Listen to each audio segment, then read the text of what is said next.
Good morning, everyone.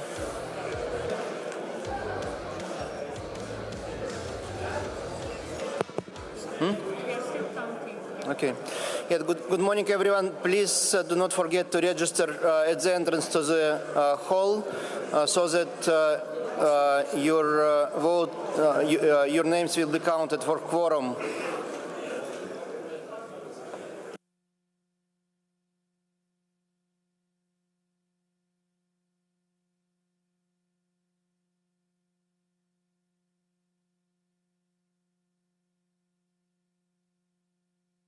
Yes, thank you. And please start taking your seats. We will start in 3-4 minutes.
Okay, dear delegates, dear colleagues,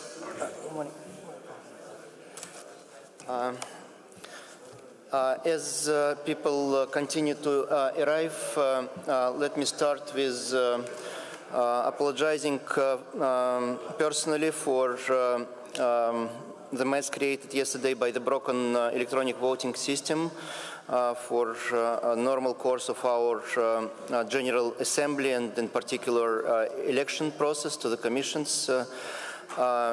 And I appreciate your patience and time you spent to make the decisions we have to make in FIDE.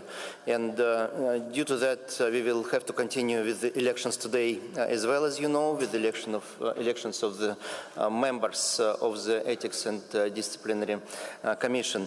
But since, again, people continue to register and we do not have the full quorum yet, I propose to start with a very small ceremony now.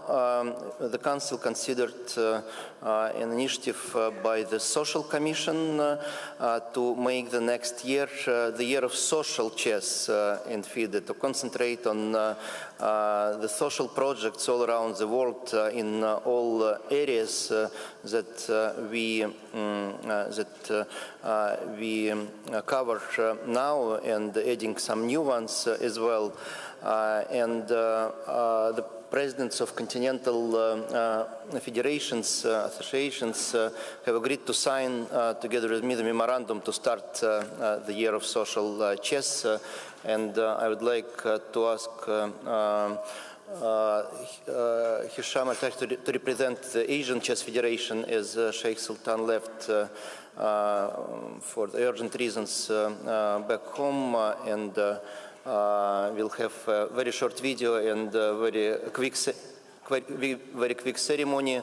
And Andre Föklin, the chairman of the Social Commission, will very briefly explain what we are going to do. Please, Andre, come here. Hisham, please take the seat here. It will take 5 minutes, and then we will turn to the agenda.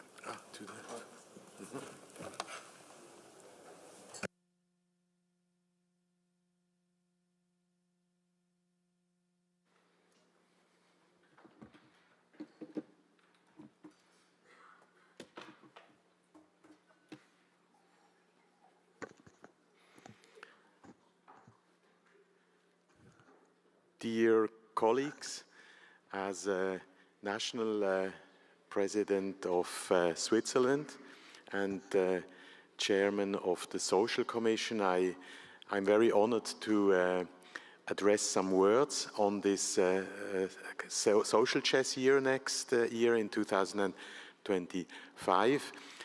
It is a big opportunity for the world to acknowledge chess not only as a competitive game, but also as a social tool, a biopsychosocial tool for different social groups. And I had the opportunity after March 2023 to see the world of chess not only as a competitive world. As a federation president, I'm dealing every day with competition in Switzerland, finance, marketing, etc. And with social chess, I realized, hey, we have much more to give to the world. And I know from a lot of countries that they are doing very much. And the first thing I did was to install a social commission in my country. And this would be also from my side a request to you. It would be very important that you have someone in your federation who is responsible for social chess and who has the contact with us. I visited Kakuma. This is a refugee camp in Kenya with the support of the Kenyan Chess Federation. I visited autistic clinics.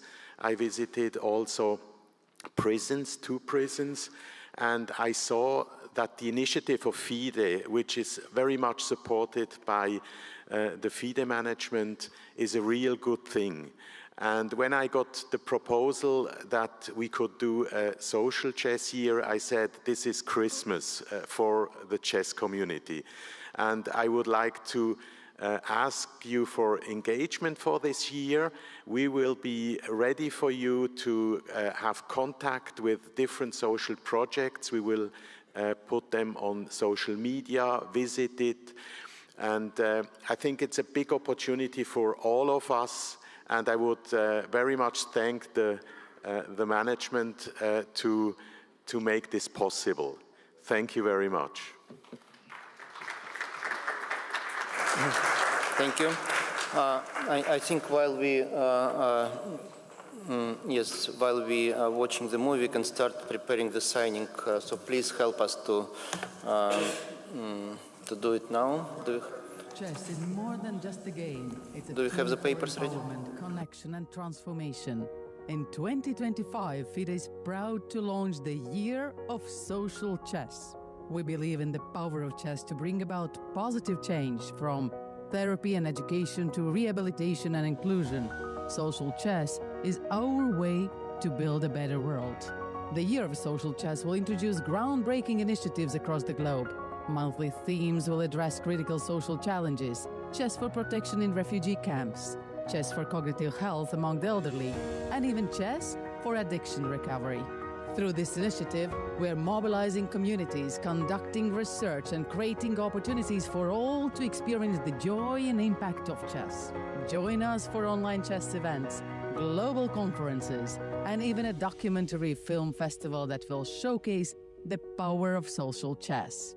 Let's make 2025 a year to remember. The year of social chess is here. Let's change the world, one move at a time.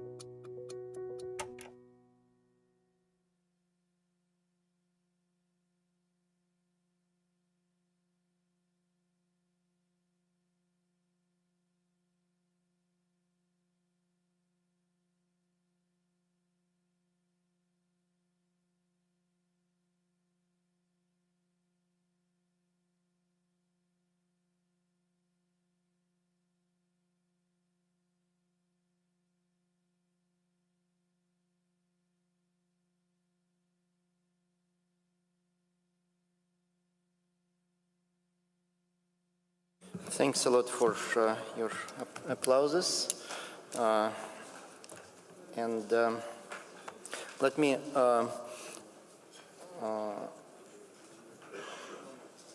announce how we are going to work today, and we will start the process. First, we will hear two very short presentations by our colleagues who initiated the creation and asked for affiliation to FIDE of two new organizations. One is World School Chess Federation, and another one is the Federation of Countries that are united by Turkish-based languages. I hope that we can support those two initiatives, and then we will turn again to election process, as we didn't finish it yesterday. Before that, we will hear the announcement of the scrutiners. Paris will give the numbers for yesterday's elections, and you can do it now, Paris, please.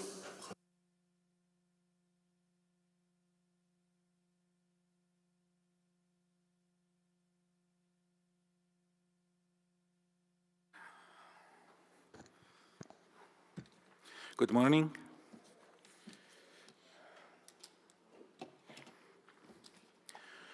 Yesterday, just before you left, we announced the results of the chair of the Ethics and Disciplinary Commission, but I will repeat now for those who were not present. So 161 delegates voted, 160 valid votes, no invalid votes, and 1 abstention. And Yolander Persaud took 86 votes against 75 of Daniel Florea.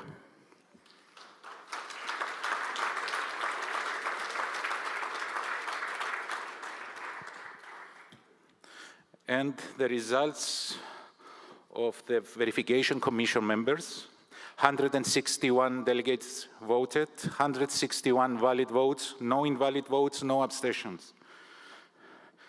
Eric Pobala, 77. Gulmira Doletova from Kazakhstan, 85. Alexander von Kleij, 60.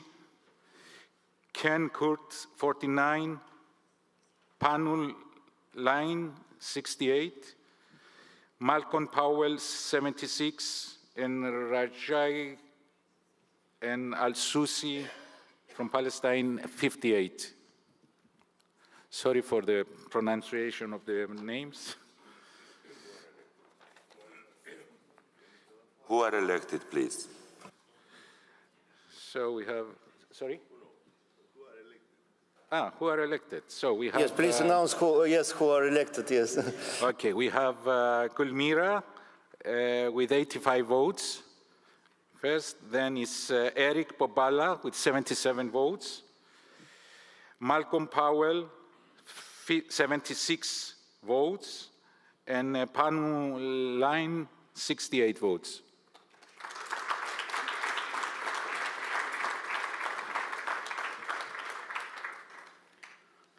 And the results for, of the voting for the Constitutional Commission members. 161 voted, 161 valid votes, no invalid votes, no abstentions. Ivy Claire Amogo from Uganda, 70 votes. Jorge Arias Buzada, 73 votes. Yanori Morena Campos, 60 votes. Eralt Dervishi, 78 votes. Marwani Tabti, 74 votes. And Ian Wilkinson, 75 votes. So we have Mr. Eralt is first with 78. We have Ian Wilkinson, 75 votes.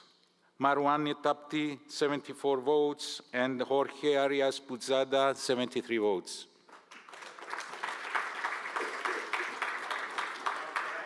Thank you. Sorry?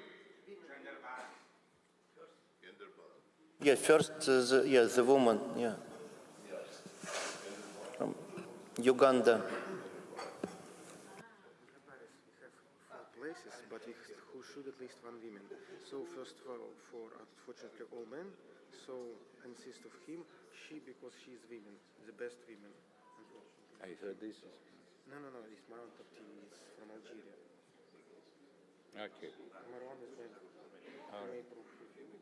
Yes, Roberto just reminded that according to our rules, there is a gender balance provision, and if there is a lady in the ballot, in this particular case, she gets in automatically, and then we have 3 more members elected according to the number of votes. I know it's clear, but I was told, okay, it's a shame to say this, but I was told that one of the people I just mentioned that are elected, they told me it's a female.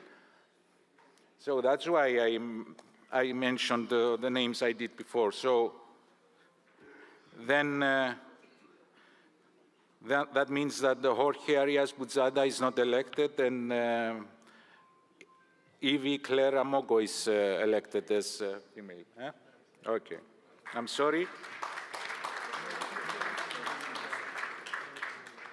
Thanks a lot, dear Paris. You still have your job to do, and all the scrutineers' hard work, but thanks a lot for your patience and professional approach as well. So now, now I give the floor to Timur. Paris, please. Thank you. Now I give the floor to the President of Kazakhstan Chess Federation, Timur Turlov, to present the proposal to create the World School Chess Federation. Thank you.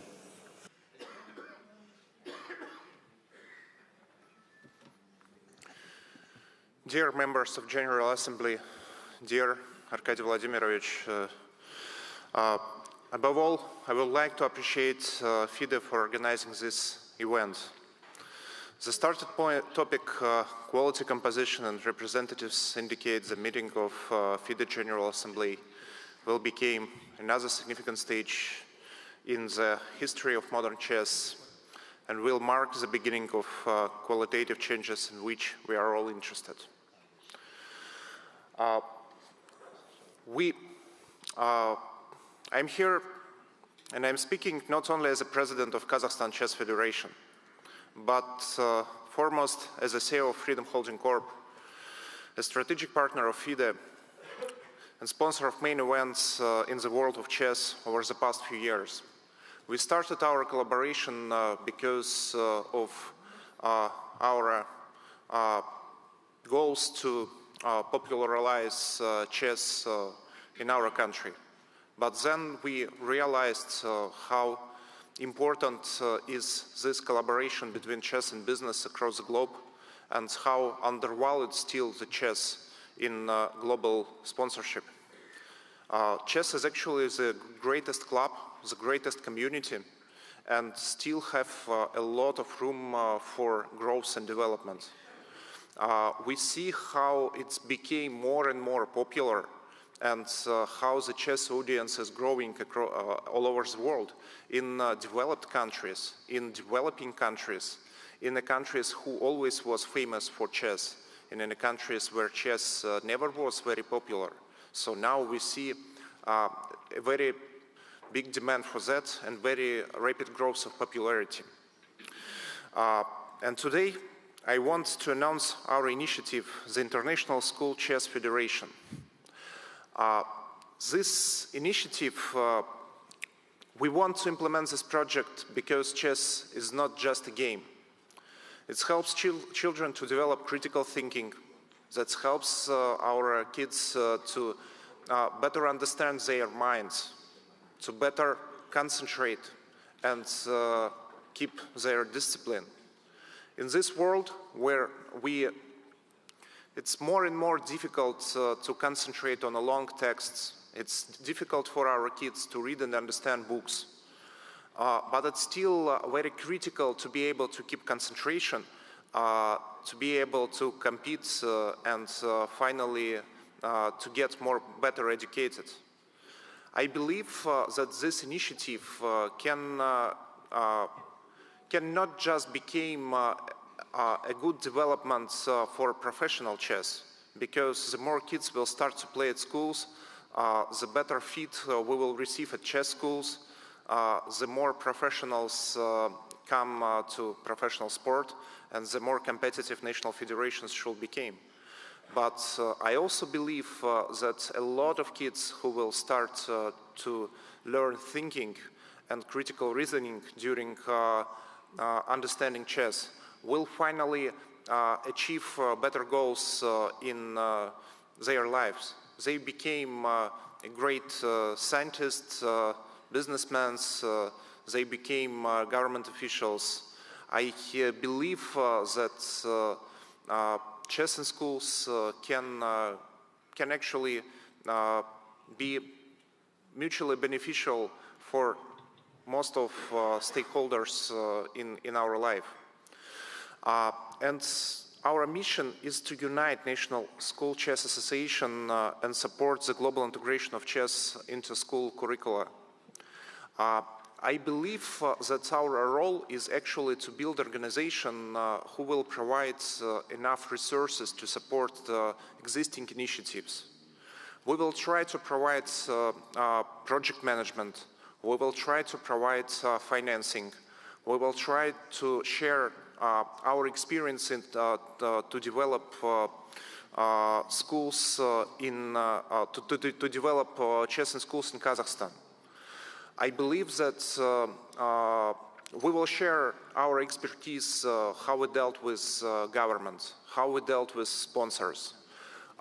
We will try to better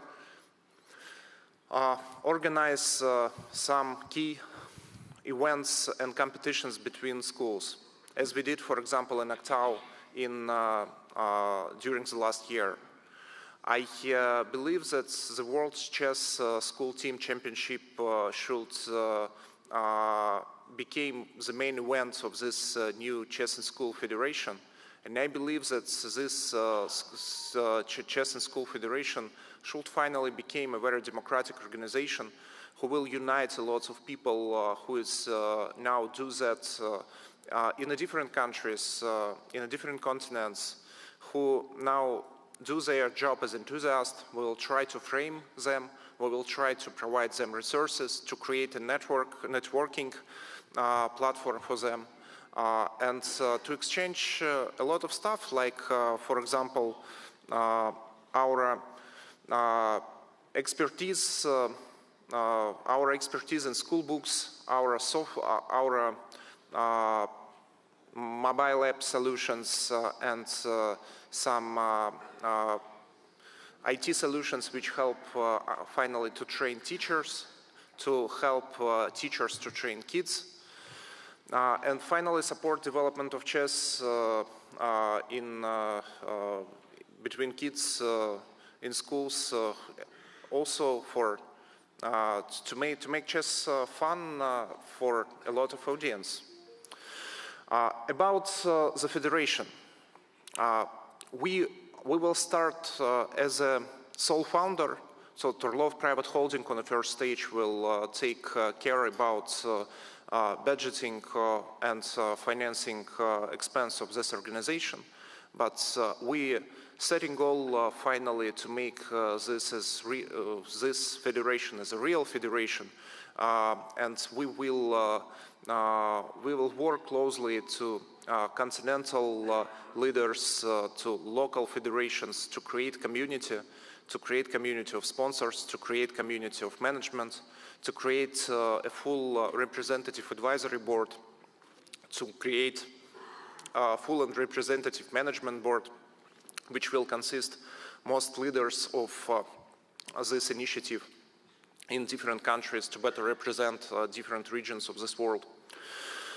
And I believe that 5 core activities which we're going to share is advisory support, workshops and training,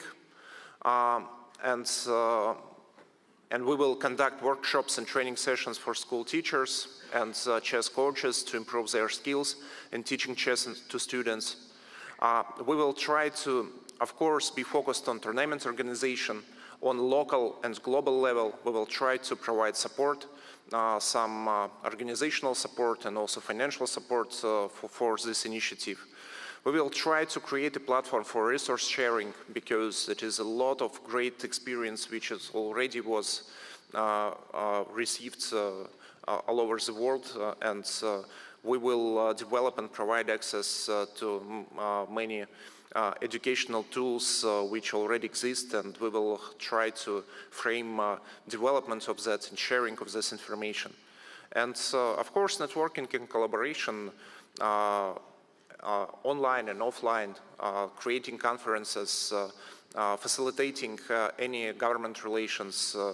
We will try to do this job all together. We will try to do this job in close cooperation with FIDE, with many tens of existing enthusiasts of chess in schools. We definitely know that a lot of people across the globe do this job part-time, do this job as their hobby.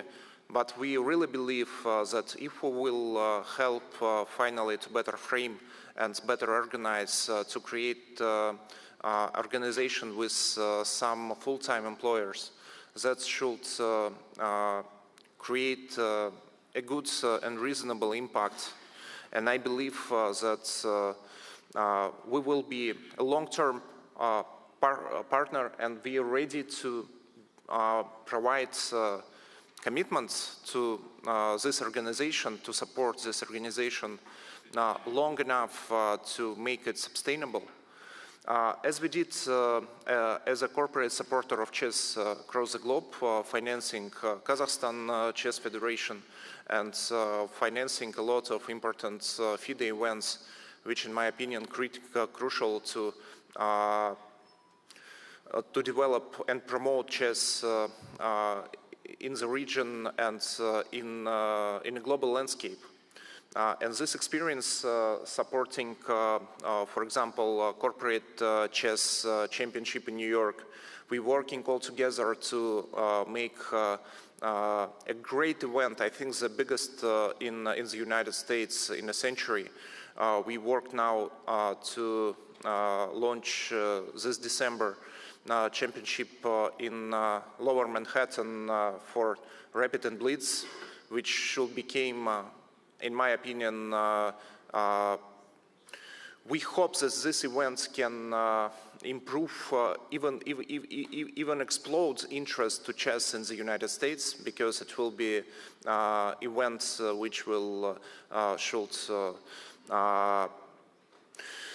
get all key chess players from across the globe, and Manhattan is also a great platform to attract some sponsorship from the biggest financial organization from all over the world.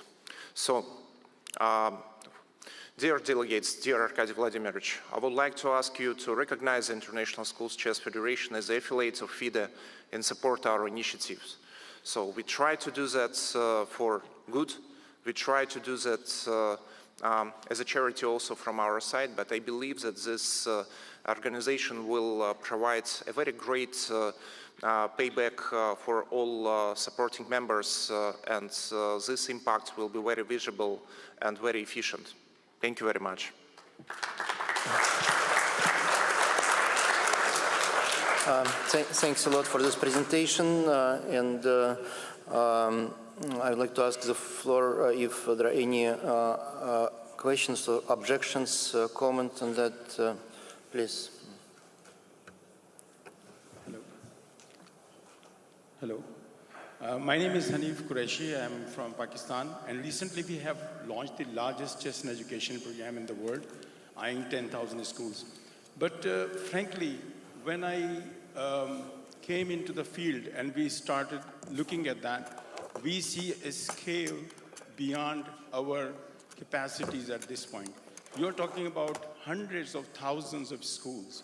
So, first of all, I would like to pay tribute to Kazakhstan and Mr. Tulov Temur for his sponsorship, for their work, for the excellence of chess, but particularly for school programs.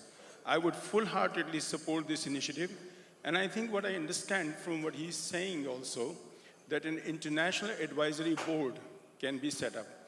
And we have global business leaders with their competences all around the world and have a love for chess. And especially for school chess, I'm sure this advisory board can be very, very useful. I full-heartedly support the initiative. I will request the delegates to support this initiative, and this is the need of the hour to have a school chess federation. Thank you very much. Thank you. Thanks a lot. Yes, one more. Hi, good morning, delegates. Just a little clarification. Just to avoid any confusion with FIDE, which is the International Chess Federation, and given that this is actually being set up by a non-profit foundation in Kazakhstan, I would just recommend rewording it to International Chess School Foundation. Okay, so use the word foundation rather than federation. The word federation also has different connotations across a number of jurisdictions across the world. Foundation is actually very clear. It's a clear non-profit, and of course, chess in schools should always be a non-profit, clearly indicated. Okay, that's just for clarification, because we've done several work in UAE and India and other places. The word federation has to be used very carefully. Okay, but foundation is very clean and very clear. Okay, thank you. Dear Jeffrey, I think here there is some misunderstanding also, maybe Mr. Tulov will add, but the idea is in the end to make it member-based organization, meaning that it is indeed a federation or a weaker term association, but not a foundation. It's not going to be a private institution. It's going to be member-based organization where organizations from the countries will be able to join as members. So that's the difference. But Mr. Turlov may add something. We really want not just we really want not just to make it as our just charity initiative, but we also want to build a community, and we want to work with a lot of different chess and school association, and we know that this organization really exists in many different parts of the world. We definitely don't like to have any conflicts with FIDE, and we believe that we will work close together with Chess and School Commission of FIDE, and to provide some resources to this commission. But finally, I believe that to be able to develop this, we need to be focused on that, and there is a lot of organization across the globe who is being focused on this. We want to be recognized and we want to be associated with FIDE, which should guarantee our cooperation and absence of different overlaps. But on the other hand, we don't just want to be a foundation who will start to work with and support this initiative, but we also want to have members. We want to create, we want these members to actually decide how we're going to develop and who is going to, and what direction actually this federation going to go. We appreciate the role of FIDE, and we never going to challenge that. So the FIDE is taking care about chess across the globe and focused also on professional chess. And this association in this federation should unite national chess and school association and federations to help them to develop chess for especially at that direction. And we want also to this National Chess and School Federation to be members who will decide on policy of this organization. Thank you. I think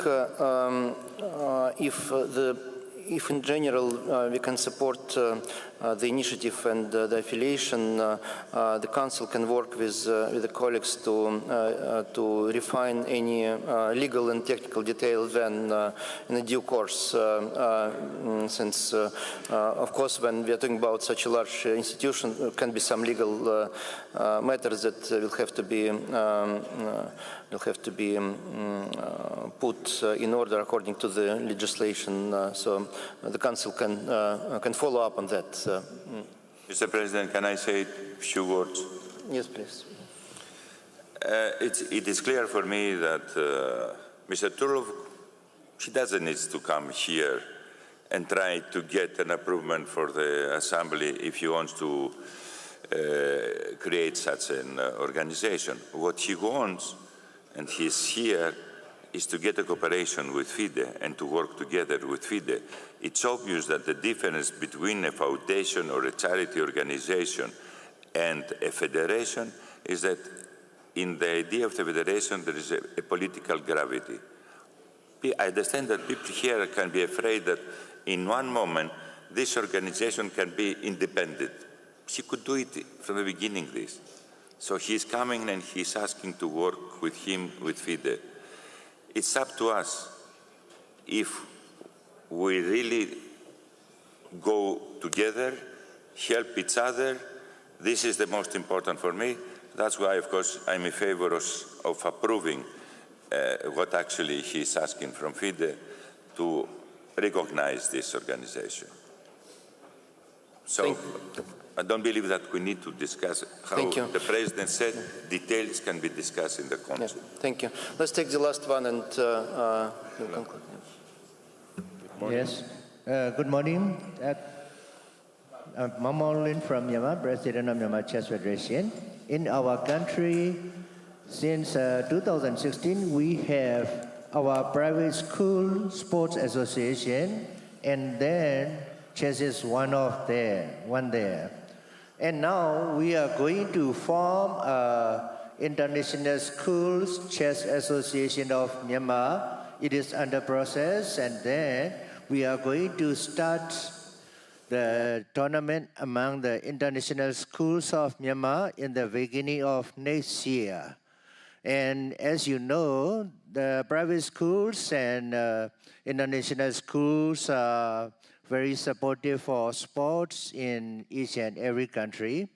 In my country, all the private schools and international schools must practice and then train at least two sports for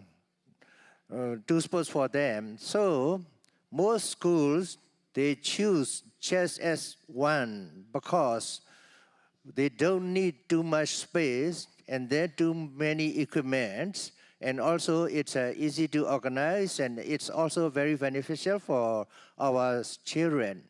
And you can see now more and more kids from Myanmar participating in international events, and also we have many kids children tournament in Myanmar. So I support this initiative, and then we can work more productively together. Thank you. Thank you. And yes, thank you. And the last one from left side. Hello. Good morning, everyone. Mr. Chairman, dear delegates, my name is Philip Ameku from Ghana. I want to commend the Kazakhstan Federation President for the good job he's doing. I had the opportunity to visit Kazakhstan during the World Schools Championship, and I believe they did a very good job at organization. I wanted a few questions to be answered regarding the membership, because you mentioned national schools, associations, academies, or do you want to deal with the schools directly? And also regarding the membership, does it come with any subscriptions? Yeah, those are the two questions I want to ask.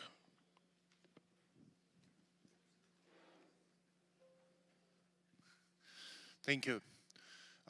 Our main goal is to discuss with national federations about chess and school organization on each national level, so we don't like to deal directly with any schools. We want to coordinate with current national federation and to identify the national chess and school organization if they already exist. If they don't exist, we will discuss with national federation how maybe to create them and support creation of this association on national level if some countries doesn't have them at this moment. And we don't expect any payments for membership, so we'll definitely start as a free membership, and we will provide support for at least for some first years. We will cover expense with support of Freedom Holding. Will cover expense for this international chess organization, so it should be free for most of participants. Thank you. Thank you. Thank you. Thanks a lot for clarifications. I think if there are no objections from the floor, we can approve this by applauses without going to formal long voting process, unless there are any objections.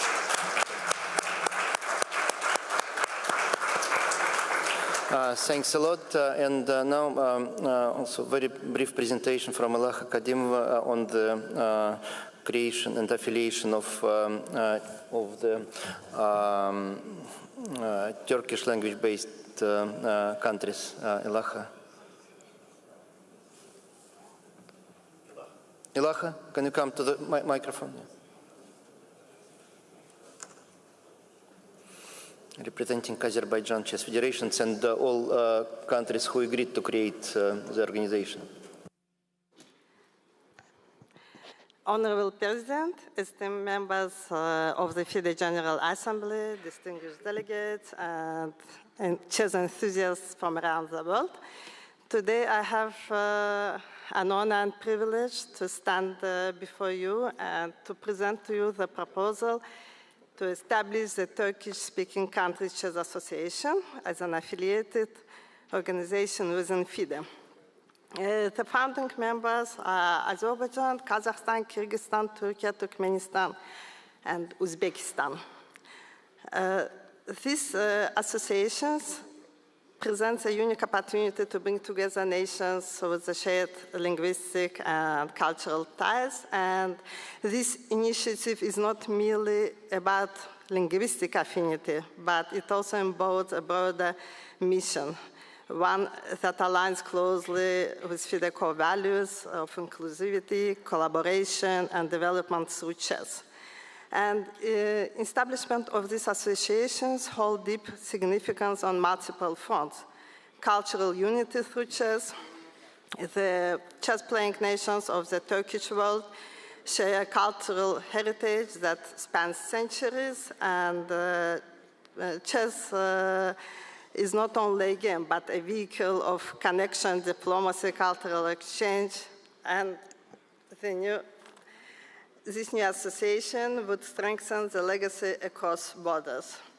Growth and development. By forming this unique organization, the Turkish-speaking countries Chess Association will open doors for increased collaboration through tournaments and youth development initiatives. By providing a structural platform for collaboration and competition, we will see the rise of new talents and shared responsibility in advancing chess. FIDE has always been committed to fostering cooperation among nations, and the Turkish-speaking countries Chess Association would be a strong testament to this commitment. And by formally affiliating this organization with FIDE, we acknowledge that every regional community has something valuable to contribute to the universal chess family. So today I ask for your support in approving the establishment of the Turkish-speaking countries Chess Association as an affiliated organization within FIDE. And thank you. Thank you. Thanks a lot. Yes, let me remind you that we already have a few associated or affiliated members for Ibero-American, Francophone, Portuguese-speaking, Kosovo-Arabic countries. So that's another initiative to create the association based on common language, which is important for promoting chess in the relevant countries, as we can have a boost in the in training of professionals, also players, etc., based on those organizations. So I personally fully support this initiative, and please, if there are any questions, objections, comments, you can ask those now. No? Then if there is a consensus, please applause, and we will consider the decision taken.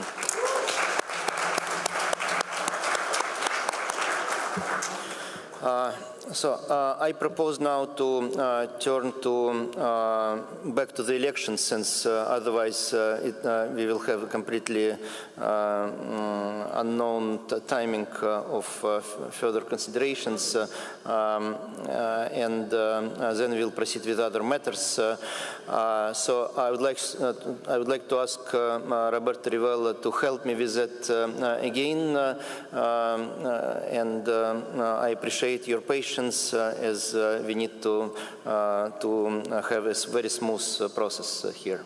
Thank you. Please, Roberto. But I'm not going to disappear. I will be here as well.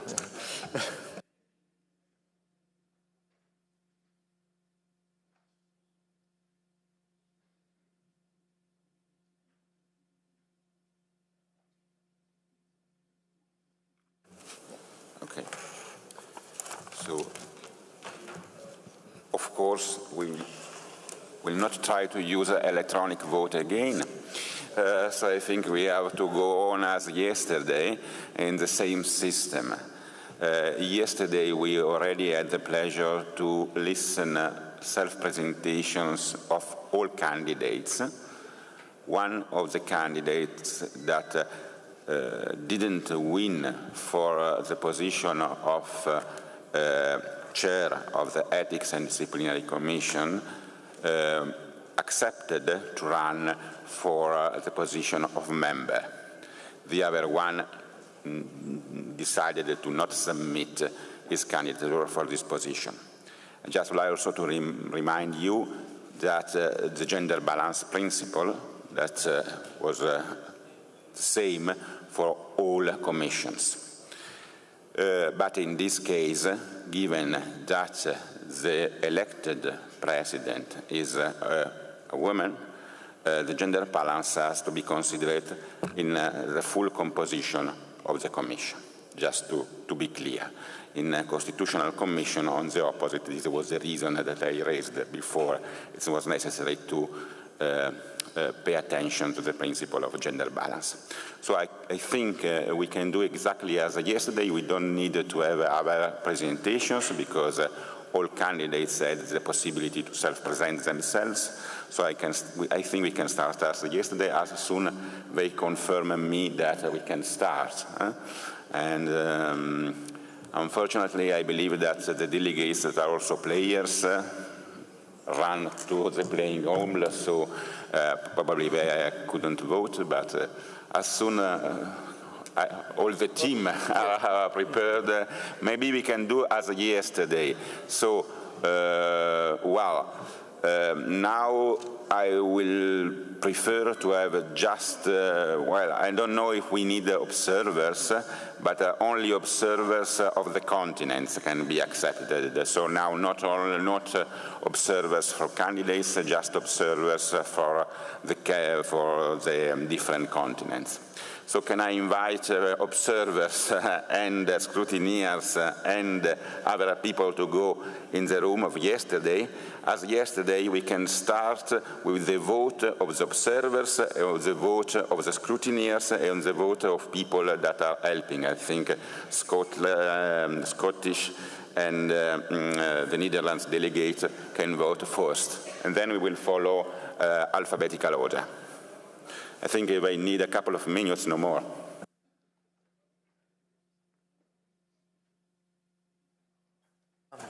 While Roberto is checking the readiness, if Gunnar Björnsson is here, maybe we can quickly do the another point, which is the acceptance of Greenlandic Federation into FIDE family.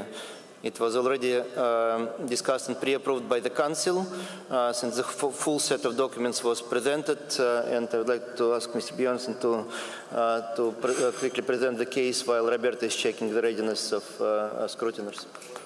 Please, Gunnar. Thank you.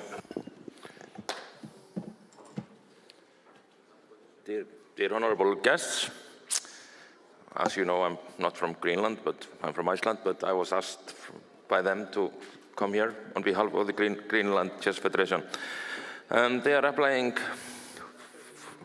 to be a member of FIDE, and actually the chess has, in a way, a long story in Greenland, because the Lewis chess pieces, they were actually made from, what do you call it? Walrus ivory from Greenland. Iceland has been involved in chess in Greenland for many years. Hrókurinn chess club went there for many visits. Started 2003, so they have been coming there for 20 years, helping the Greenlands to start chess activity. And we as Icelanders, we are very proud. It was a big tournament back 2003, including several grandmasters. I know from Greenland they want to thank three people, especially Nigel Short, who has really been helping them, and Hrafn Jökulsson, who was the chairman of Hrókurinn Chess Club. He passed away last year, so he missed this moment. He would be very proud. And Robert Lagerman, who was the vice chairman of Hrókurinn Chess Club, and he actually went there.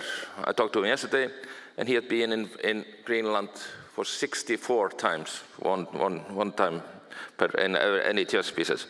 But on behalf of Greenland Chess Federation, they are very happy to be here, and they are looking forward to take part in FIDE and play in the Olympiad 2026, hopefully. Thank you. Thanks a lot. Are there any questions from the floor or comments? No? Can I consider it as the ratification of the approval by the General Assembly to make the Greenland Chess Federation the affiliated member of FIDE? If yes, please make applauses.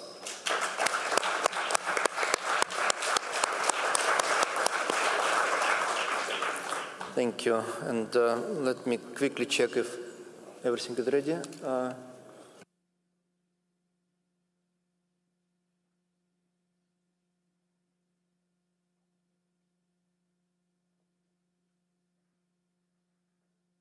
Yeah, the scrutiners are preparing preparing the process now.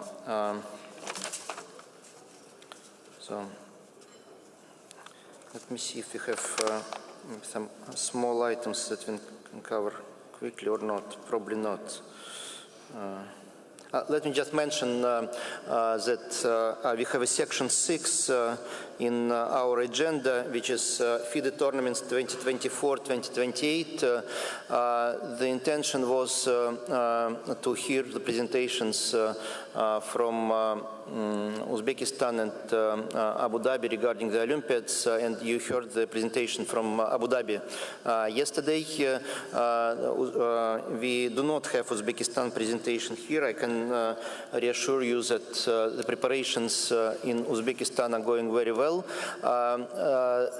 Still, a formal decision about an exact venue is not taken, as there are two alternative options. One is Tashkent, the capital of Uzbekistan, as they're building the whole Olympic village for the Asian Youth Games that will take place next year, 2025, and they will have it all available for 2026 FIDE Olympiad. So another option is Samarkand, where we had the World Rapid and Blitz Championship just recently. Also beautiful location. But we have to compare these two options in terms of the hotel capacity and the quality of the venue to make sure that we have the best possible conditions for that. Otherwise, during this period of time, we will have the standard set of events in the two-year cycle that we have. I would like to inform you that there is a discussion in the FIDE Council regarding the structure of the World Championship cycle. As well as about time control used in the World Championship cycle, whether we should keep time control that we use now for all the tournaments, to have the uniform time control, since now, for instance, in the World Cup and some other tournaments, there are different time controls. Only for women there is a uniform time control now. Also, there is a discussion about the components of the World Championship cycle, whether we should keep it like it is now. We have national championship, zonal championship, continental championships, World Cup, Grand Swiss events, and we have the FIDE circuit, the candidates tournament, and the World Championship match. Or this structure requires improvements still. There are some ideas also related to closer collaboration with the existing private events, but no formal decision is taken. If you will have any ideas, any proposals from your side to this matter, please address to the Global Strategy Commission chaired by Emil Sotovsky, CEO of FIDE. He is responsible for this part of our work. As I informed you yesterday during my report, we have hosts for most of the events for 2025. We have a couple of events where we're still working with potential organizers to have the full picture. And you will be duly informed about potential bidding process for those couple of events. For 2026, the bidding process will be opened during the next few days. So please pay attention to the publications at the FIDE website, and those of you who are interested to bid to host FIDE events of all kinds, please work with the Events Commission, Global Strategy Commission to prepare the proper bidding materials and prepare for inspections. So that's really important.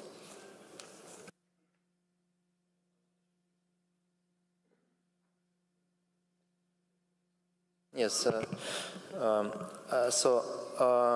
Otherwise, as I informed you yesterday, the situation is stable in terms of providing funds to organize our events, and we will do our best not to have any issues with those. And now, yes, Roberta is coming to continue the election process. Thank you. Sorry, we needed a little bit of time because there was some little mistakes in the ballot papers.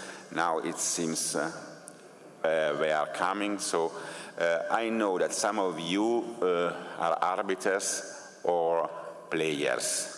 If someone has these tasks, and so it must go to the playing hall, please vote first.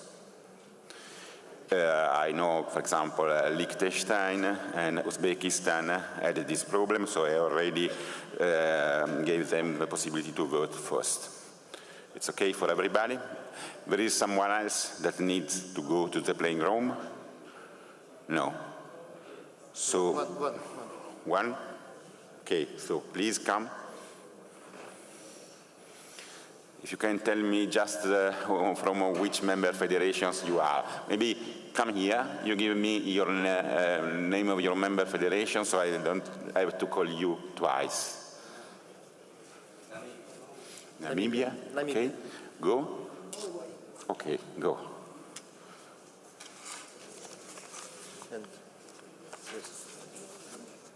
Taipei.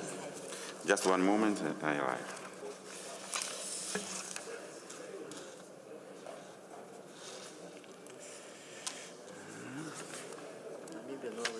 Okay, okay. You can go. Ghana. Ghana. Okay, perfect.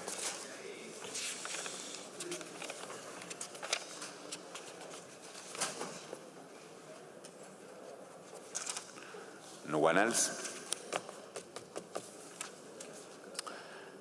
Okay, so we can start in alphabetical order. I think it's just one vote. Just to remind you, you can give up at a given number up to 6 votes. So, Afghanistan, Albania, Algeria,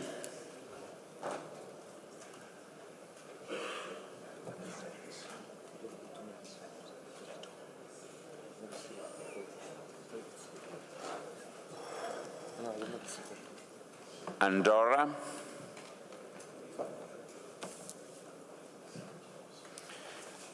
Angola,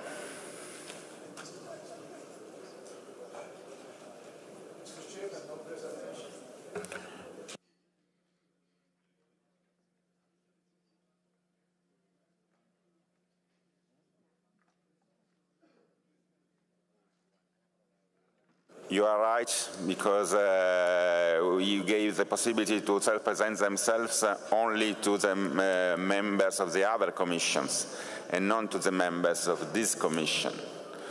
So, well, do you have?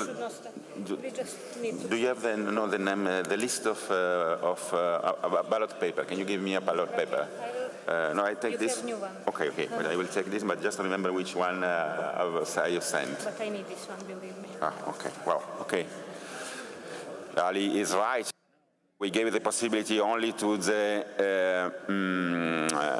candidates for chair to give a self-presentation, and not to everybody.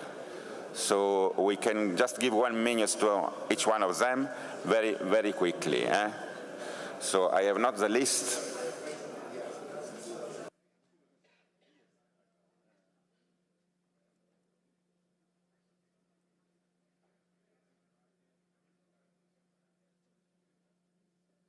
I would like to follow the same order of the ballot paper, but I have not a ballot paper with me, so I just asked for a ballot paper. So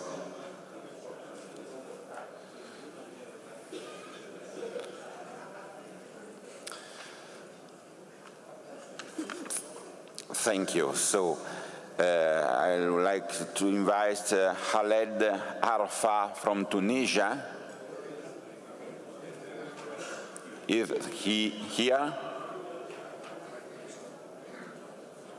Khaled Arfa. If he is not here, I will find his or her CV, and then I will read it. Olga Baskakova.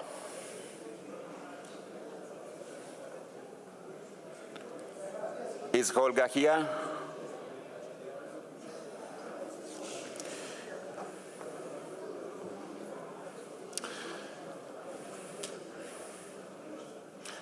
Thank you very much. If you can self-present yourself.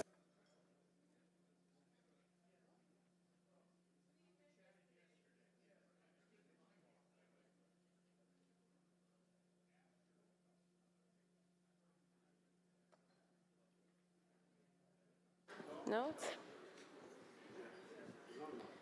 it's not working. Now it's working. Thank you.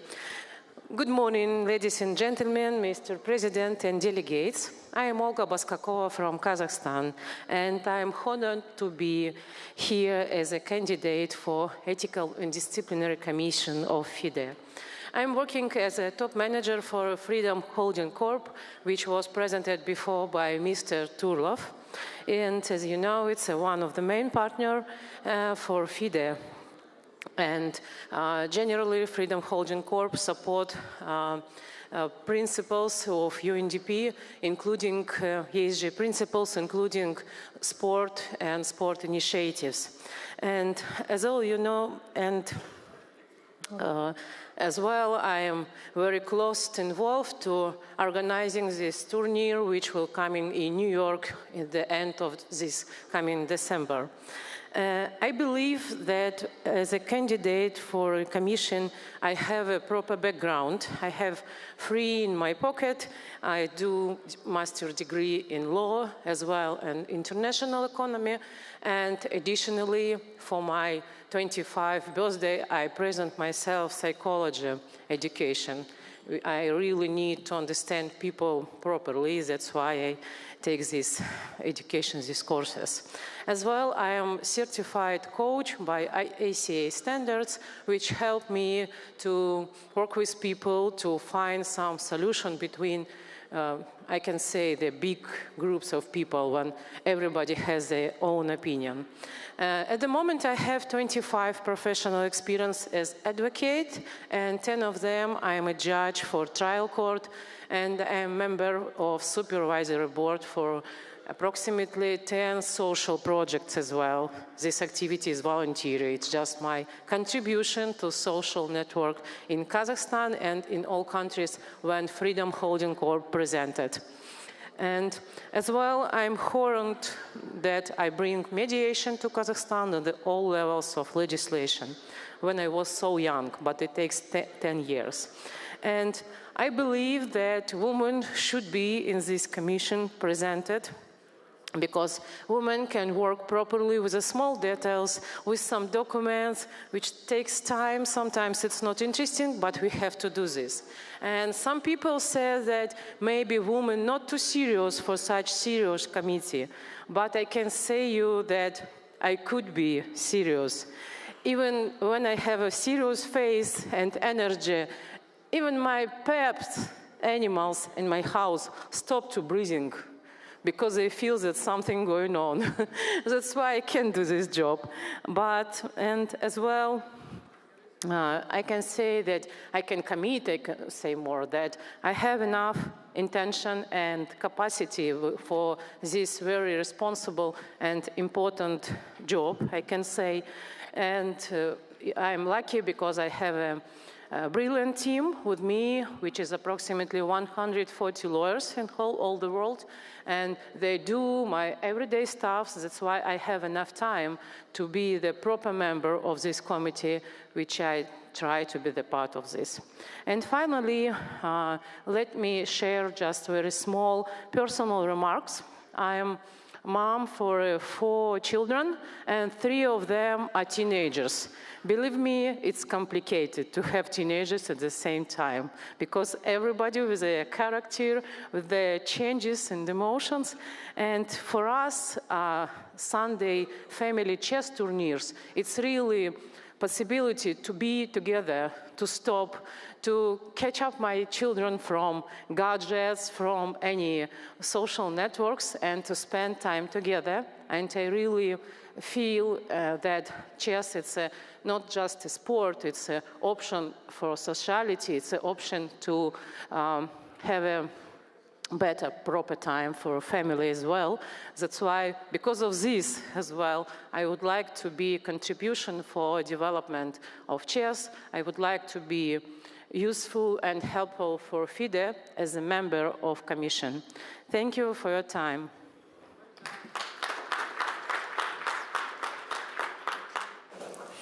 Well, I can call Khaled Arfa.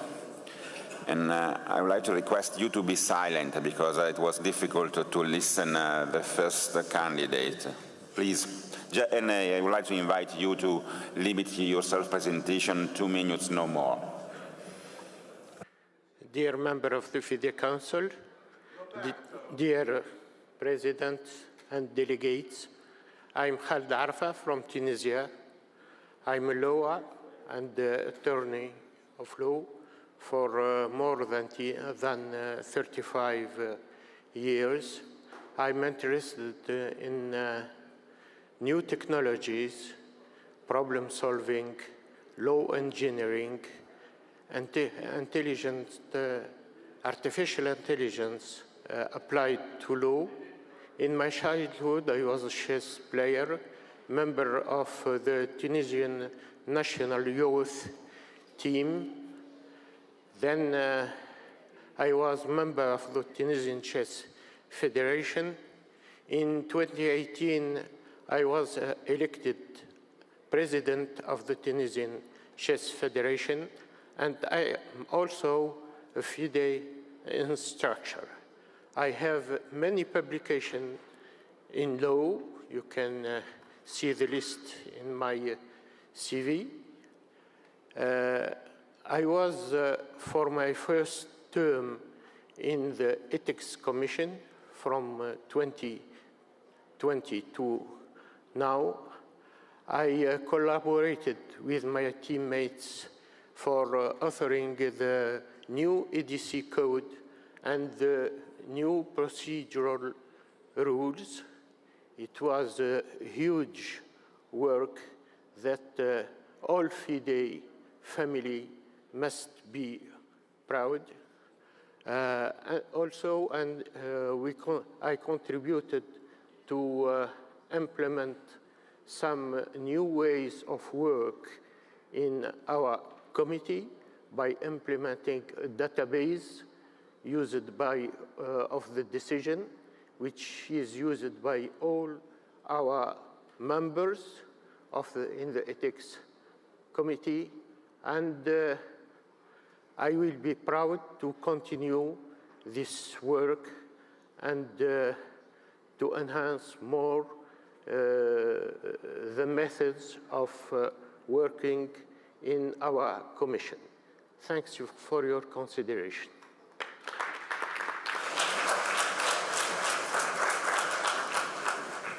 I invite Alan Borda from Bolivia to take the floor.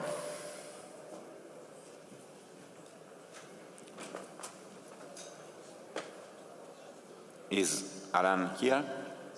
No, I will read his CV after. So I think also Yanora Moreira Campos probably is not here. I read her CV yesterday, so I'm sure you remember this. I would like to call Ravindra Dongre from India.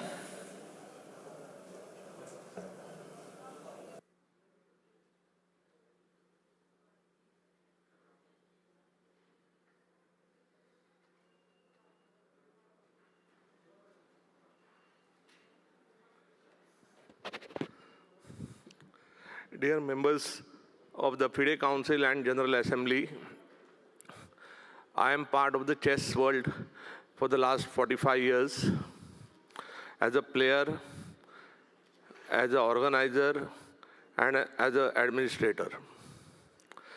I have organized the World Youth Chess Championship 2019 in Mumbai, 3 Commonwealth Chess Championships 2003, 4, and 7, 13 International Opens, Asian Junior, and many other events in Mumbai.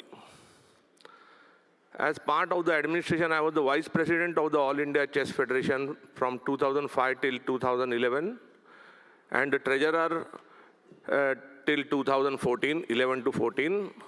I was FIDE Zone President for India, India's separate zone, from 2014 till 2022. I was FIDE Chess in School Counselor, and currently I am the Ethics Commission member from 2018. I am also the Chief Advisor of All India Chess Federation for the Blind. On my professional front, my family is auto parts manufacturing. We have an auto parts manufacturing company for the last 50 years. It is the deep love for the game and deep passion that keeps me going. And if given an opportunity to serve again on the Ethics Commission, I will do so honestly and diligently. Thank you.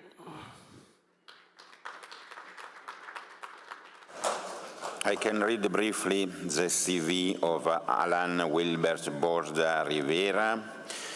He is a lawyer with more than 7 years of professional experience, specialized in international relations, diplomacy, international trade and integration, head of international relations and telecommunication and transport regulations in Bolivia. He's a chess player with more than 20 years of experience. He represented Bolivia in many different international competitions. He is a member of the FIDE Social Chess Commission and former president of the FIDE Zone 2.4. He is also the former president of the Bolivian Chess Federation, a FIDE master and a FIDE trainer. Then I would like to call David Hatter from USA.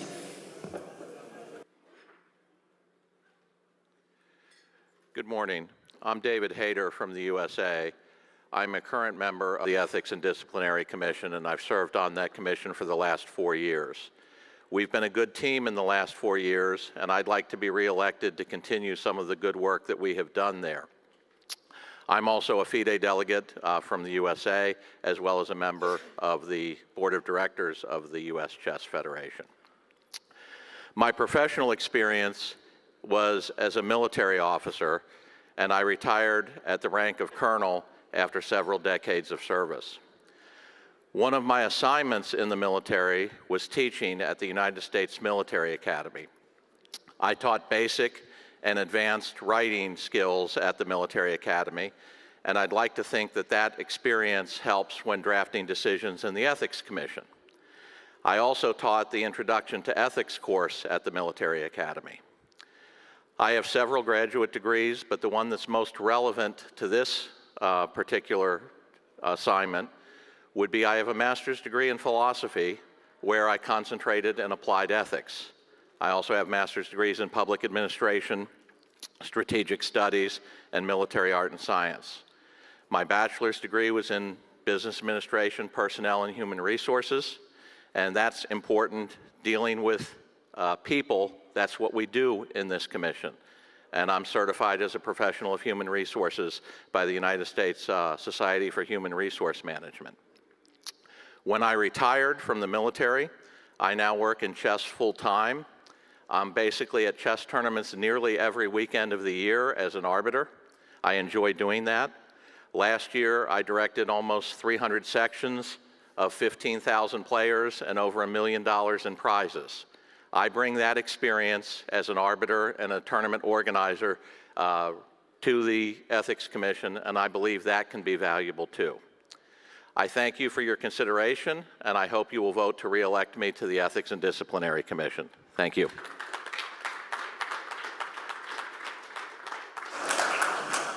Babur Cholbayev, I think we had already the possibility to listen his representation yesterday, so I think now we can just applaud his candidature as well.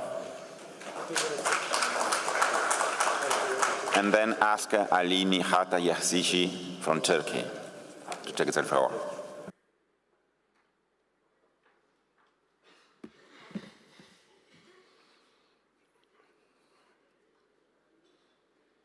Dear President, esteemed delegates and guests, my name is Ali Nihat Yazici. I'm involved in chess for more than 53 years. I am an electronic and communication engineer. I am keeping a Master of Business Administration degree and also Master of Broadcasting Administration degree. In February 2025, I will be Doctor at Business Administration. I am an international arbiter. I am an international organizer, a FIDE fair play expert, and also this is a great honor for me that by the General Assembly 2016, I was awarded by the title of FIDE Honorary Dignitary.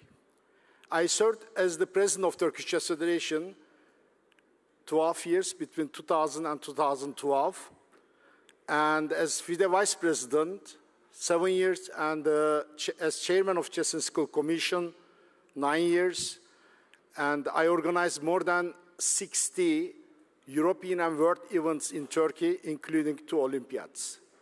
I'm a member of Turkish National Olympic Committee as myself, and I left FIDE in 2014, established my own business. My company is very good now. We are producing high technology, robotics, and CNC machinery in Turkey. And chess is my passion.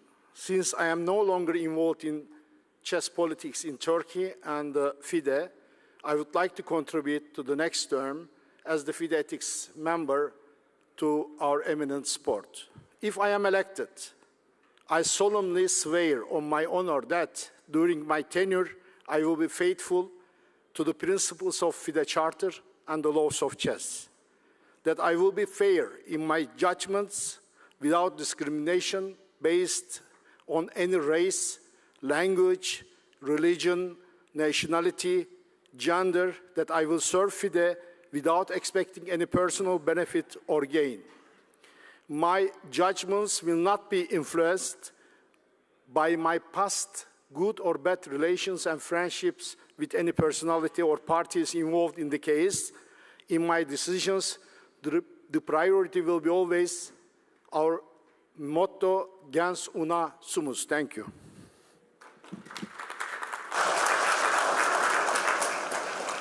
Thank you. Now we can start again the vote. So I called Andorra, Angola, Antigua and Barbuda, and Argentina.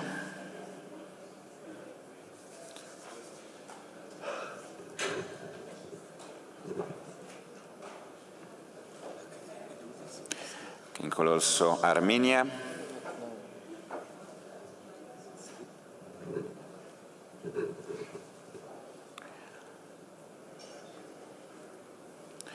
Australia. Australia.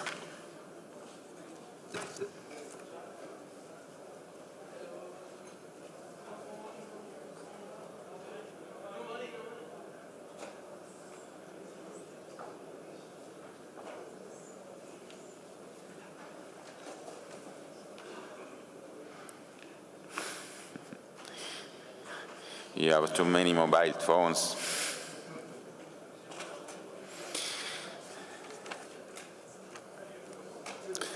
Austria, Azerbaijan,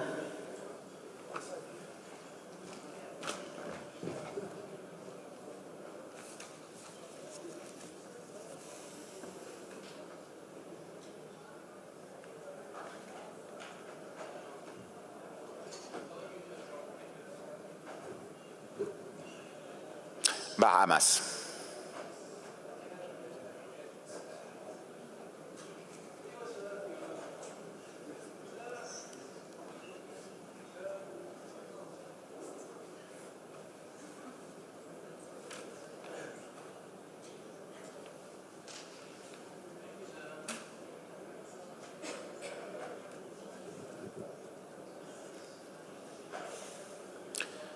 Bahrain.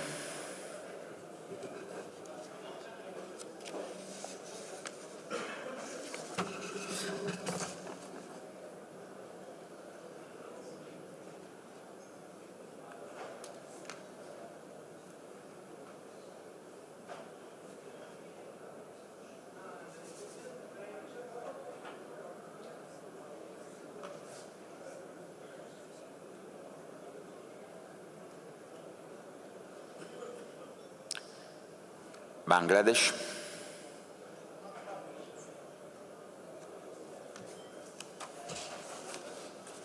Barbados,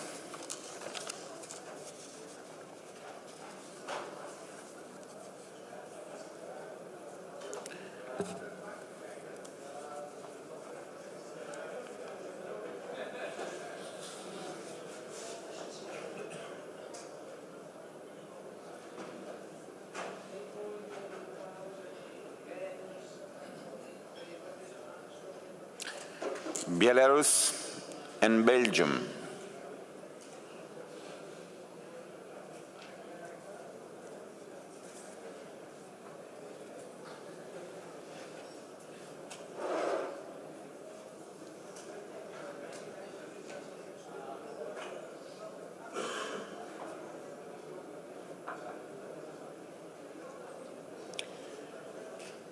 Belize,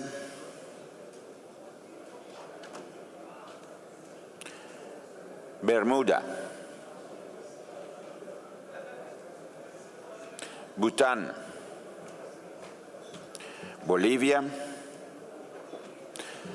Bosnia and Herzegovina, Botswana, Brazil,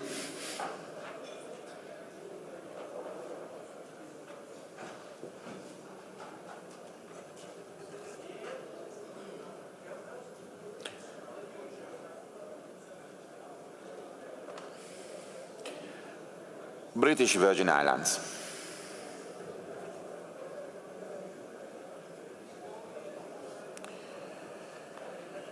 Brunei Darussalam,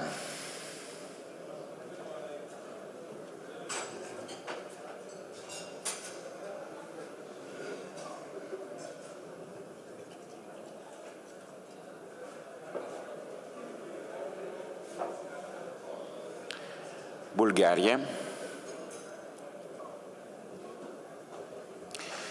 Burundi and Cambodia,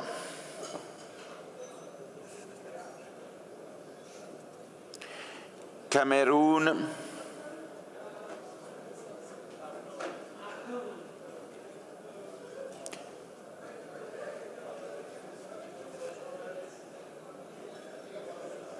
Canada,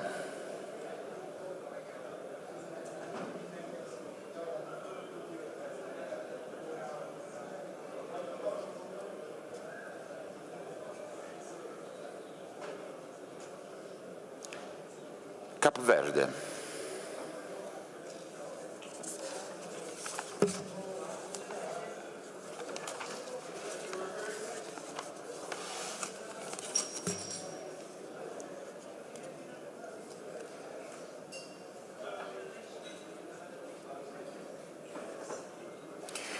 Cayman Islands,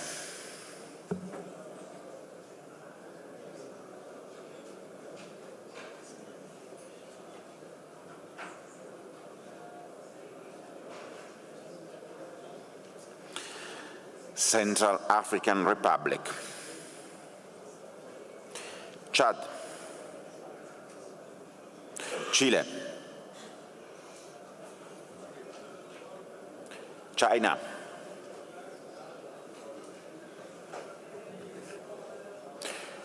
Colombia,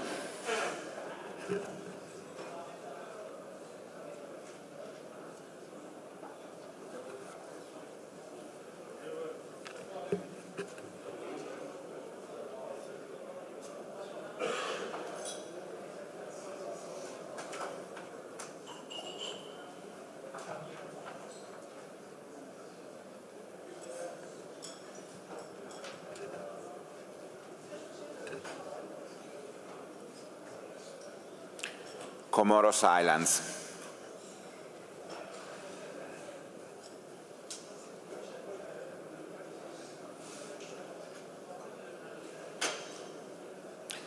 Costa Rica,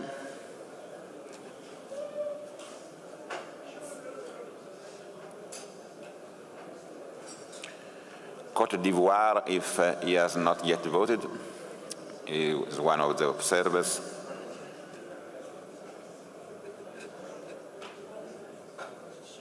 Croatia.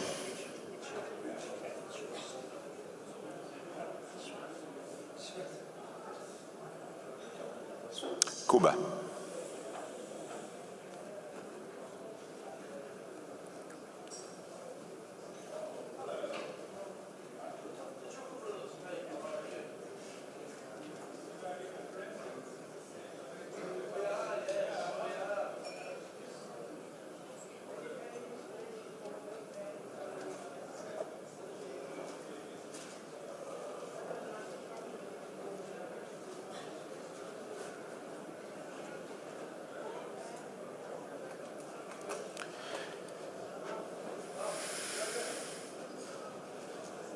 Czech Republic.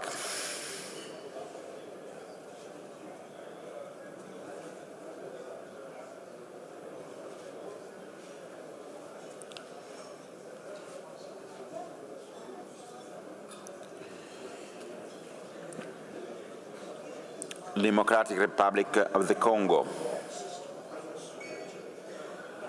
Denmark.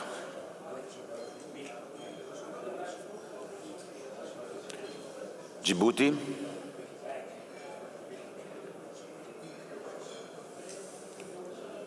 Dominica,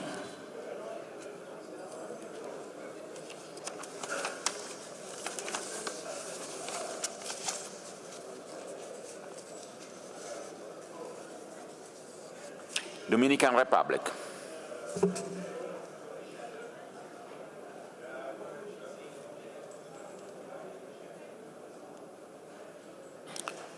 Ecuador,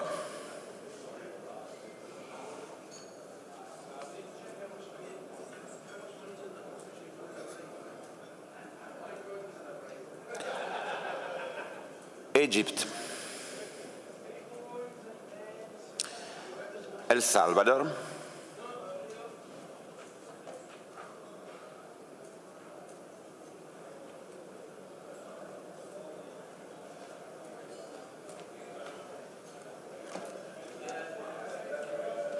England, Equatorial Guinea,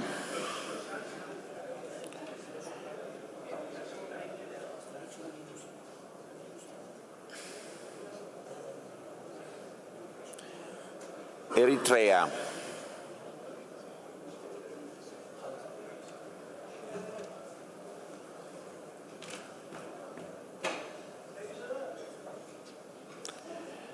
Estonia,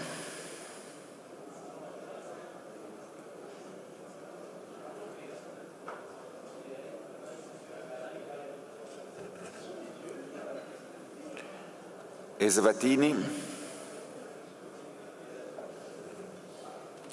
Ethiopia,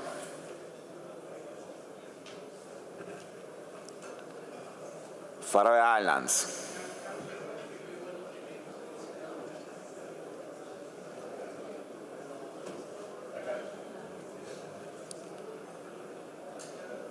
Fiji,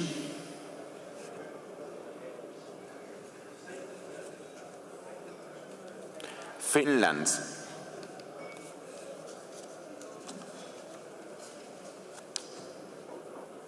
France,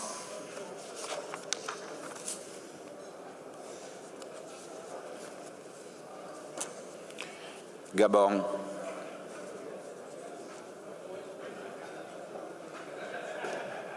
Gambia,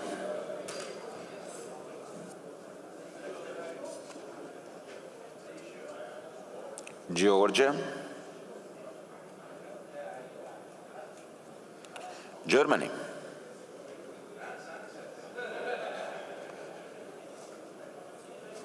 Ghana, and Greece.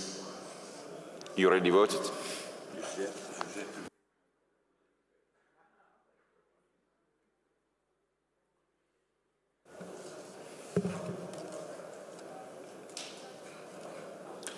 England is late.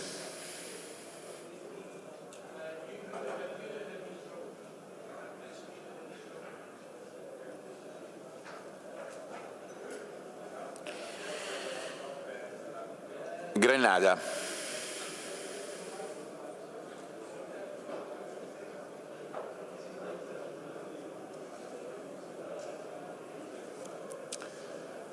Guam.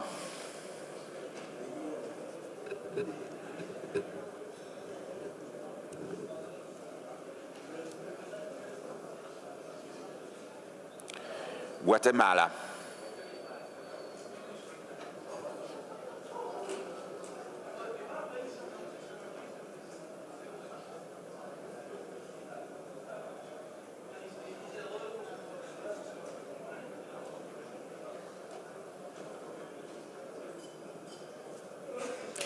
Guernsey.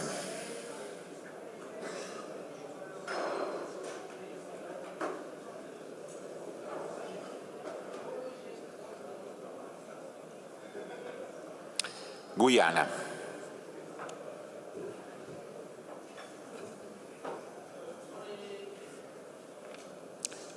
Haiti.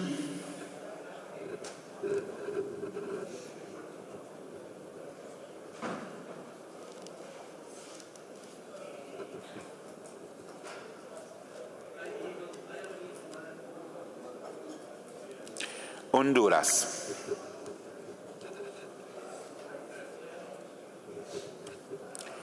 Hong Kong, China.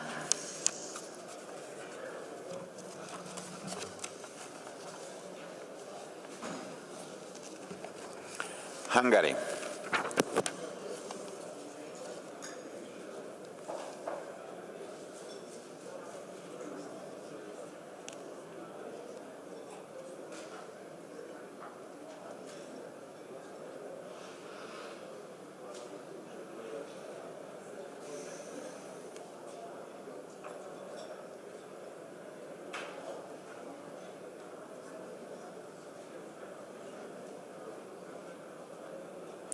Iceland.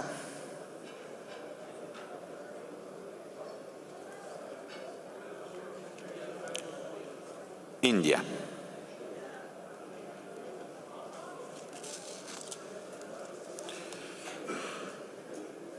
Indonesia.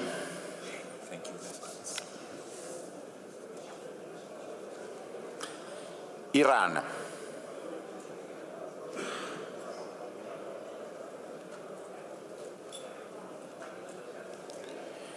Iraq.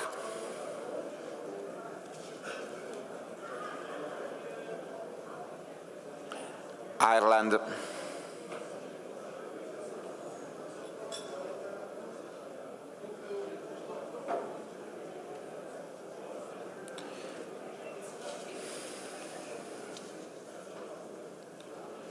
Israel.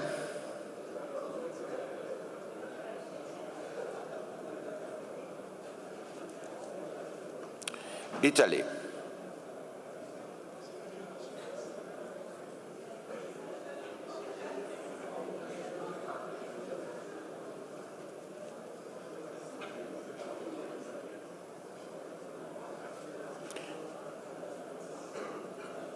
Jamaica.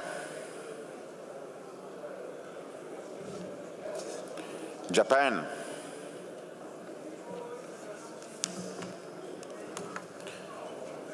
Jersey.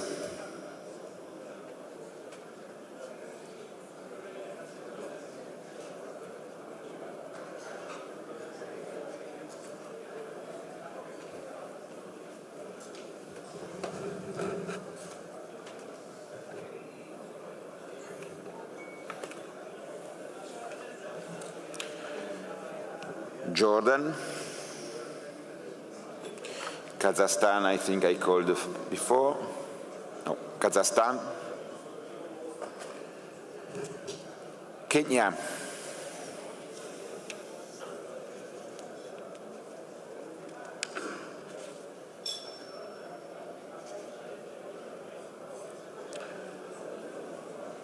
Kosovo.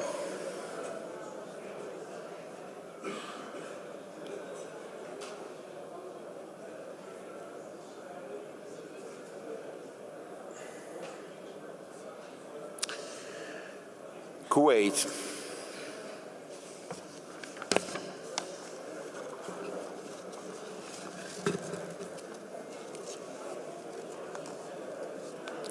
Kyrgyzstan,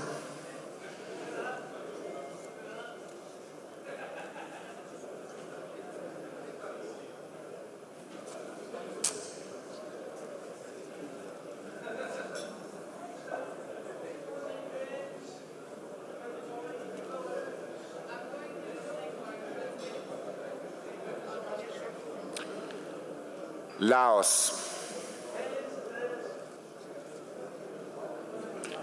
Latvia,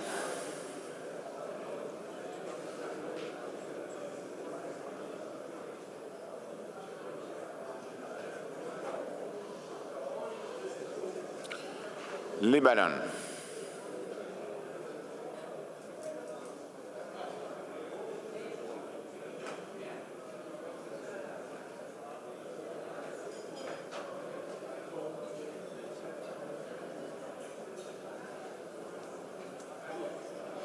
Lesotho,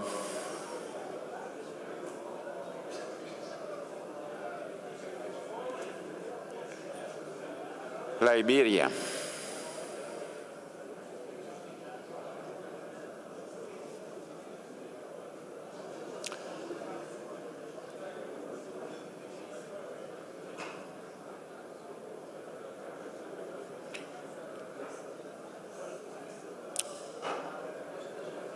Libya,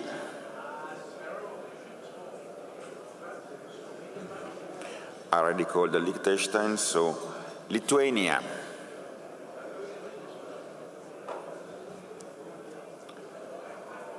Luxembourg,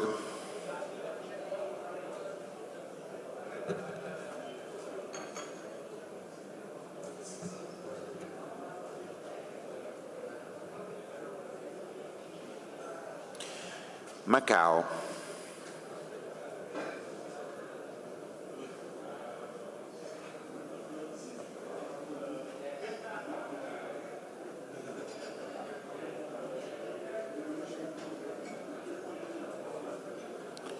Madagascar,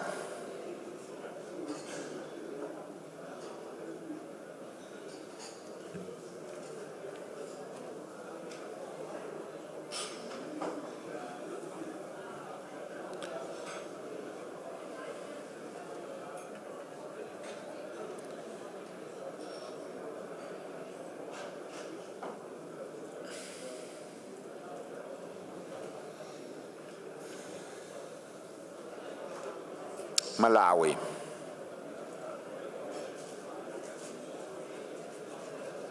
Castro, Philippines, if you want. No. Malaysia,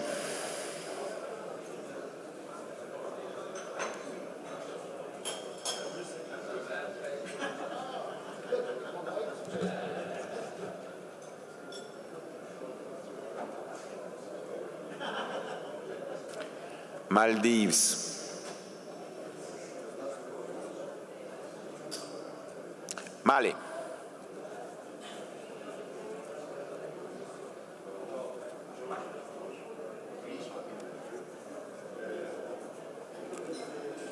Malta,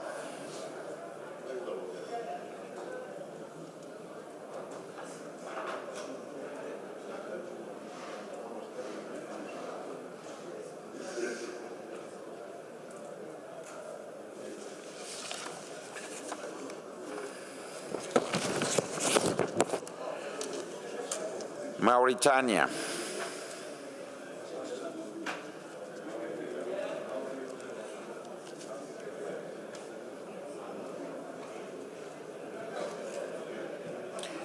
Mauritius,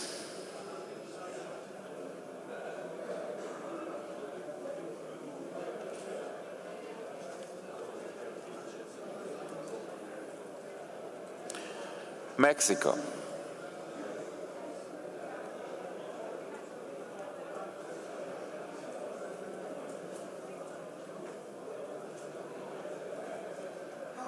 Moldova,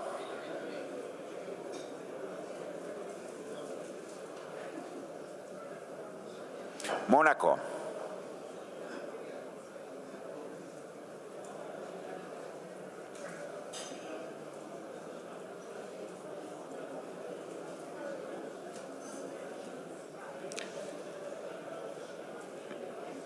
Mongolia,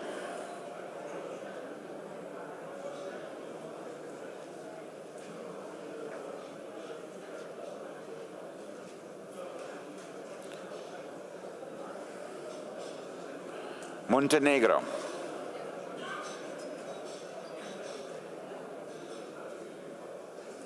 Morocco,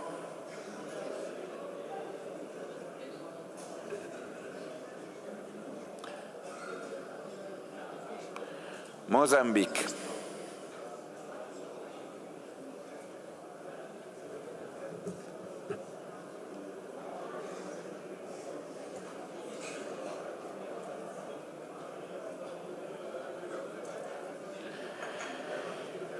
Myanmar,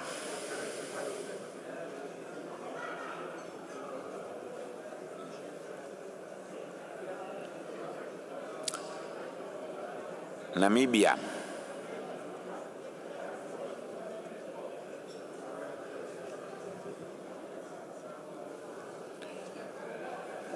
Nauru,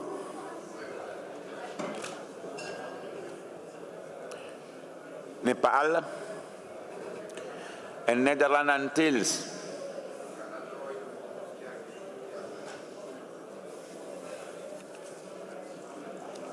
Nicaragua,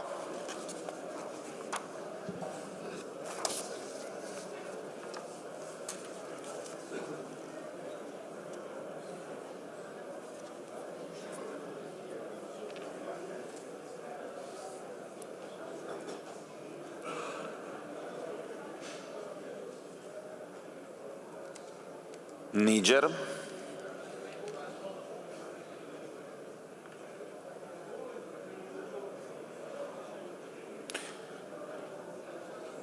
Nigeria,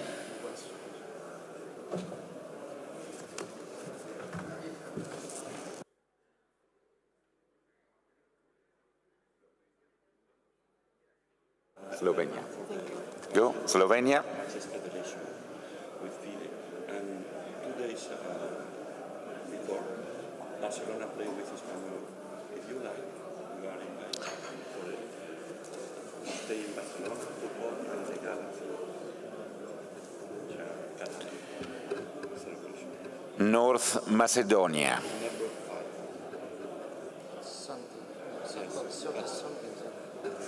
November 3 is Oman, Barcelona with Espanyol. It's the citoyen.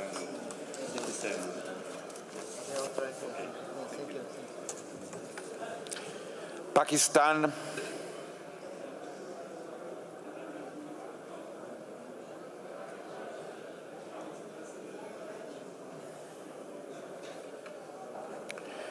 Palau,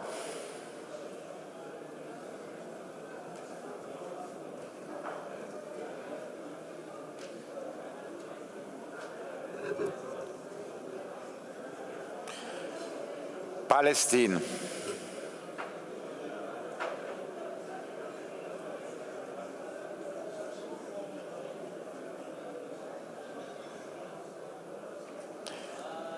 Panama,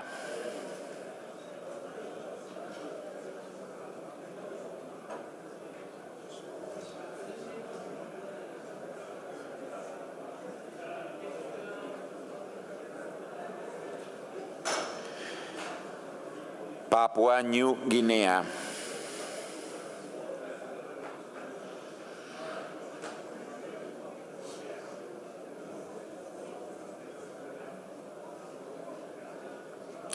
Paraguay,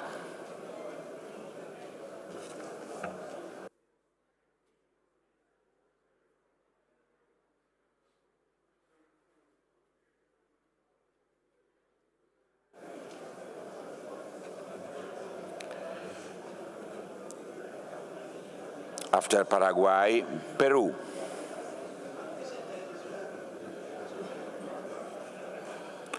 Philippines,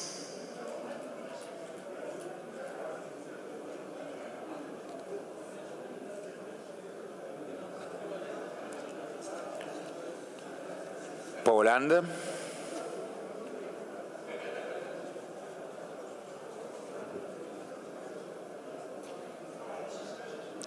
Portugal,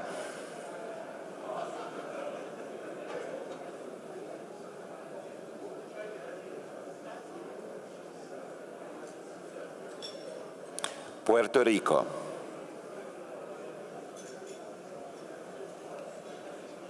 Qatar,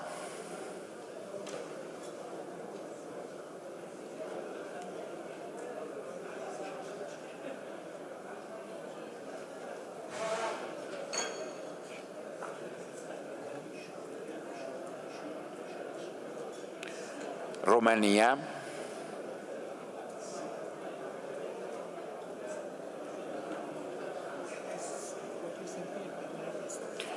Russia,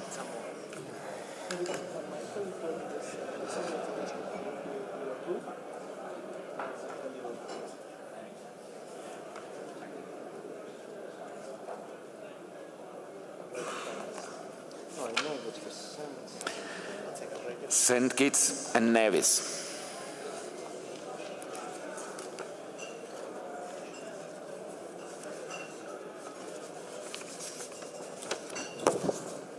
St. Lucia,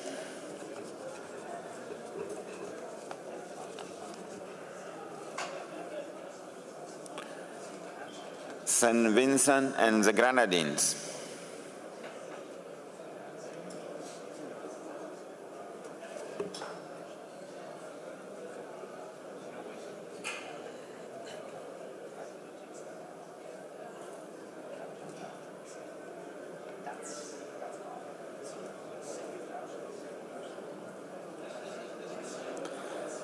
San Marino,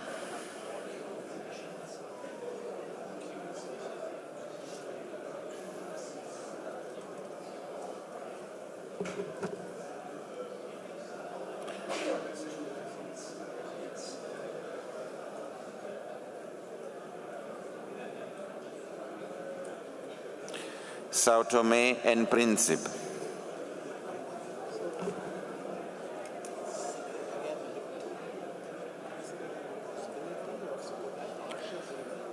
Saudi Arabia,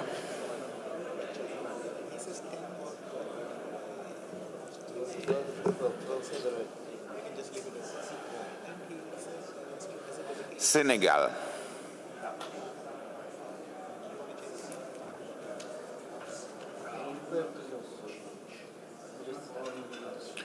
Serbia,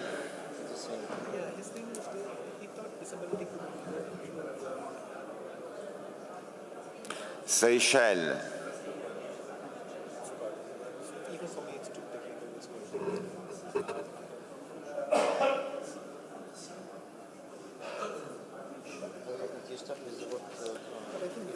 Sierra Leone, Singapore, Slovakia, Slovenia, I rarely called, Solomon Islands,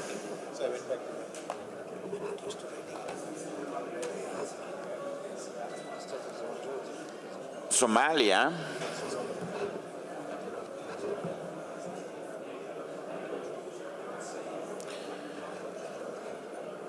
South Africa,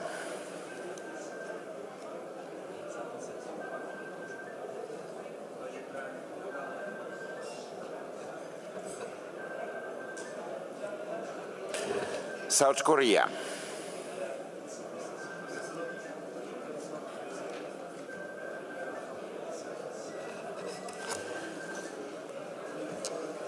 South Sudan,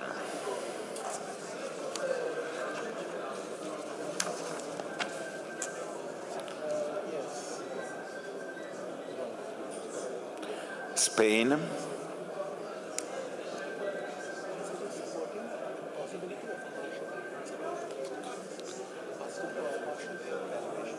Sri Lanka,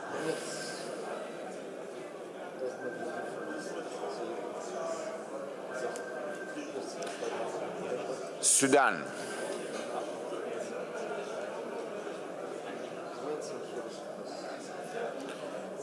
Suriname,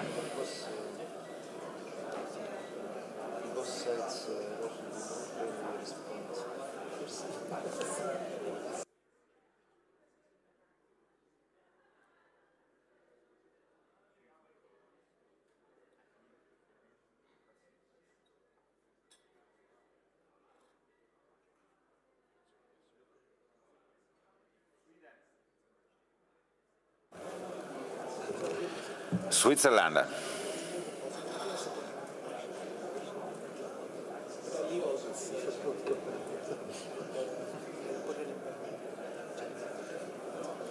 Syria.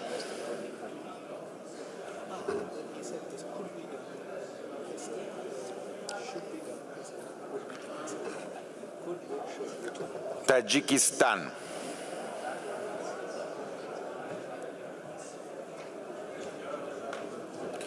Tanzania.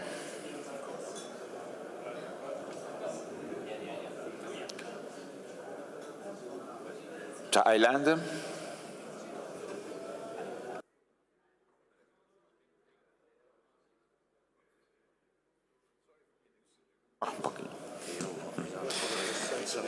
Timor-Leste, after Thailand.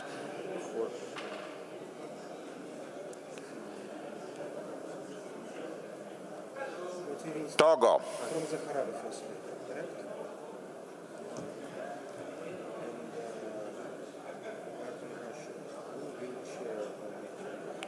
Tonga.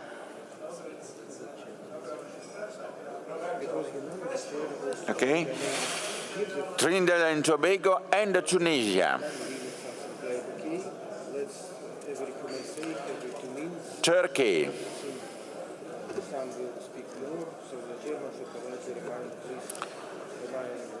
Turkmenistan.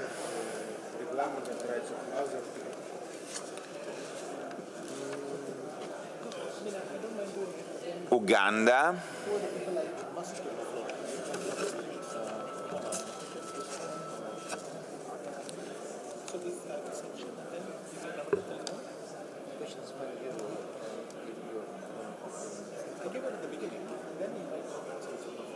Ukraine.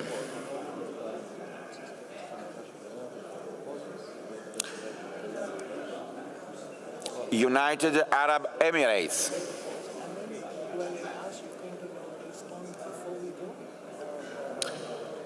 United States of America.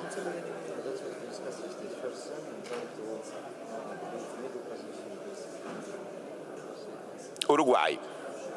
So I come in at this point. Yes, after you maybe we hear one side, we hear the other, and then this is the council position.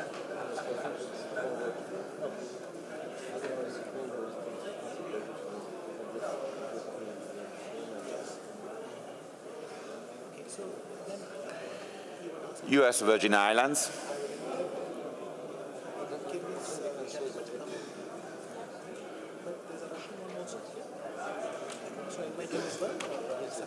I think Uzbekistan has already voted. Vanuatu.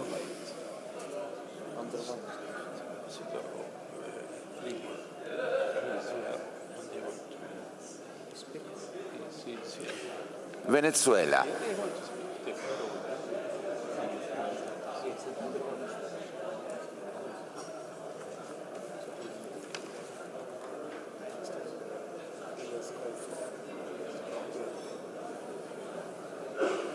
Vietnam.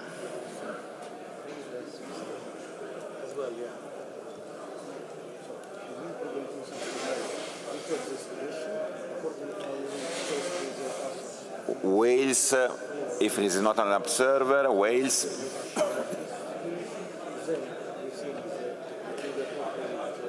Yemen.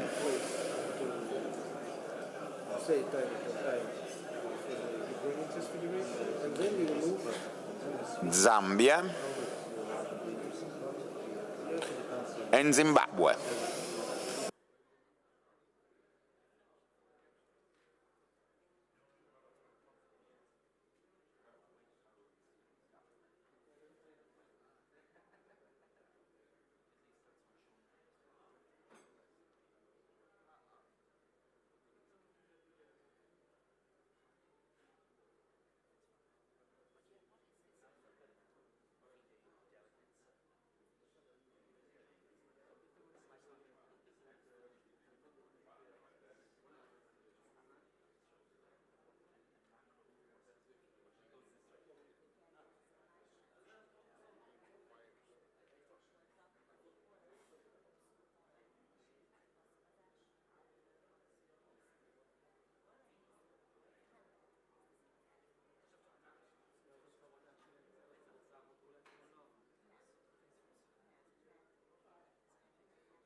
Dear colleagues, please do not leave the room. We will, while the votes will be counted, we will proceed with our agenda. But we will first get people from the coffee break back to the room as well.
You can stay. Oh, great. Last call. Afghanistan, Angola, Austria,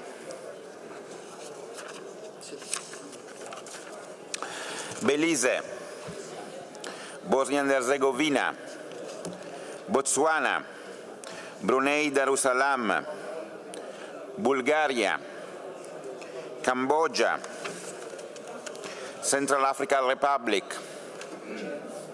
Chad, Comoros Islands, Democratic Republic of the Congo, Denmark, Dominica,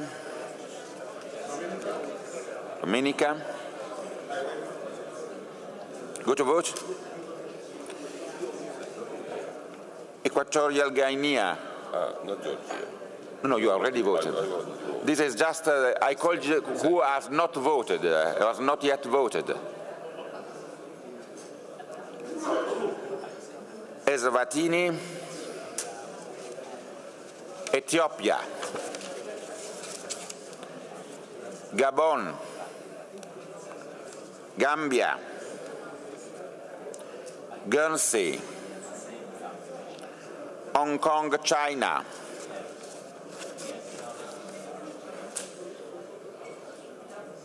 Kenya,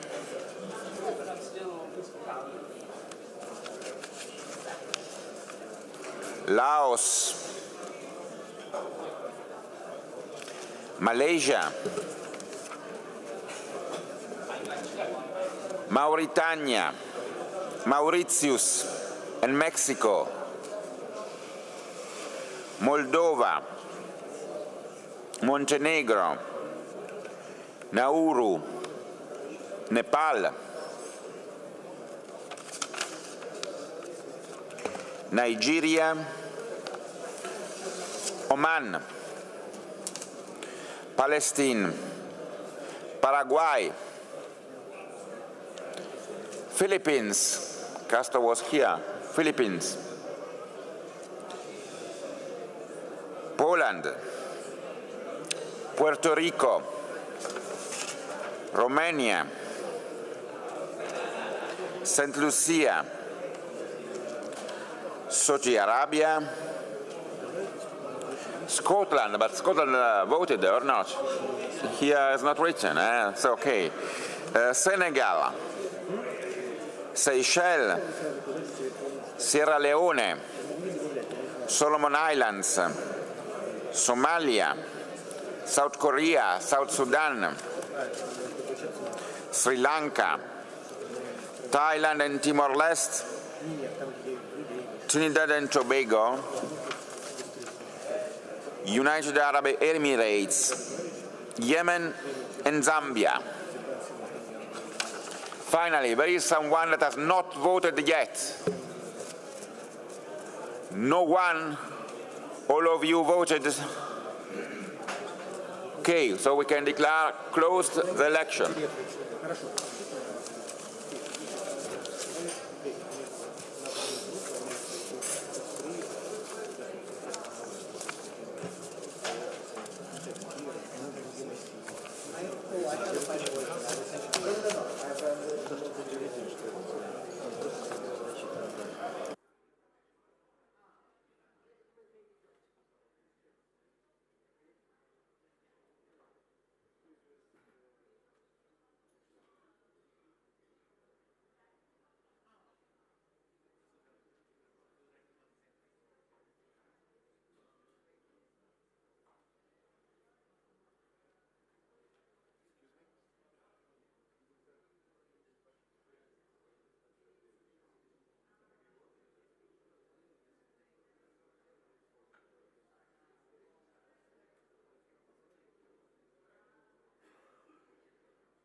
So,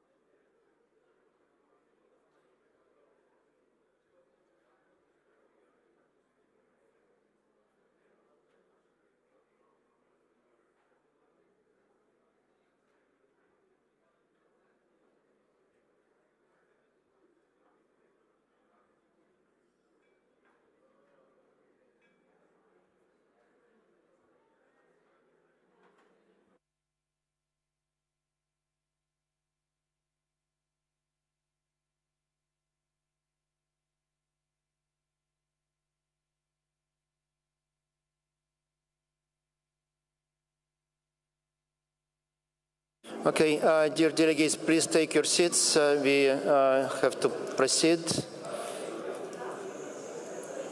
Please.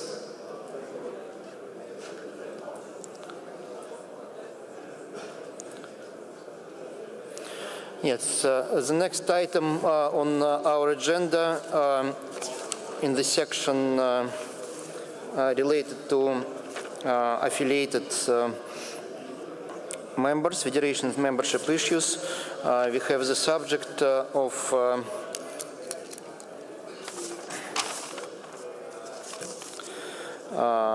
the application of the Sahrawi Chess Federation to become an affiliated organization of FIDE.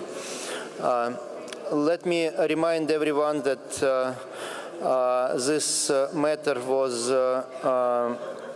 raised by one of the member federation, Algeria Chess Federation, and we redirected the file to the Constitutional Commission first, and there are no formal objections from the Constitutional Commission itself regarding the applications.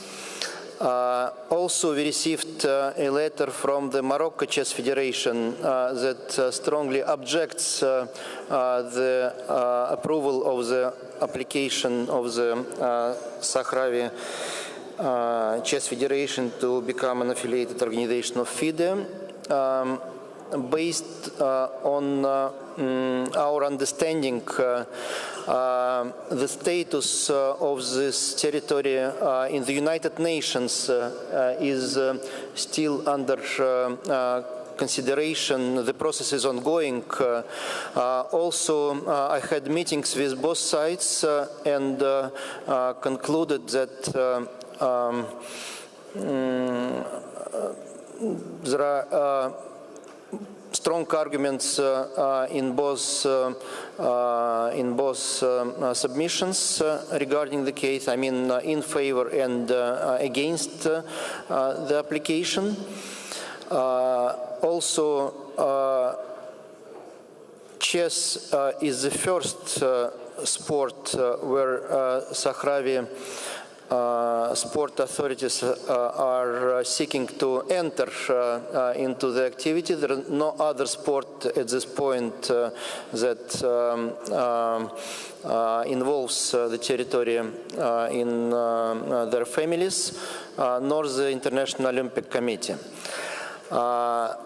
After the discussion at the Council, at the FIDE Council, the FIDE Council proposes not to consider this application at this meeting as it may break the unity both in the region and in FIDE in general. Also, from my personal opinion, opening the doors for quite many similar applications where we will have permanent conflicts between parties supporting the submission, parties against the submission. And this is the reason why the Council's proposal is not to consider this application today, while looking for the way to develop chess activities in this territory and support those chess activities by all our means, including for refugees, one of the large communities that live at this territory. So we are not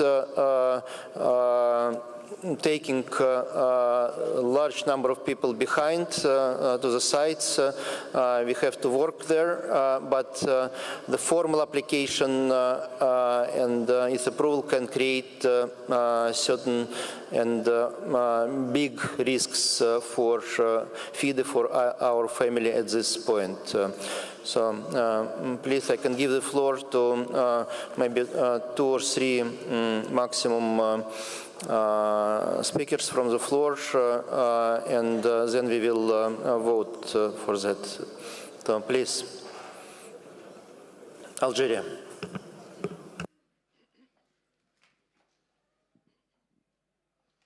Bring the microphone to first row, please. Anyone with microphones? Sorry, first, no, first row, please. And then, no, first row, and then first Algeria as applicants, and then Morocco who gave the response, and then we will decide. Okay, good day, everyone, delegates and President of Federation. For this question of requesting affiliation was already asked 2 years ago, but somebody in the board forgot to register and address it. Now, since the Constitutional Commission has studied the question and see there is no problem for this organization because it demands the minimum of the minimum. Okay. I think let's move for this young organization, to be with our family. I don't think that there is a big problem. If there is pressure, it's another way. And I don't know if there is pressure. By the way, this federation has been a member of the ICC since 18. I inform you, Mr. President. There was a report and minutes signed by the president of ICC, the ex, Nkubi from Zambia, and Fumi from Togo. And the activity was normally, but was surprised to see that Madam of President of ICC write to the Morocco Federation in 17th September. This letter was in the social media, and the Assembly don't know about this letter. Sent a letter to Morocco Federation attesting that the Sahrawi Federation is not a member. So it's very they write in this letter, Sahrawi Chess Federation is not a member, nor an associate of Africa Chess Confederation. And finally, she writes, please let me know, and I will be happy to provide more information. Be happy. Don't worry. Okay. Thank you.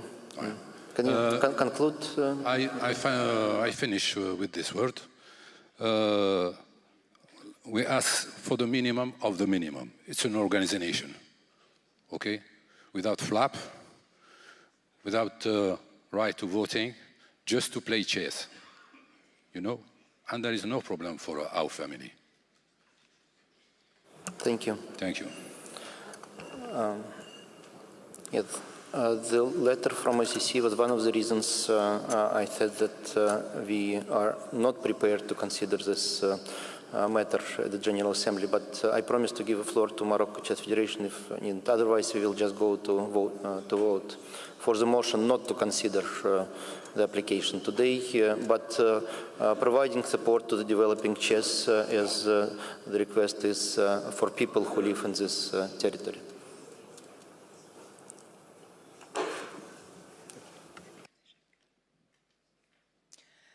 Bonjour, Monsieur le Président, Mesdames et Messieurs les membres de la Fédération internationale des échecs. Je vous remercie de me donner la parole sur une question d'extrême importance, à la fois non seulement pour mon pays, le Maroc, mais aussi pour la communauté des échecs.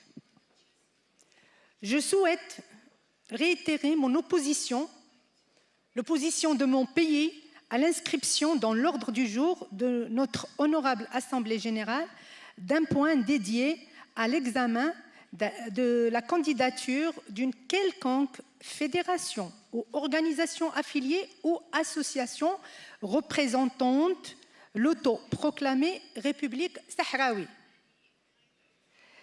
Cette entité n'est ni reconnue par les Nations Unies, ni par le Comité international olympique et ne bénéficie d'aucun statut de réfugié. Je rappelle qu'il existe un différend politique et territorial au sujet de cette question qui est traitée par les Nations Unies. Je suis persuadée que la Fédération internationale des échecs prendra la décision appropriée dans l'intérêt de la FIDE et de ses membres. Je vous remercie. Thank you. Now I put to vote the motion by the Council, given the conflicting situation and need to further discuss the situation in the relevant bodies, not to consider the initiative of Sahrawi Chess Association to become an affiliated member organization today at this General Assembly. Please, who is in favor of this proposal, raise your hand or applause, since that's our position.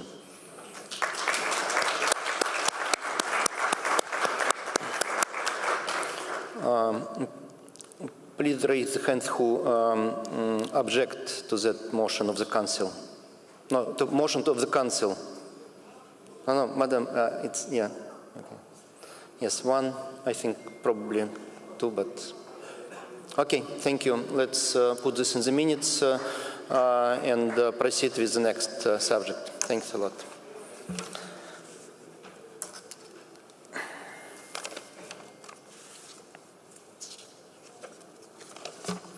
So we come to the section 4.3, Federation issues. And the first is item 4.3.1, Federation proposals regarding Russia and Belarus restrictions.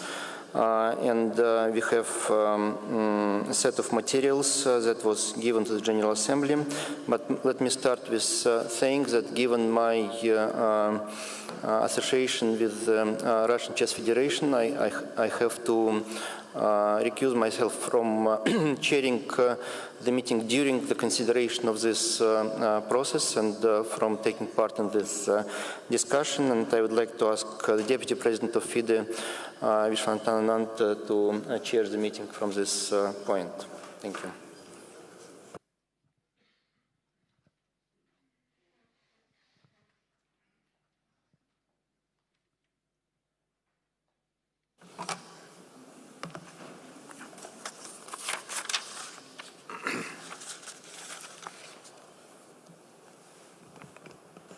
Thank you, Mr. President.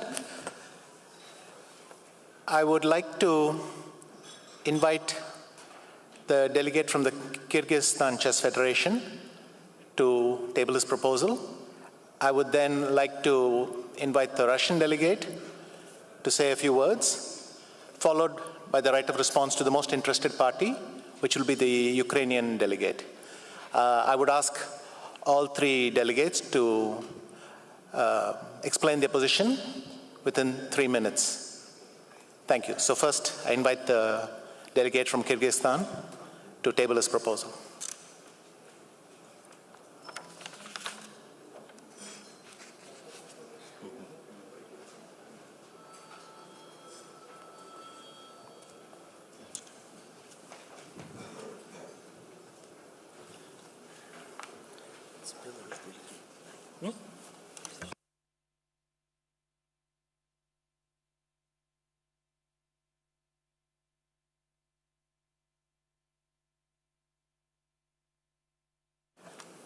Okay, and we will also add the delegate from Belarus because it is a joint proposal. So once again, I invite the delegate from Kyrgyzstan to table the proposal and explain it to the Assembly. Thank you.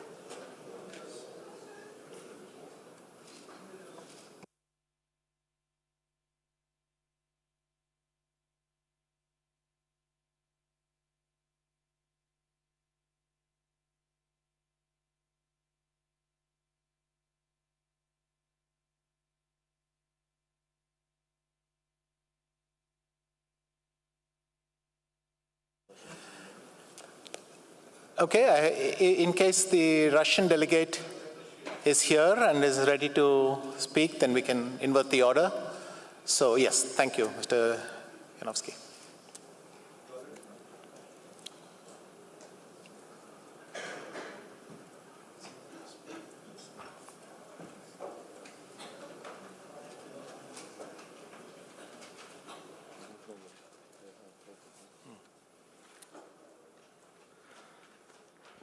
Dear FIDE President, dear Vice Presidents and delegates of the General Assembly, ladies and gentlemen, thank you for the opportunity to present the position of the Chess Federation of Russia. Of course, I could start with great chess traditions and achievements of Russian chess school, could remind about the great world champions who represented our country in the past, or remind about a great number of top-level tournaments which were held in Russia not long ago. But I'm sure that most of the delegates know all this very well, so I will not do so. I want to speak about FIDE Charter. FIDE Charter is the main document that our organization should be guided by. I want to remind the Article 4 of the Charter, which is called FIDE Principles. FIDE is a fully independent organization based on the principle of equal rights of all its members. FIDE preserves the autonomy of chess. FIDE is committed to respecting all internationally recognized human rights. After this, the most important article, it is 4.4. FIDE rejects any kind of discrimination against a country, private person or group of people on account of race, skin color, national or social origin, citizenship, or political opinions. Over 2 years ago, the FIDE Council adopted sanctions against chess players from Russia and Belarus. In fact, this violates Article 4.4 of this charter. For more than 2 years, Russian and Belarus chess players have been deprived of the opportunity to participate in the team competitions, and in the individual competitions, they can compete only under the FIDE flag. Also, the FIDE Council prohibits to organize any FIDE events in Russia and Belarus. We think that this is direct discrimination against chess players based on their country origin. Of course, it's well known that we live in a very difficult times. In last year, it was 55 military conflicts all over the world. And this is the largest number in the modern history. However, the sanctions affected only chess players from Russia and Belarus. So I want to draw the attention of the delegates that this is an unprecedented decision in the history of chess. And the decision was made by FIDE Council without consideration with FIDE General Assembly. The Chess Federation of Russia considers this approval to be unfair and contradictory of the FIDE Council. The motto of FIDE, gens una sumus, we're one family. And of course, chess should unite people, but not divide or separate them. This is the highest goal and mission of chess. In the year of important 100th anniversary of International Chess Federation, the Chess Federation of Russia addresses the FIDE Council and the FIDE General Assembly the request for these discrimination restrictions for the chess players of Russia and Belarus. Dear delegates, At our former Congress in August 2022 in Chennai, the FIDE General Assembly instructed the FIDE Council, and it was written in the FIDE website, for further explore and decide on the matter of the admission of Russian and Belarusian team from FIDE events. This was the quote from the FIDE website. But unfortunately, there was no decision of FIDE Council for these 2 years. Today, our complaint on this plot is included in the agenda of FIDE General Assembly, and it also states that the decision of the General Assembly is only advisory, and the final decision will be made by FIDE Council. It seems a little bit strange because the General Assembly is the most important organ of FIDE, especially during the congresses, which are held only once in 2 years. For this reason, Chess Federation of Russia asked to make a decision right here and right now, directly at the FIDE General Assembly. This was expressed the position of the Chess Federation of Russia, but now I want to say a few words myself. I am the chess grandmaster, and more than 25 years, I'm the chief coach of Russian youth team. I have visited enormous number of world and continental chess championship, and I have a lot of friends all over the world. Although I take part in the work of General Assembly for the first time, I met here a lot of friends from different countries, and speaking to them, they said that, of course, they're upset about the restriction for Russian chess players, but they're under serious political pressure, and they got a lot of warnings that if they will support the removing of the restrictions from Russian chess players, it will be regarded as they support the Russian politics. But this is absolutely two different things, and they shouldn't be mixed. Chess should be out of politics. It is, I think, one of the main FIDE principles, and chess is a very wise game. The chess players are regarded always high intellectuals, and I think that it is possible for chess community to show the example of not mixing chess and politics, and to improve the situation, to remove restrictions from Russian teams. Although they said Thank you, Mr. Yarovsky. I think you've made your case. If you don't mind, we can move to the next. Thank you. Okay, thank you very much.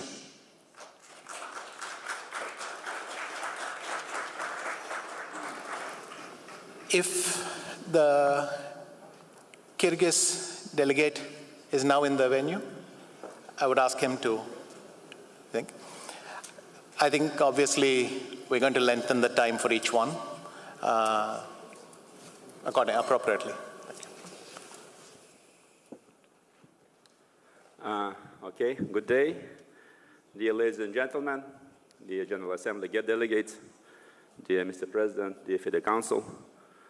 I hope and believe that we live in a free world, and people from different countries, they have a right to self-express and not be criticized or whatever.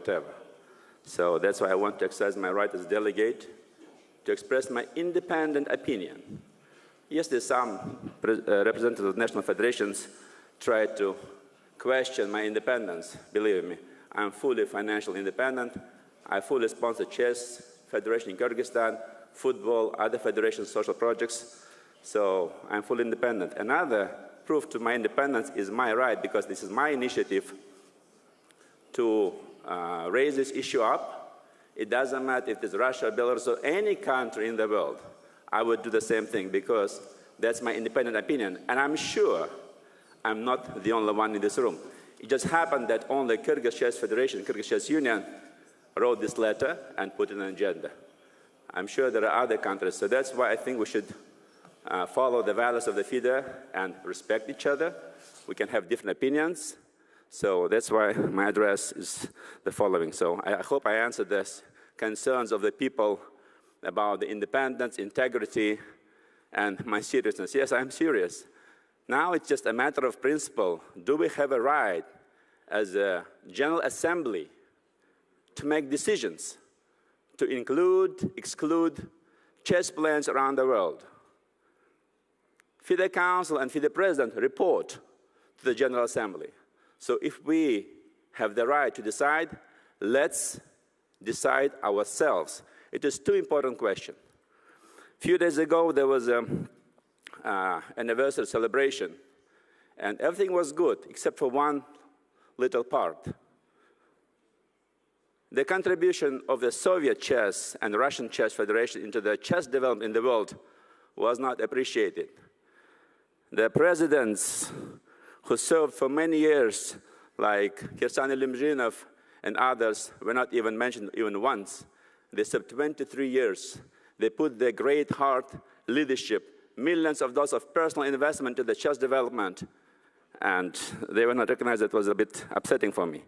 So I would like to do that, because that, for example, one person, this Kirsan Ilimzhinov, he's just also just big motivate and role model of leadership and motivation.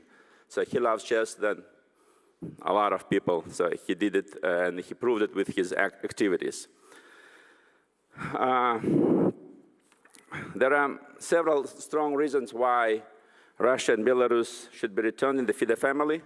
Yesterday I talked about what big family means to me. I want to remind that I'm the 9th child and I have 6 children myself. When you cut off one finger, you hurt the whole body. We should not be cutting off fingers. It's very important to keep everyone in the family. We are all different. We have different opinions, but we all love chess. That's what unites us. So we should have enough strong spirit to say what we think and do the right thing. Let's do the right thing. The first reason why, because there should not be double standards, because double standards is unethical. Nobody in the FIDE family should be sanctioned for political reasons. Second strong reason, FIDE must provide equal rights to all chess players in the world. Chess players should not suffer because of their governments. Imagine these two countries, almost 100,000 of chess players, they were taken this right to participate in the international tournaments and the Olympiad. That's a shame. Third reason, strong reason, Russia has done so much to the world chess and chess Olympiads. Without Russian teams in the Olympiads, it's like hockey without Canadians, Americans, or Russians. It's like football without Spain, France, England, Germany, Brazil, and Argentina. It's not a true, strong, competitive environment. The fourth reason, Russia was historically a big sponsor, so let them continue to sponsor. They have done so many great events around the world. They supported a lot of chess initiatives.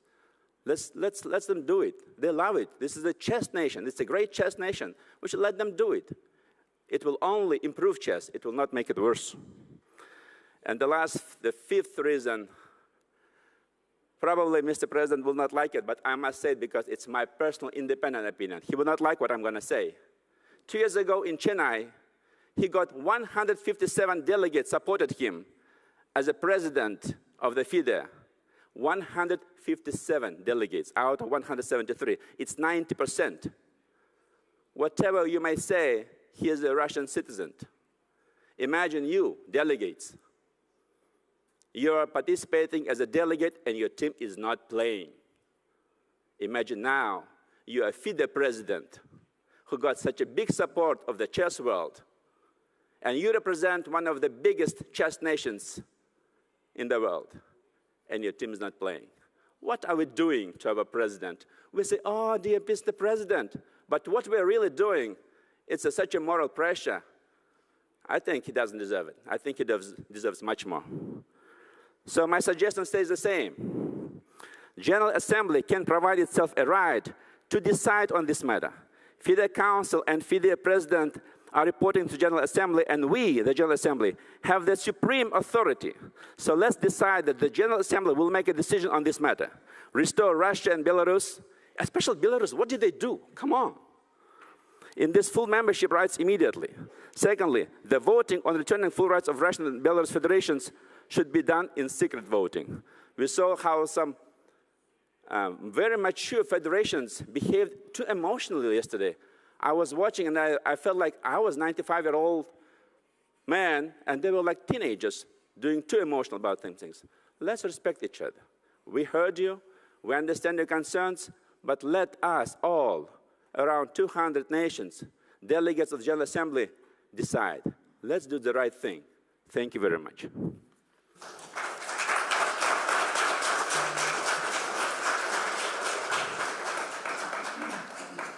Thank you very much. If the Belarusian delegate is here and would like to say something. Thank you. Yes, please.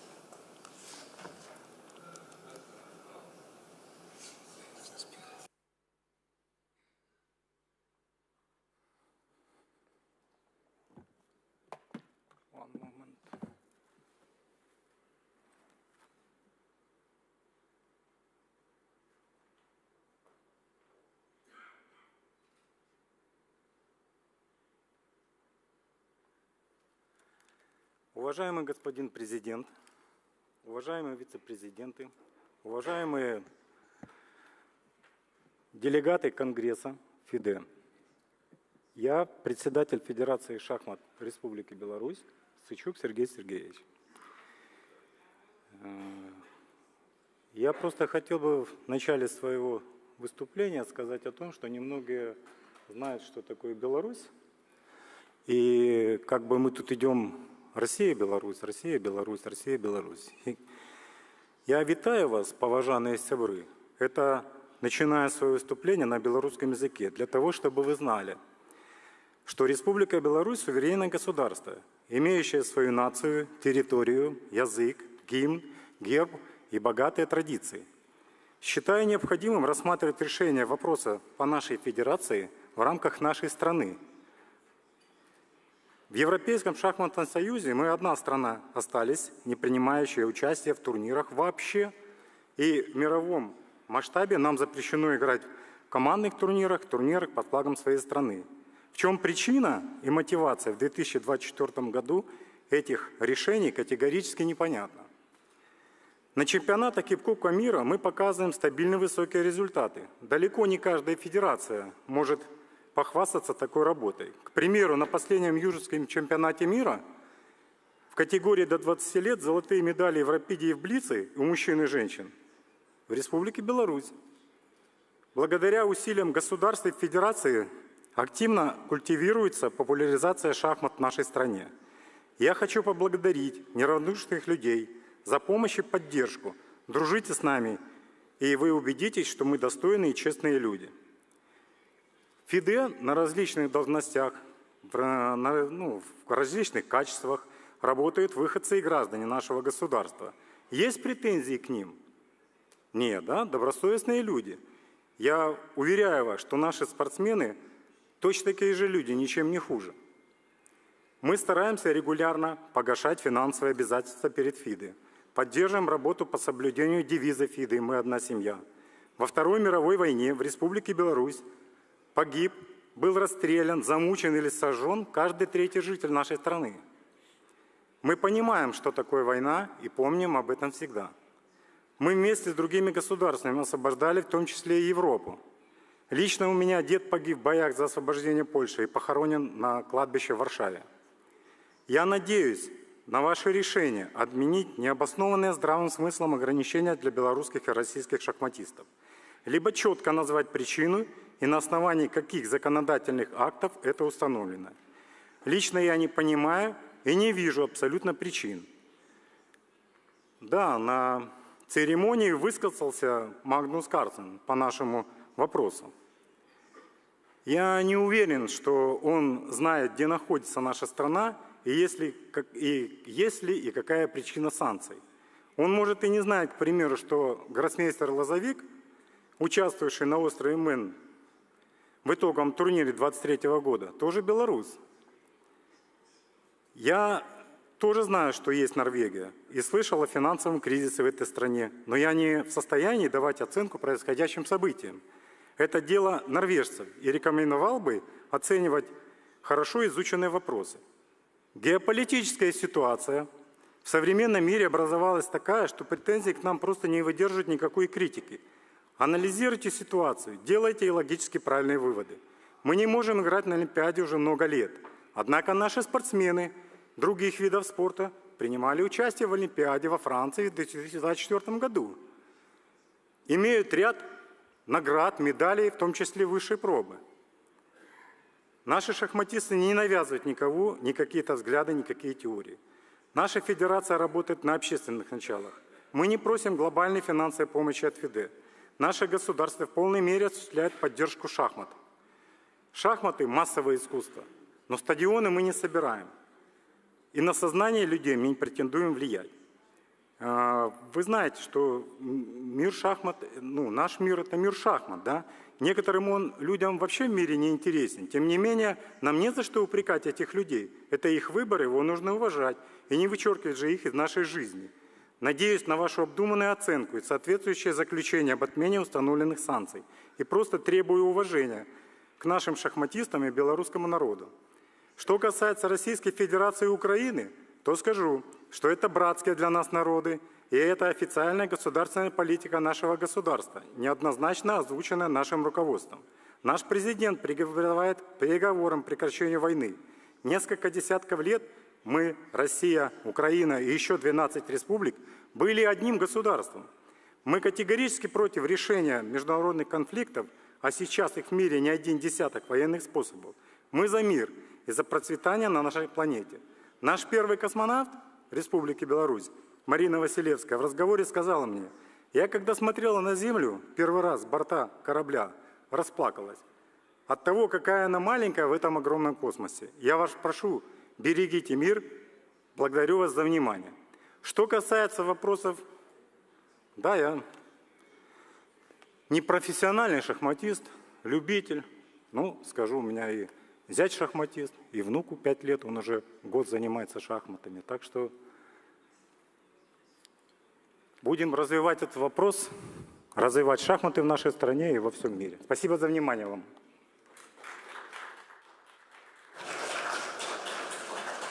Thank you very much. Now, as the most interested party, I would like to invite the delegate from the Ukrainian Chess Federation to respond. You would like to speak from there?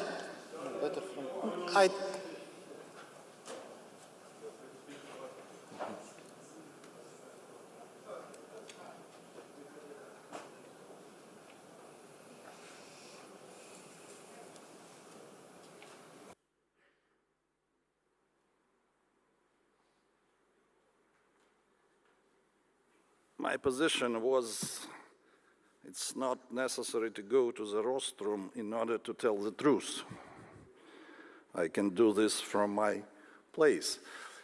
But anyway, position of Ukrainian Federation was expressed in our letters and declarations that we have sent to all chess federations all over the world. So, in our short speech, I will briefly present just a short declaration of Ukrainian Federation and my own opinion regarding all that. So, our federation categorically against the lifting of any restrictions that were imposed on the Russian and Belarusian federations in 2022 in accordance with the recommendations of International Olympic Committee. We believe that the memory of 34 Ukrainian chess players, chess coaches, and chess functionaries who were killed by Russians is a sufficient reason to remain these restrictions. Furthermore, we suggest not to return to this question until the International Olympic Committee will issue other recommendations on this matter. Regarding speeches of previous speakers, that's ridiculous to hear from Russian delegates about human rights. That's ridiculous to hear about Russian chess authorities at the time when the supervisory board of Russian Chess Federation is full of war criminals whose hands are in blood of Ukrainians. It's ridiculous to hear these arguments in time when every minute, every day, at the daytime and nighttime, Russian bombs, Russian missiles turn into ruins Ukrainian cities. It's ridiculous to hear from them that they want to put on one level the aggressor and bloody invader and the victim of this aggression and invasion. Of course, I'm sure that most of you understand that. And I apply to common sense, to pragmatic position, and just to simple justice to remain the situation as it is, not to make any changes in the position of FIDE regarding this case. I would recommend you to vote for our propositions to remain all restrictions and to turn to this question only after new recommendations of International Olympic Committee. This is a very soft suggestion, I would say, because my personal position to impose some new restrictions due to the position of Russian Federation, which fully support the policy of Russian government without splitting policy and chess, as they have declared here. Taking into consideration that the overwhelming majority of Russian chess players, without saying about Russian chess functionaries, who support Russian bloody invasion. Thank you very much, and I am sure that the common sense will win. Thank you.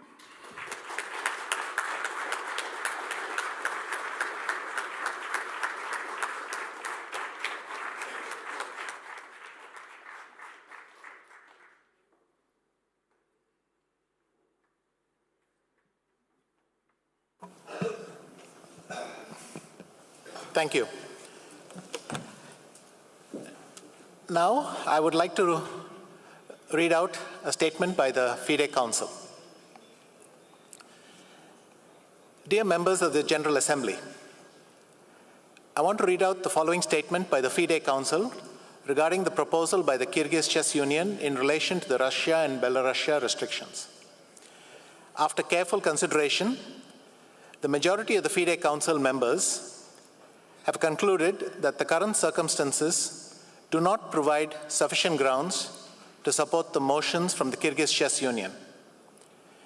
We also remain mindful of the broader international context and each federation's relationship with their national Olympic committees. At the same time, the Council recognizes the need for a balanced and humanitarian approach.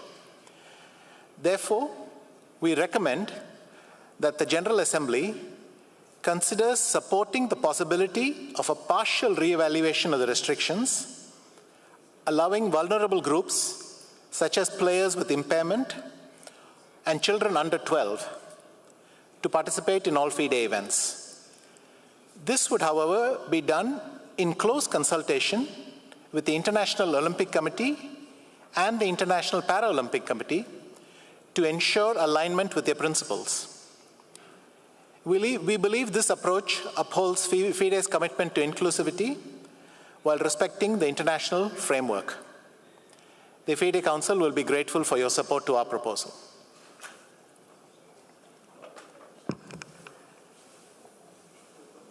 Yes, just 1 minute. I would now like to throw open the floor. Before that, I'd like to ask Mr. Mamedov from the Azeri Chess Federation to share his viewpoint. Dear colleagues, dear delegates, I just appeal to you not to take radical decisions, not to compromise unity of FIDE, and to think of FIDE's renommé. But if asked my personal position, I agree with FIDE Council proposal. Also, I will think of the fate of such vulnerable categories as disabled, for example. But in the end, again, please don't impose additional risks upon our organization. Thank you.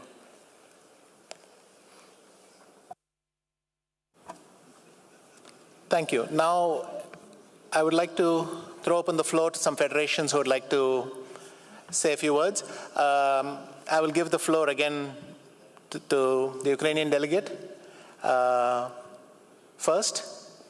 Sorry, Vishy, would you like to add anything to your earlier statement? Do you want someone else first? 1 second, Malcolm. Let me finish with him, and I'll get to you.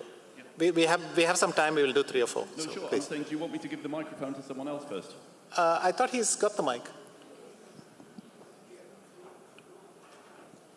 Well, I can talk later if it's necessary, or I can talk now. No matter for me. Okay.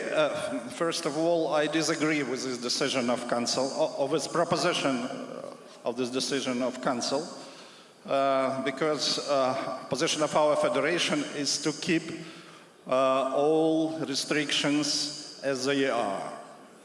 There is absolutely no reason to lift or soften any restrictions. Believe me that in this case, our federation will be, I would say, obliged to make very difficult decision not to participate in these tournaments. Thank you. Do you want to go next, Malcolm? Okay, go ahead.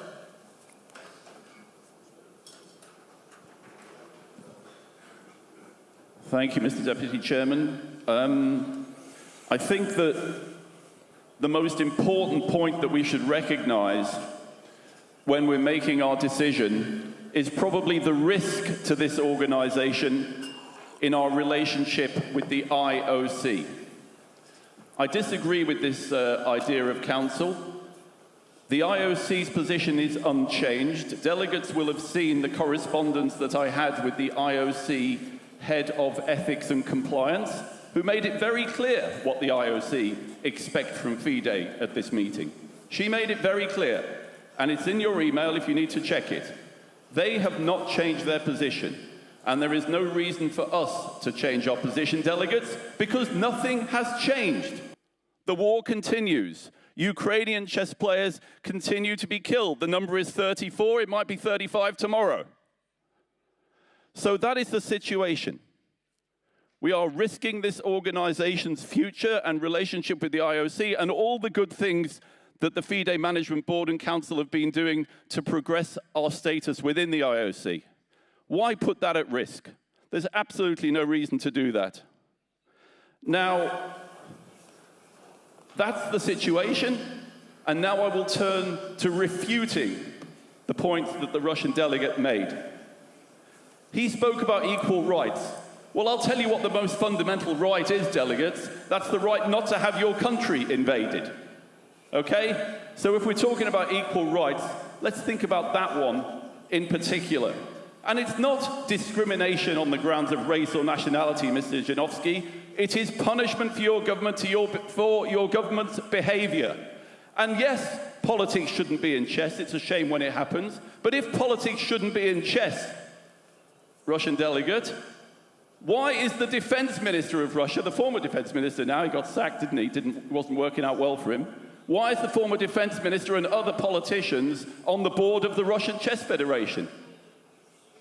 Explain that one away. So delegates, let's not do anything to risk our organization's future. Option 3 that the FIDE Council has proposed, which is not changing anything, not doing anything, it's the one that makes the most sense to me, and I think the one that protects the future and integrity of our organization. Thank you very much.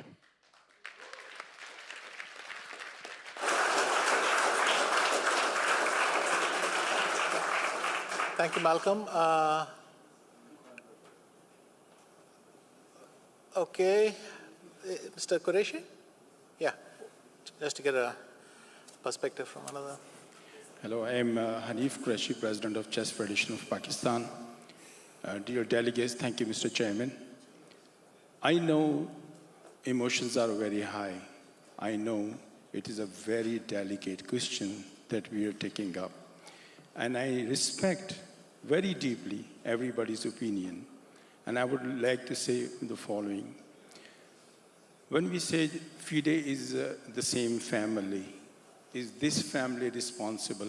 We know in the history there are heroes and villains. One nation has the heroes and other nation has the villain. There has been a lot of injustice. I recognize that. And in the whole history of humanity, we had these injustices. But then the question is for us and delegates in front is that are these people responsible, which is our chess family? Those players who are playing in the hall, these are FIDE family. And these people sitting here, they are not responsible for this. So at the end of the day, if we go into every conflict around the world, FIDE will not work. FIDE has to be absolutely politically neutral, as FIDE says always. I do understand the point of IOC, and I understand also the Constitutional Commission and FIDE Council recommendations on that. But again, I would request all of us to think about FIDE family. It is very important. I'm not presenting any recommendation, but however, I think, and I respect Constitutional Commission's recommendation, but I think this House has the final authority on everything, and this House shall decide about everything. While we are deciding, it is very important for us to keep in mind that this is our family, and all these members are our family members. We cannot make difference between these members sitting here, and these members are not responsible, and those players are not responsible for any injustices going on in this world. And we have other platforms, United Nations and everything. I wish we have less politics here and we protect our chess players. Thank you very much. Thank you.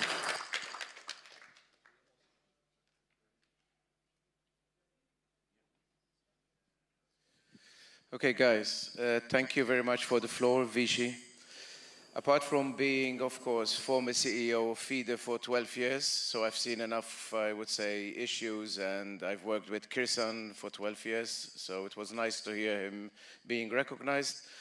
But let's come back to the fundamental issues here.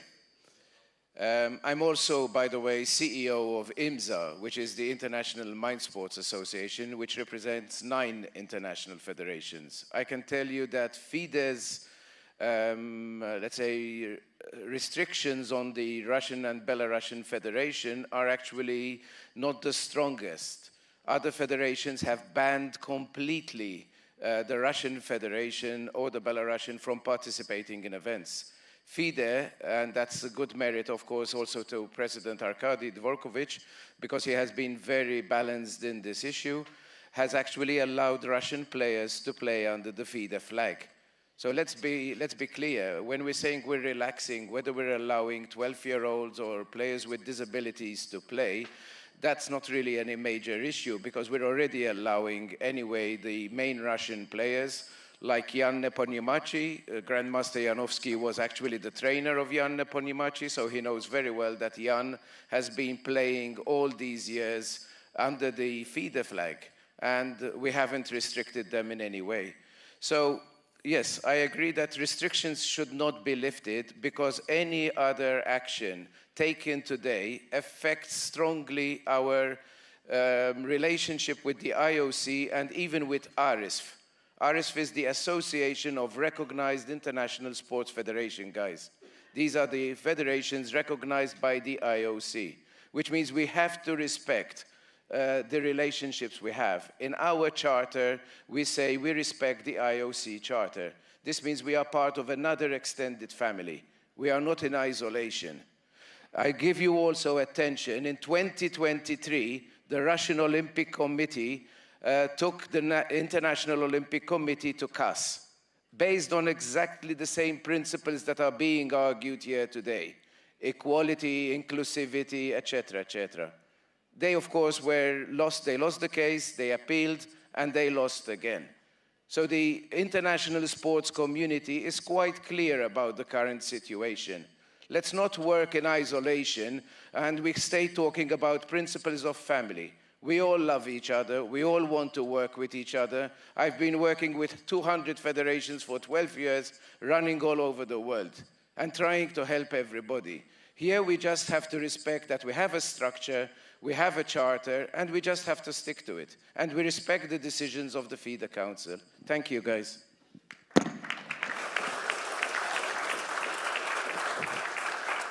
Thank you. Just once, I would like to just clarify again that the FIDE Council proposal actually states that whatever we will do proceed, it will only be done in close consultation with the IOC and the International Paralympic Committee. And we will ensure alignment with their principles. I just want to clarify that. What's that? You should have gotten a decision from the IOC whether the council should have gotten a decision from IOC whether this is okay before they bring it up as a solution. You cannot come here and tell us this is your situation and you have not spoken to the IOC. I myself, we from the small chess federations do not have any problem with inclusion, but this is going to impact us severely. So when you come here and say this is a situation, you should speak to the IOC and say that the IOC have no problem with that, and then we would vote for it. We would be in agreement with it. But if we haven't spoken to the IOC, you cannot bring that up as a situation for us to vote on it. You haven't spoken to the IOC yet. So we need to get a decision first before you bring it up to the next council meeting and discuss it.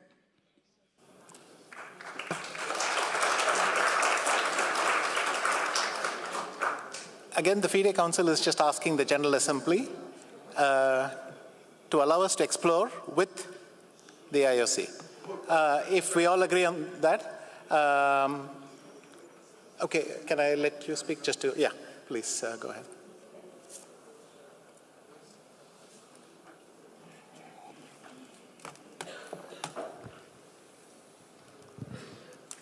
Soy el presidente de la Federación Cubana de Ajedrez. Mi nombre es Carlos Rivero. Lamento mucho esta situación. Considero que somos amigos tanto de Rusia, Ucrania, como de Bielorrusia. Por lo que no voy a hablar de temas políticos, sino de lo que somos en la familia del ajedrez. Siento una gran nostalgia por no ver a los principales jugadores rusos en los eventos por equipo. También ver cómo tienen que jugar por otras banderas o tienen que estar auxiliando a otros equipos ante la imposibilidad de sentarse en el tablero. No tengo nada en contra de Ucrania. Es más, tenemos magníficas relaciones con los jugadores ucranianos. Queremos muchísimo a Vasily Ivanchuk, que ha ganado 7 capas blancas in memoriam y es muy querido por todos en nuestro país. Solo llamo a la sensibilidad humana y que si la FIDE pudo consultar con el Comité Olímpico sobre estas cuestiones, deberíamos también nosotros llamarnos a capítulo y pensar por el bien del ajedrez, no solamente por el bien del Comité Olímpico. Y pienso que también Arkady merece un apoyo también en este sentido. Muchas gracias. Muchas gracias. I'll also allow Simbat Luputian to say a few words.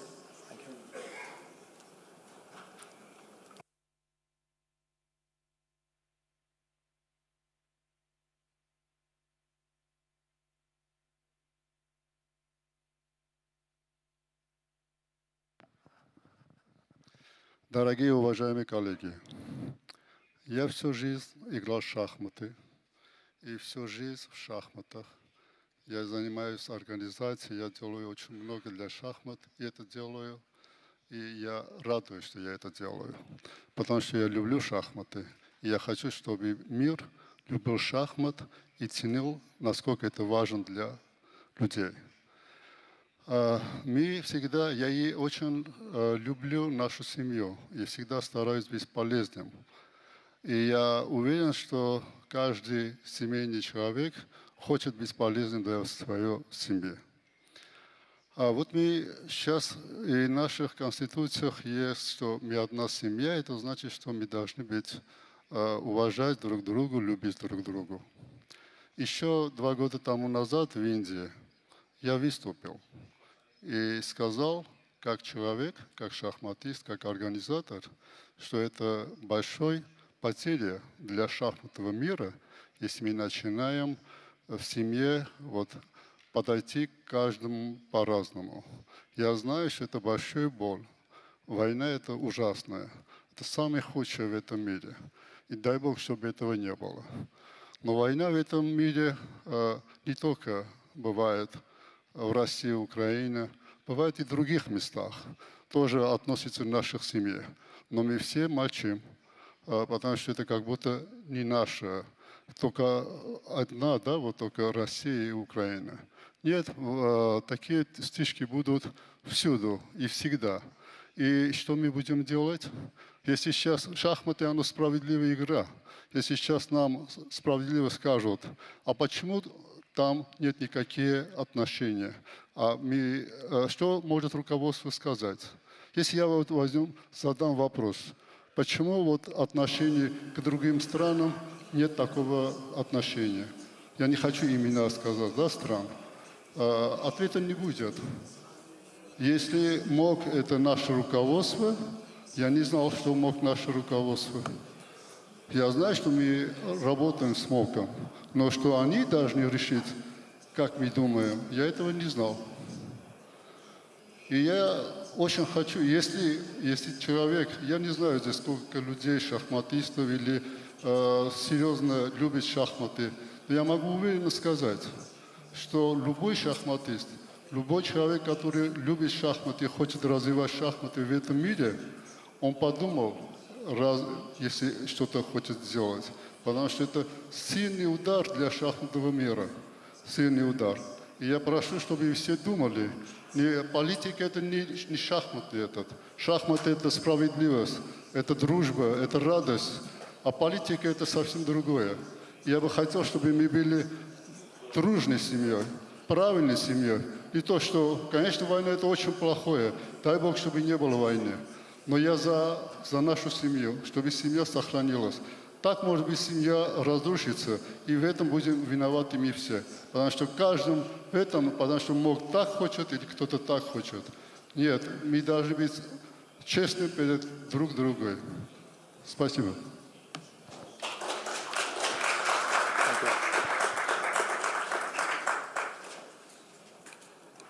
Okay, from the Malaysian delegate, let's just... Thank you, Mr. President and Deputy President. In Chennai, I rose also because Malaysia has always taken a position against sanctions. And the approach that we've taken also in ASEAN has always to continue engagement, however painful it is. Because we have this belief that to resolve conflict, you cannot disengage. And however painful it is, that opportunity to engage has to continue. I also have a strong belief in our independence as an organization.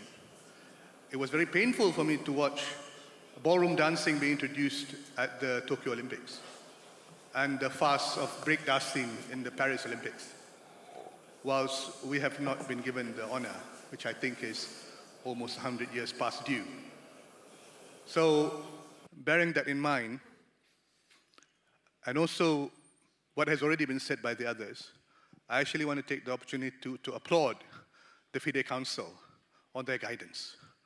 Because at the very least, on the balance of the importance of relationships and the growth of this organization, it has given us a way to say that we are moving forward and we are caring about the future and teaching, at the very least, our kids, those 12 below, that engagement has to be there when their generation takes over, that we have to continue to have relations to ensure that chess ends up being the solution to conflict, not be part of what has been a very tragic game over human history.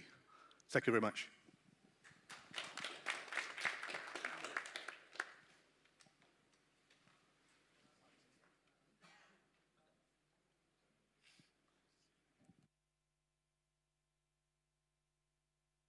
Yeah.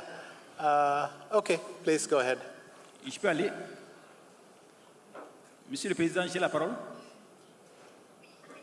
Ah, sorry, I'll finish with that and we'll come to you.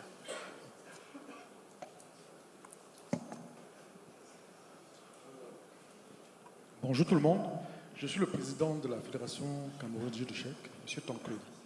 En fait, je suis certain que la situation que la FIDE est en train effectivement de vouloir résoudre est extrêmement difficile au niveau de la grande décision. Mais j'aimerais surtout interpeller la FIDE de enfin, on dit qu'on ne fait pas la politique, c'est-à-dire que nos décisions ne doivent pas prendre en compte l'histoire de politique des uns et des autres. Mais j'aimerais qu'on fasse la différence entre l'éthique que nous clamons tant, notre façon de défendre notre philosophie, et cette politique. Donc, créer effectivement, regarder avec attention le point, c'est-à-dire la limite entre ces deux choses. Et c'est important, puisqu'il faudrait effectivement que les délégués puissent prendre une décision de vote par rapport à cette éthique que nous défendons. Merci.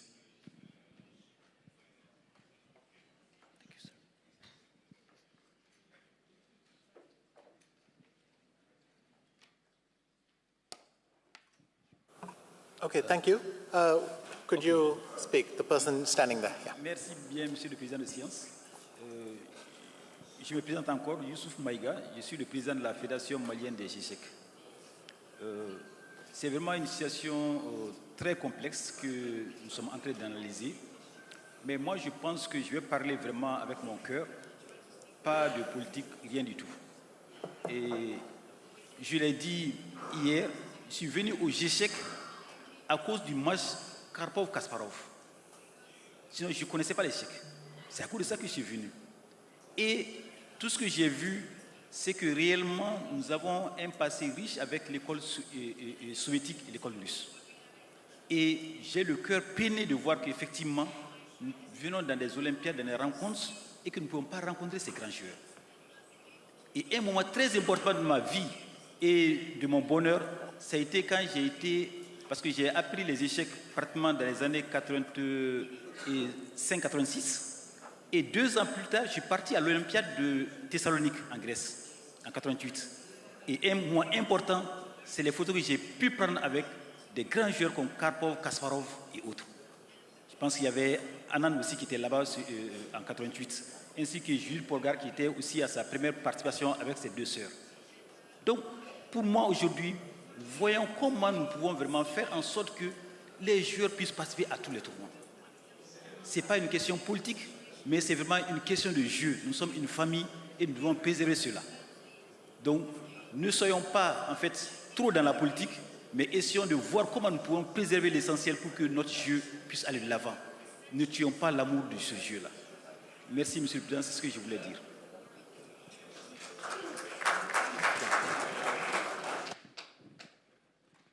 Okay, yes, Tunisia, please.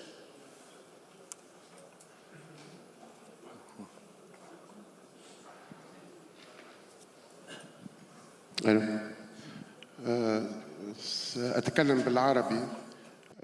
سفيان مجدوب بالاتحاد التونسي.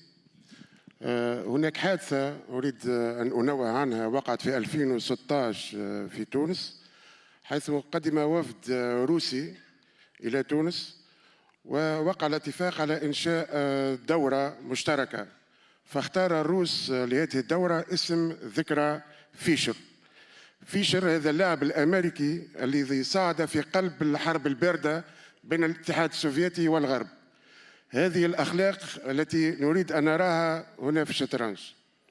نقطة أخرى، إذا كنا سنتخذ نفس المعايير بإقصاء روسيا من اللعب في الفيدي، فنرى أن العالم كله في الشرق الأوسط هناك حروب كثيرة، هناك 76 لاعب قد قضوا في السنة الفارطة في حرب في فلسطين، وهناك مثل ما وقع في بيلاروسيا أنها دعمت أو كانت، فهناك كثير من الدول التي دعمت كثير من الحروب الموجودة في الشرق. فبهذه الطريقة سنجد أن أغلب الاتحادات المشاركة لن نراها في الأولمبياد القادمة. كما أني أشتم رائحة سياسة موجودة وضغط سياسي موجود وهو خطير جدا، ولذلك أطالب بانتخابات سرية في هذا المقترح بإعادة روسيا. وشكرا. Thank you.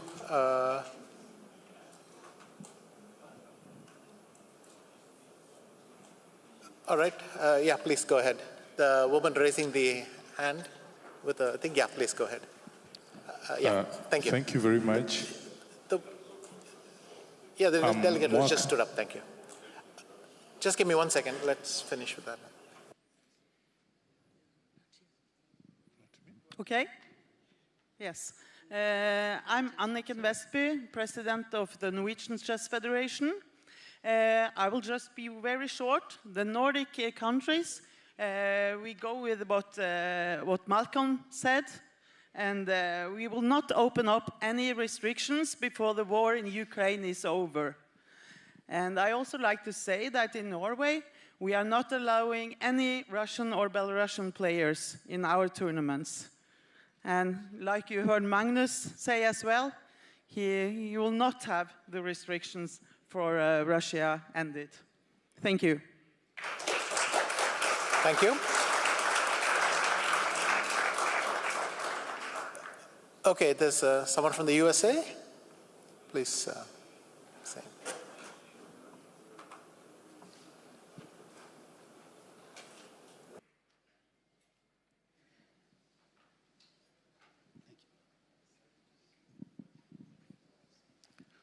Hello, I am Kevin Pryor, President of the United States Chess Federation. We appreciate the comments from Malcolm, as well as the colleague from Dominica. We encourage FIDE to reach out, speak with the IOC, but we really think that activity should have happened before we convened. To that point, we stand with Ukraine, and we believe that there should be no alleviation of sanctions. Thank you.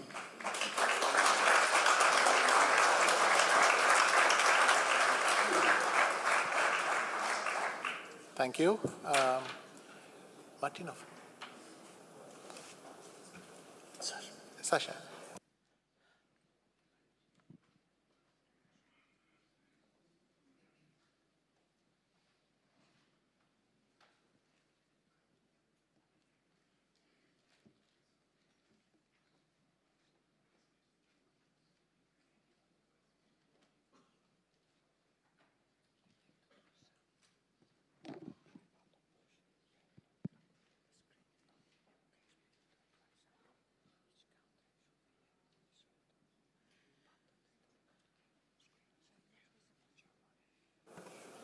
Thank you. I'd like to proceed to voting. Okay, we'll give the floor to Egypt. And hello, good morning, everyone. Okay, firstly, I'd like to thank all FIDE team for this great organizing and work, okay. Secondly, what I see and what I understand from the suggestion of FIDE Council that it will be after IOC Council. I was honored to represent FIDE as the chairman of FIDE Athletes Commission at IOC meeting. And as I understand very well, they are caring about athletes and same time caring about making inclusion, but same time they don't want to get into politics. Everyone spoken here had one concern, and it was very clear, including, and I would like to take from words of Ukrainian Chess Federation representative, if IOC takes another decision or supports another decision or accepts another decision, then we will take approach, we will accept approach, any other approach. So everyone spoke here about IOC because everyone is concerned that any decision could be taken could affect us. And including your decision also that it will be after consultation with IOC. So if I understand well, everyone agrees that if we consulted IOC and they accepted any change, then everyone accepts the change. If IOC accepts the change, and this will not affect our organization. That's all. Thank you, and see you all. Thank you. thank you. Okay, we're just going to put up something on the screen. Thank you. I think we'll close the discussion now. No, sorry. I would like to speak before you close the discussion. So, ladies and gentlemen, dear delegates, I'm coming from a country where all these principles about the Olympic Games, the importance of the sports for the friendship, the solidarity, the peace, all these principles we are learning in the preliminary school. All this idea about Olympic truce, we know from our preliminary school. IOC today had announced Olympic truce, 19 July, 15 September, suppose that wars, they should stop. Of course, nobody was listening. In one channel, you could see the games. If you turn to all other channels, you could see how many people they were killed in Ukraine and in Gaza. This is the situation today. So the sports, unfortunately, they are losing their value. And I'm still one of them who believes that sports should be used to strengthen the relations of the people, the friendship, the solidarity, and the love for the peace. I'm in favor of this. But I agree at the same time with all of those that they said. Malcolm made it clear. We belong to an organization, a movement, the Olympic movement. They have their principles. They have their own recommendations that are not orders, of course, but they are strong recommendations that for me we should follow. If we think that they are wrong, and I personally have said if you are using the sports to escalate the tension, this is wrong. But if we think that they are wrong, we should convince them that they are wrong. In other case, we should follow the recommendations that they are giving. And FIDE has done this until now. What the recommendation of the board for the assembly is saying, and this is unanimous made recommendation, because we said by majority, it was unanimous made recommendation. We don't. Well, I recuse myself from that. That's why. It's. I was not. That's why I was by majority. Okay, that's why I was by majority. Okay, then only the president. We can understand that. So concerning all the others, it was unanimous. So what the recommendation says is to reject the proposal which is coming from Kyrgyzstan. Actually, what the proposals, the recommendation of FIDE says is no changes. It's what Mr. Kapustin was asking and Malcolm Payne was asking, and I agree with them. Until IOC changes this position, there are no changes. So actually we agree on this. The Council agrees with these people that they have expressed this opinion. No changes. What the Council says further, and we should make it clear if it is not clear, is that Council can open discussions if we can convince IOC to change the position concerning children or handicapped people or veterans. This is another story.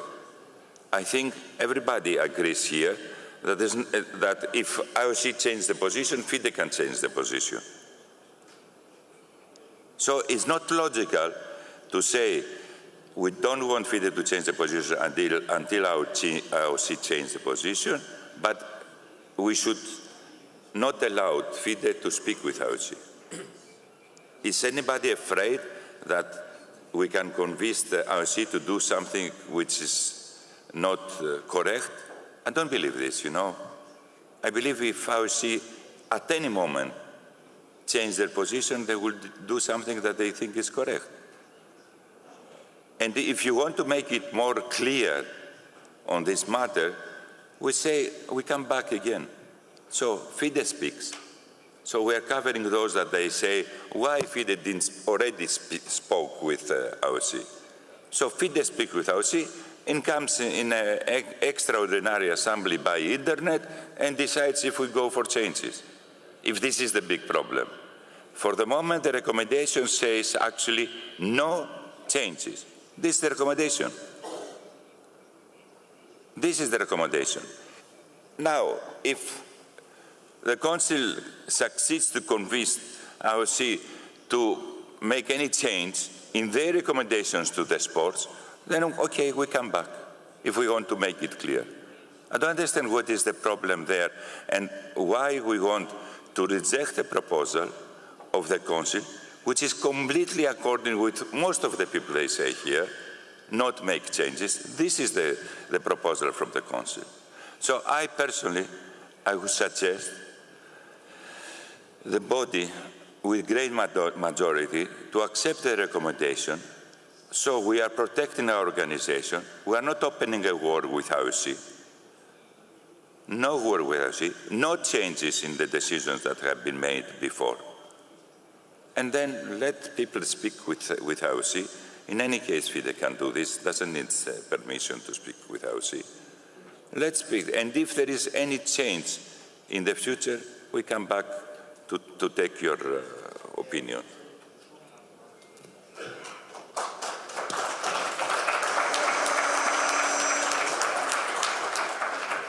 For me, dear friends, the principle of peace is the most important, and the friendship, the solidarity.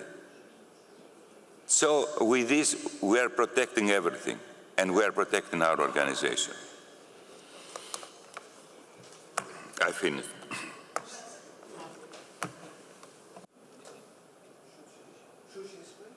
Yes. We will now move on to the display. You will see three options that are proposed for voting. We will hold an open vote.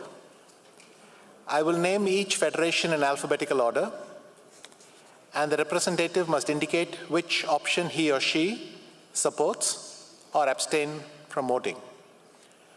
Only a delegate from the federation included in the list of delegates has the right to vote.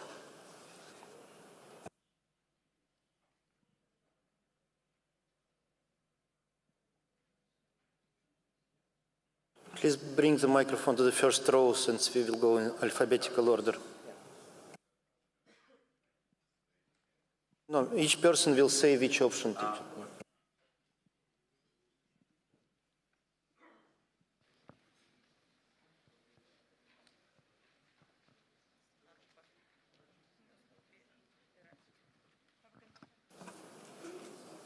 Would you like me to, there's been one or two minor edits. Would you like me to read it once for everyone? Okay. So option one. Option one. I'm sorry, Vichy, but with great respect to everyone, the options have changed. So when I was telling everyone to do asking everyone to do number 3, actually it's number 2, which I'm recommending.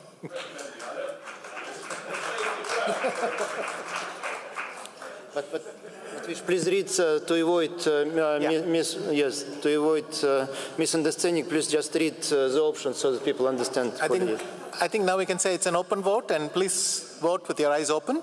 I will nonetheless read it once more.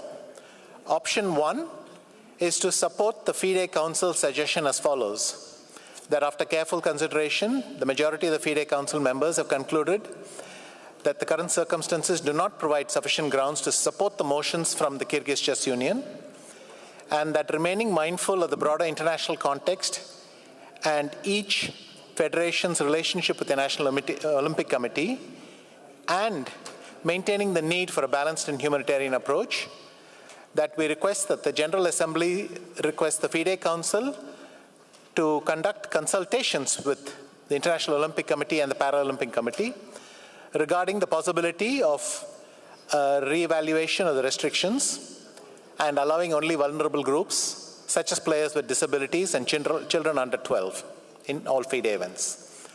Option 2 would be to recommend to the FIDE Council to keep in force all the current restrictions related to the chess federations of Russia and Belarus.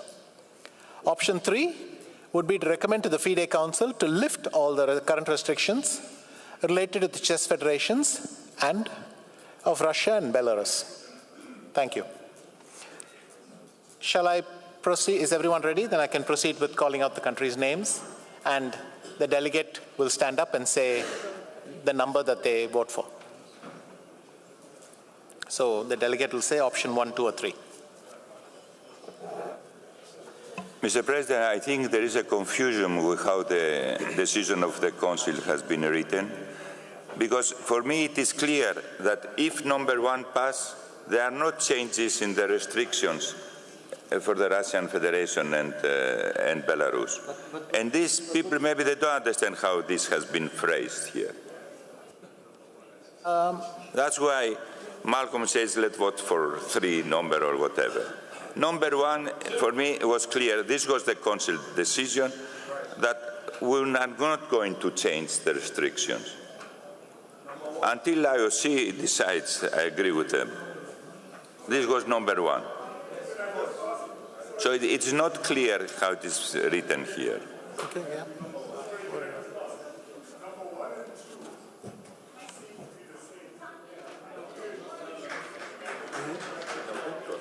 What?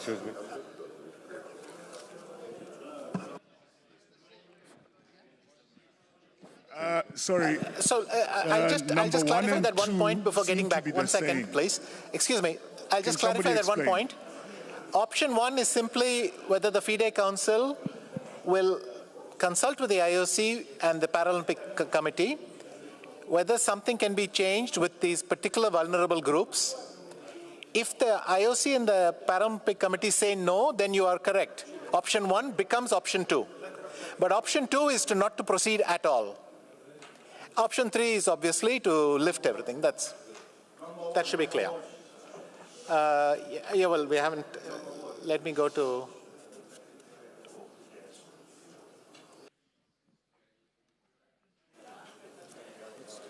Yeah. Okay, from Afghanistan. Can I ask a question, please? I think there's really now a lot of confusion, and we are in danger that after the mess yesterday, we get in some more mess now, and I think this should be avoided. For example, for me, at the moment, my personal opinion is the FIDE Council can always talk with the IOC or with the ARSF. I have talked with the ARSF, so why should you, as FIDE Council, not be able to talk with the ARSF? I'm fully in favor of that the FIDE Council talks with the AISF, but I'm a little bit bothered, and I say that very honestly, that there are already some suggestions which look like a little bit as a door opener. So I have there's some question of trust, certainly. So what Macro was saying before, we say everything stays the same, but there is, of course, the option for the FIDE Council to talk and to have later an extraordinary assembly is, from my point of view, a proper point. As long as it's not the case, I can only go with option 2. I don't know how the others see it. Excuse me. Habib from Lebanon, Vice President and Delegate of Lebanon. I'm interfering to support what Mr. Macro said and most of our friends, delegates said. We have to respect the IOC decision, because if it is not related to IOC, I will be the first one to ask for voting to stop Israel playing under FIDE. So for your info, we are 16 members participating in this Olympiad. Our tickets are cancelled to Lebanon due to Israel war that's happening right now and every day. So please, guys, respect IOC decisions. Otherwise, it will be a mess in this federation. As Mr. Macro said as well, it's for the respect of FIDE. Thank you. Mr. President. Mr. Chairman, I'm raising on a point of information. We've already started voting, so I'd like not to keep rediscussing this. Mr. Chairman, I'm raising on a point of information. Okay. My concern is, I think there's a high level of disinformation or misconstruing of facts. If the General Assembly is a very important organ in our organization, as it was stated, Article 4.4 cannot be wished away by the Council.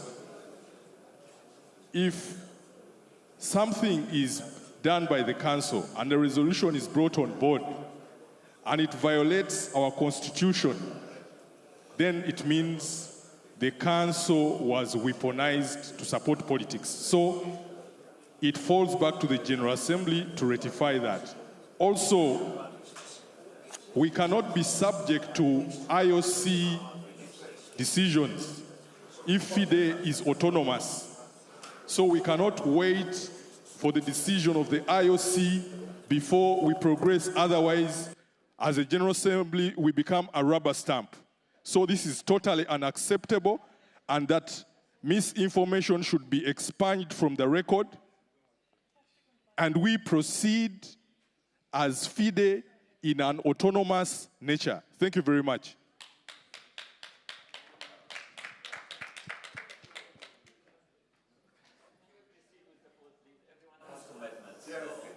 Yeah. I think we're just going to have to go on with the voting. So once again. Mr. President, Can we start voting? Yeah. Mr. President, can I speak? Vishy, can I? You want to say something? Hey, ladies and gentlemen, members of the General Assembly, I supporting proposal that was well spelled out by my colleague, Mr. Makropoulos, with modifications of representative from Germany, and I suggest that we can stop further discussions and support by anonymity decision of the Council. Thank you.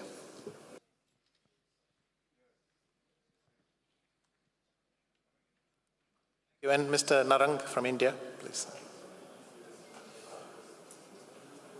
Good afternoon, everyone. I think the point number one, the option number one takes care of the concerns of each and everyone sitting here. right? So it takes care. Read the third paragraph very carefully. It says the General Assembly requests the FIDE Council to conduct consultations. So we're only telling them to conduct the consultations, not lifting any restrictions, not denying any restrictions. If we don't get on the wrong side of the IOC anyway, if they come back and say, IOC says, no, don't lift it, we're not lifting it. If they say lift it, then we're lifting it. So we're not getting on the wrong side of the IOC anyway. So we're only allowing them to have consultations with the IOC and not decide on lifting and not lifting. Let's be very clear on this. Thank you. Thank you.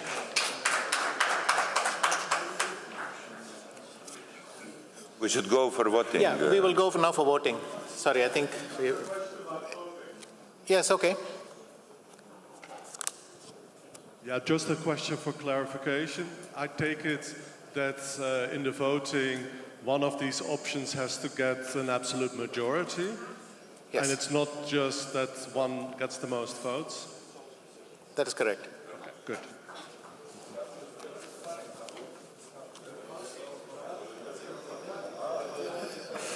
No, I think we will start voting, please.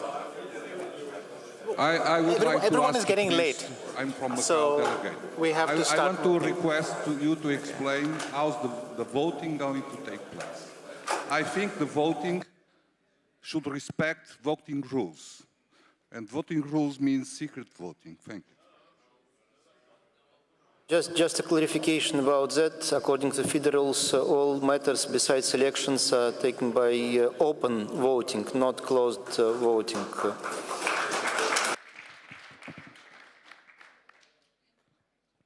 Okay, please say your words. Yes, yeah, please. I speak.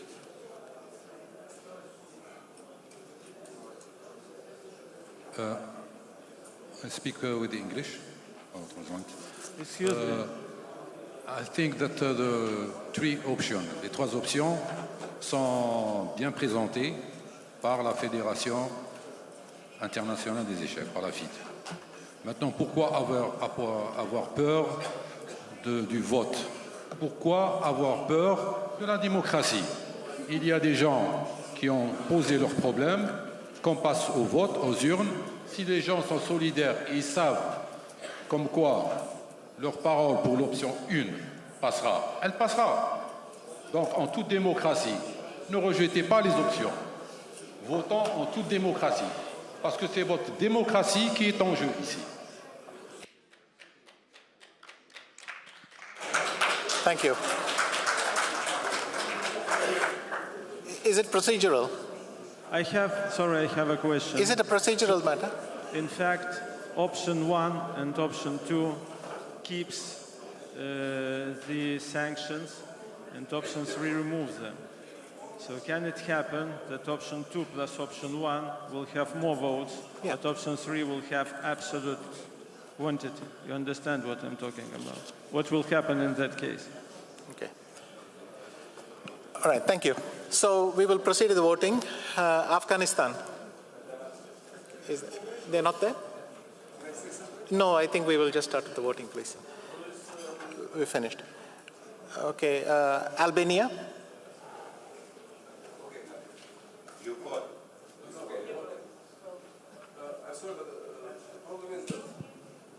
Mr. Chairman, I'm requesting in a democratic system, we can exercise an opportunity not to vote. Can we have a fourth option to abstain? You can say that you abstain, yes. Please, can I can hear, yeah, okay. I agree with the FIDE Council resolution about this point. It means point 1. But in my opinion, the wording is a mistake. I agree that to sustain this, the current restriction and to give the opportunity to the FIDE Council to enter in discussion with International Olympic Committee. But in my opinion, the last sentence of the paragraph 1, we also remain mindful of broader international context and each FIDE relationship with the National Olympic Committees. It's a political declaration, to say truth, and give the reason why we are doing this. And for example, I'm not agree with this sentence. My reason why I'm voting this is not because we think that our national committee will suffer this decision. My idea is completely different. So I want to agree with point 1, and at the same time, for example, the paragraph 2, in my opinion, is completely mistaken. It's a political declaration, and we are talking here for a balanced and humanitarian approach that I don't agree. So I agree with point 1, but without these 2 sentences. Yes, so your proposal, just, I'm not intervening, clarification, just to keep the last paragraph in option 1 without other paragraphs. Without these sentences, we will so remain, and at the same time, the Council recognizes so paragraph 1 and 3rd, but even in paragraph 1, the last sentences, I don't agree. Thank you. If everyone understands that we can technically do it quickly, yes, to simplify, basically. So we remove the second sentence.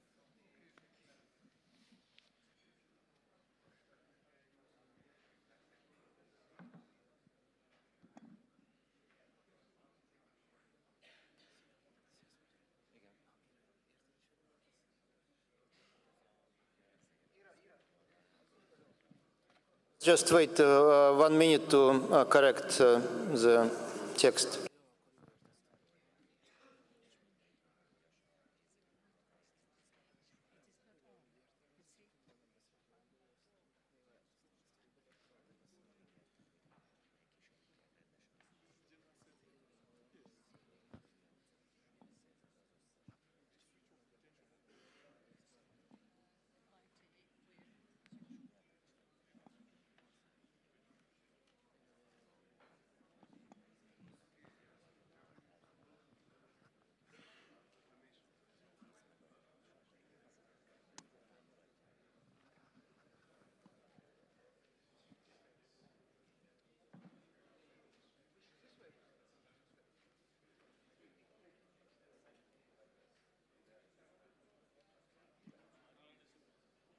So would the delegate from Albania be? I perfectly agree with this wording. Thank you.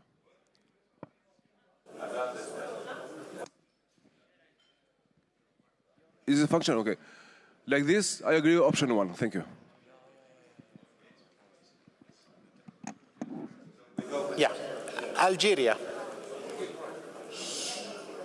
You agree or not? No, we were just you. If you can just stand up and say which of the 3 options you're voting for. I say what? Yeah.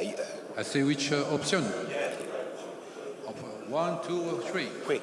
Option 3. Option?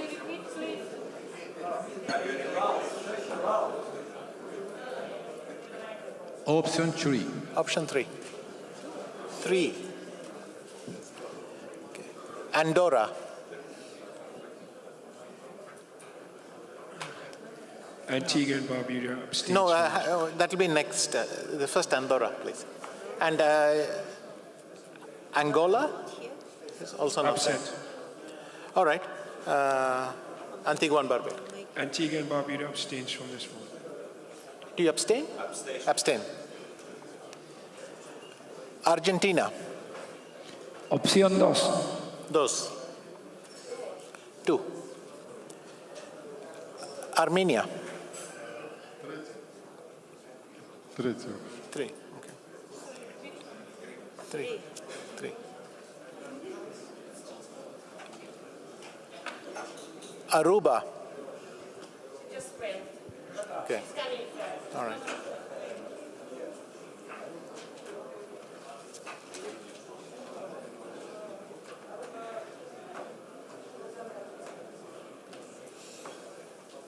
Okay. Australia. Option 2, keep the current restrictions. Yeah. Option 2. Austria is not here. Bahamas supports one second. Azerbaijan? Bahamas supports option 1. 1 minute. We have to finish Azerbaijan first. We'll come to you. Azerbaijan, option 1. Oh, I did. Okay.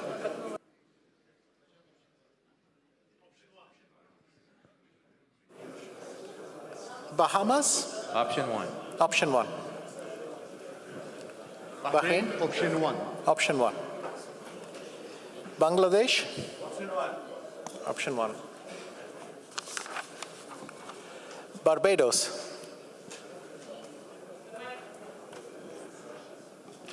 Option 1. Option 1.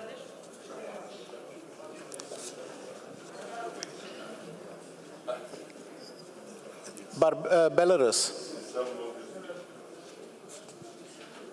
Option number 3. 3. Belgium? Number 1. Number 1. Belize?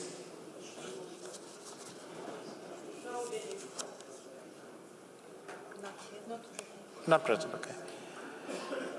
Bermuda? Not present. Okay. We're going to go with, I guess, option 1. Oh, sure, yeah, sorry, yeah. Did you hear? No. Could I hear the vote from Bermuda again, please? We didn't hear you. Bermuda? Yeah. Bermuda, please. Option 1. Yeah. Bhutan. Bhutan is not here. Bolivia.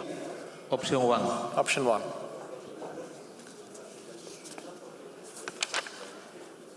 Bosnia and Herzegovina. Not here. Not here. Botswana.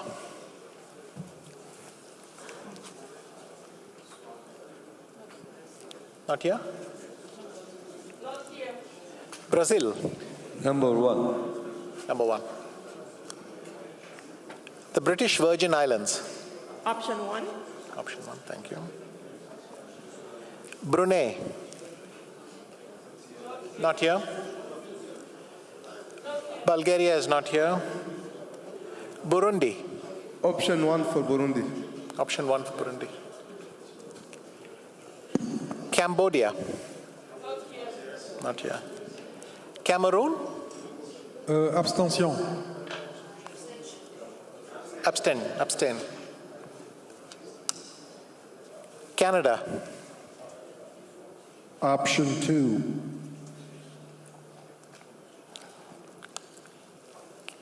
Cape Verde. Option 1. Option 1.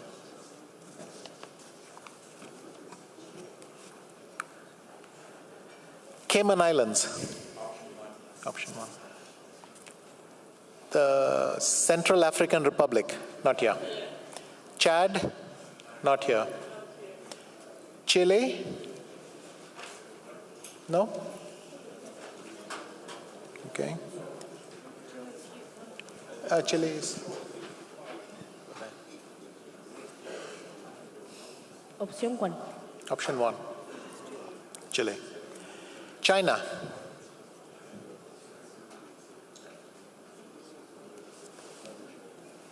Option 1. Chinese Taipei. Not here. Colombia. Option 1. Option 1. The Comoros Islands. Not here. Costa Rica. Option 1. Option 1. Côte d'Ivoire. Option numéro 1. Option 1? 1. Yeah, 1. Thank you. Croatia. Option 2. Cuba. Option 3. Cyprus. Option 1. Option 1. Czech Republic. Option 2. Option 2.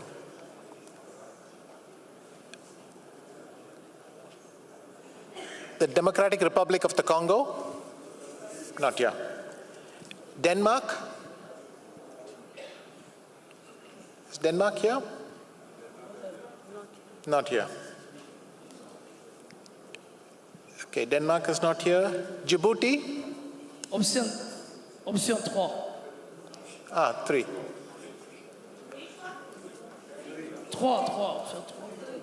3. 3. Okay. Dominica? Oh, you know my option already. 1. 1. Dominican Republic, option 1. Yeah. The Dominican Republic. Option 1. 1. Ecuador. Option 1. 1. 1. Egypt. Option 1. Option 1. El Salvador. Option 1. England. Option 2. Option 2. Equatorial Guinea. Option 1. Option 1. Thank you. Eritrea. Not here. Estonia. Option 2. Option 2. Eswatini. Not here? Okay. Eswatini is not here. Ethiopia.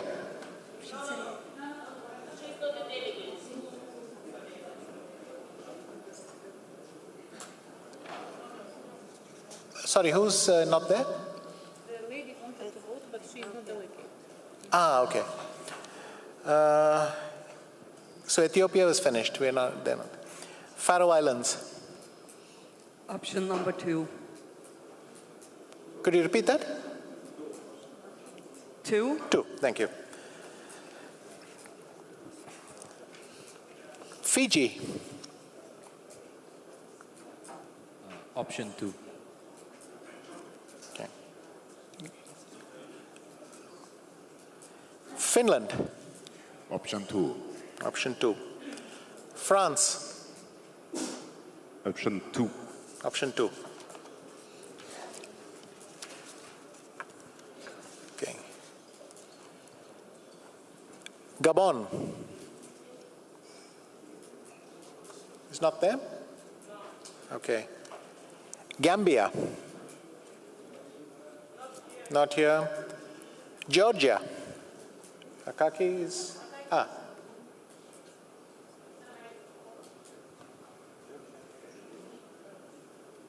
Option 1. Option 1. Germany. Option 2. Option 2. Ghana.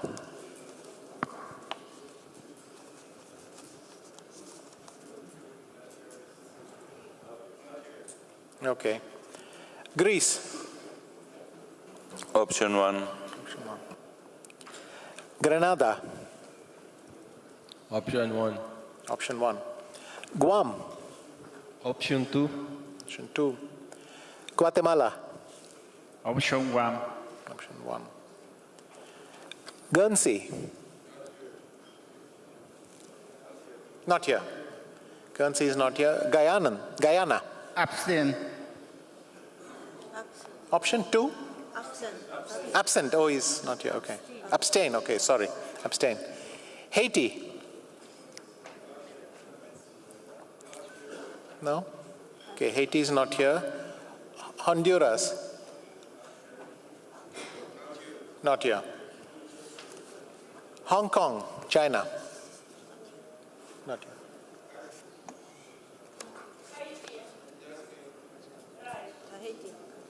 Haiti. Sorry, we'll go back to Haiti then.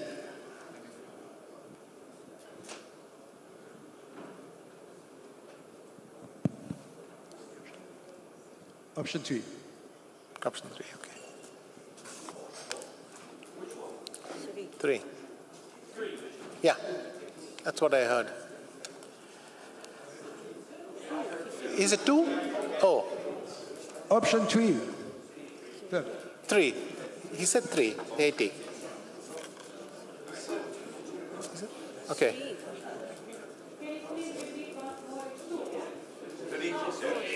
3. Yeah. Hungary. Option 1. Option 1. Iceland.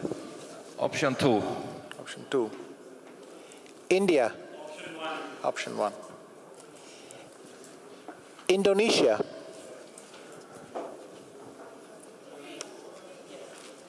Three. 3. 3. Iran. 3. So both of Indonesia and Iran are 3, but yeah.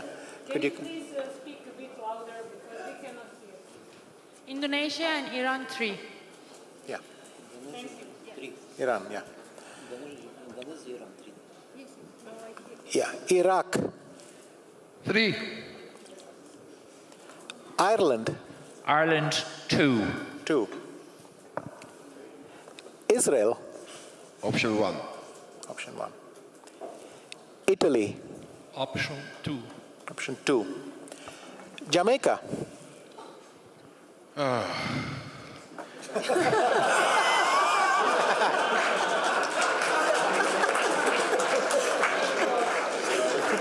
I didn't know we had that option.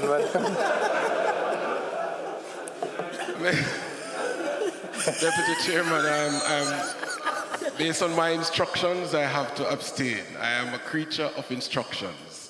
Jamaica abstains. Abstain.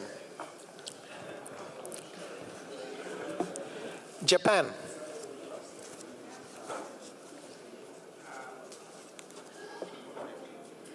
Option 2. 2. Jersey. Option 2. 2. Jordan. Option 1. Option 1. Kazakhstan. Not here. Kenya. No. Kosovo. Option 2. Option 2. Kuwait.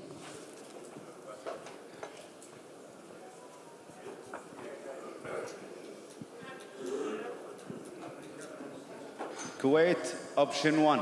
Option 1. Kyrgyzstan. 3. 3. Laos. Not here. Okay. Latvia. Option 2. Lebanon. Option 1. And please, there is assembly written with P, it's with B.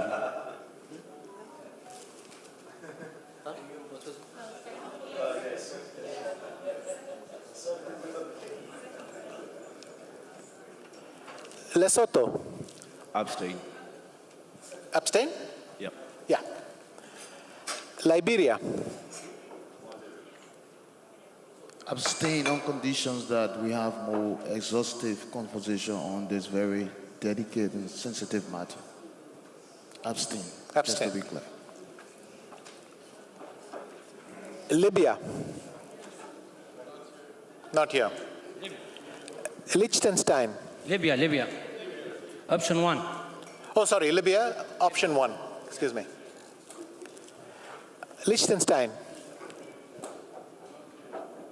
Not here. Lithuania. Option 2. Yeah, Lithuania? Option 2. 2. Thank you. Luxembourg.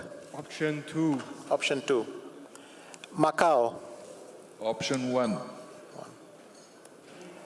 Madagascar. Abstain. Abstain. Ah, okay.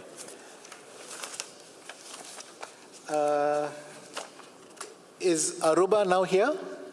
Okay, could you state your vote, please? Option 1 for Aruba. Anybody else? Okay. Malawi. Abstain. Abstain. Malaysia. Option 1. Option 1. Maldives. Not here? Oh, no. There. Option 1. Option 1. Mali. Option 3.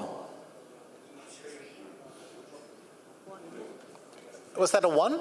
Option 3. 1, yeah. 3, okay. 3, got it. Malta. Option 1. Option 1. Mauritania. Option 2. 2. Mauritius. Not here. Mexico. Moldova. Not here. Monaco. Option 2. 2. Mongolia. Not here. Montenegro. Morocco. Option 1. 1. Mozambique. Option 1. Myanmar. Abstain. Abstain. And Morocco was 1, yeah? Sorry, Mozambique was 1. Namibia. Namibia, absent. Nauru, not here. Nepal. The Netherlands. Option 2. 2. The Dutch Antilles. No, not here. New Zealand. New Zealand votes option 2. Option 2. Nicaragua. Option 3. Nicaragua is option 3. Nicaragua option 3. Yes. Niger. Not here. Nigeria. North Macedonia.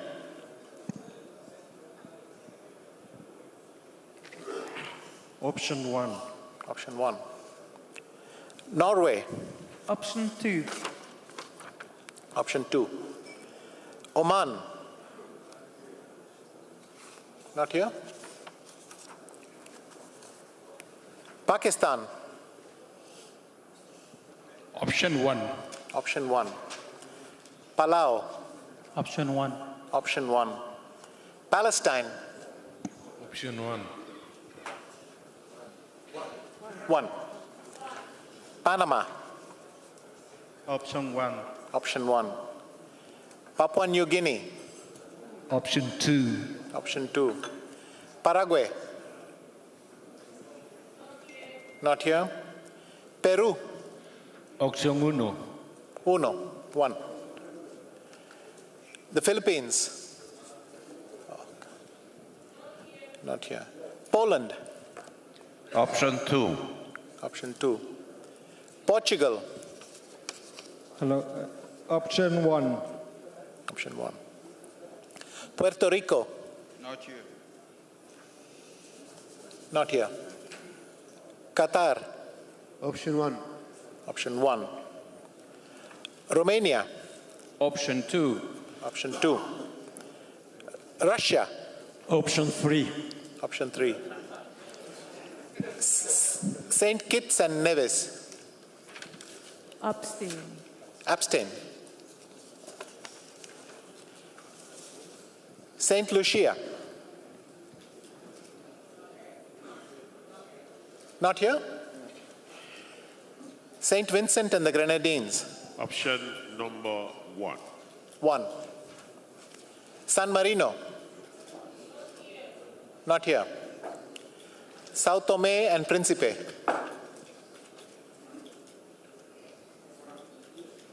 1. Or not here? No. Option 1. 1. Saudi Arabia. Not here. Scotland. Scotland supports our Ukrainian brothers and votes for 2. 2. Senegal. Not here. Serbia. Option 3. Option 3. Seychelles. Not here. No? Sierra Leone. Not here. Not here. Singapore. Option 2. Option 2. Slovakia. Option 2. Option 2. 2. Slovenia. Option 1. Option 1. Solomon Islands. Not here. Not here? Not here. Somalia? Not here. Not here. South Africa? Option 1. Option 1. South Korea? Option 2. 2? Yep. Yeah, 2. South Sudan? Not here. Not here. Spain? Opción 2. 2. 2. Sri Lanka? Not here. Sudan?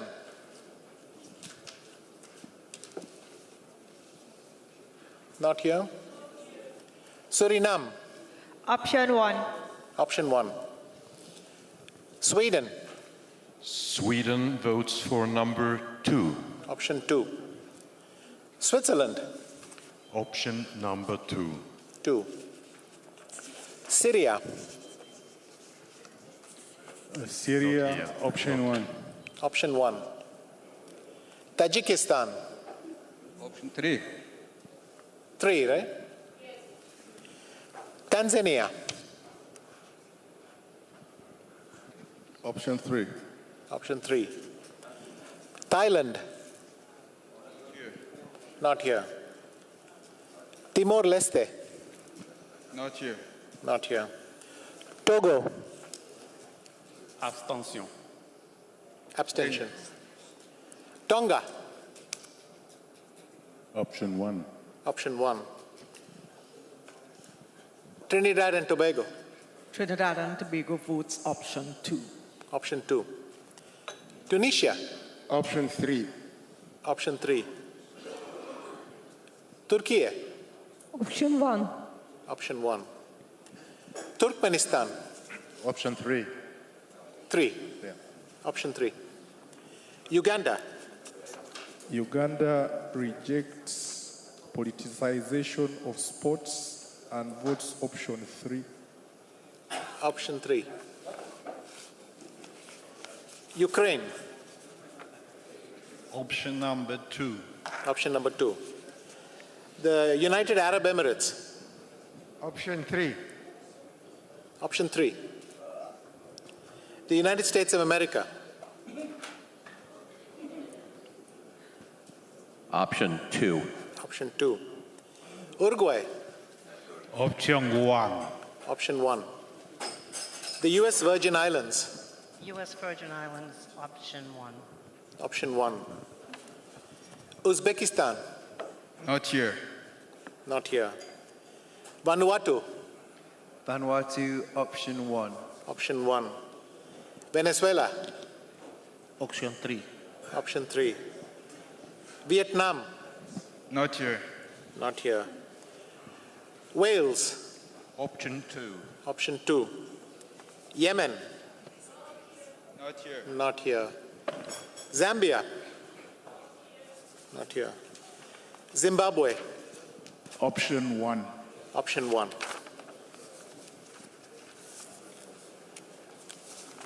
Great. I think if there are any countries that were not present and are now here, we should. Can we put do we put it up, or do we close it, or we give some time for them to come, or? So we'll give what, 10 minutes?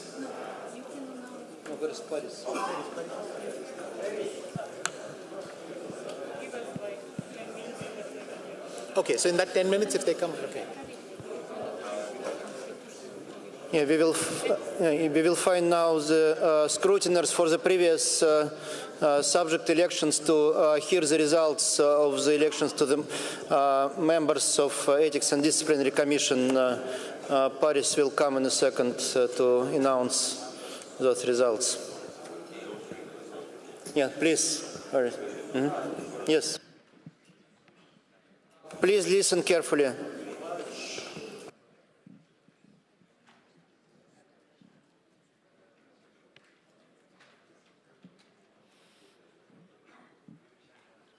Microphone is working? Okay.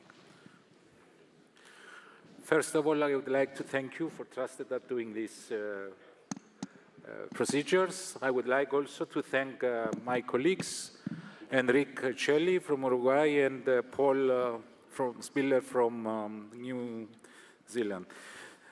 So 150 delegates voted, 150 valid votes, 0 invalid, and 1 abstention. We had 8 candidates, 6 to be elected. Number 1 is Mr. Khaled Arfa from Tunisia with 103 votes.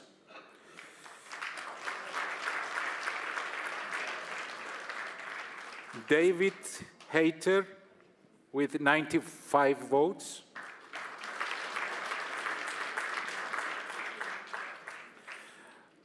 We have a tie with 79 votes. It's Olga Paskagova and Ravidra Dongre. On the 5th place is Alan Borda with 78 votes. And the last one to be elected is Mr. Ali Nihat Yazinci from Turkey with 73 votes. Thank you very much. And just to mention the results for the 2 candidates that are not elected, Yanori Morena Campos, 56 votes, and Mr. Babur Tolbaev from Kazakhstan, 48 votes. Thank you.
Yeah, I understand the delegate from Kazakhstan is back.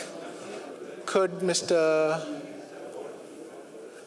Kazakh delegate confirm he's back? He's coming, okay.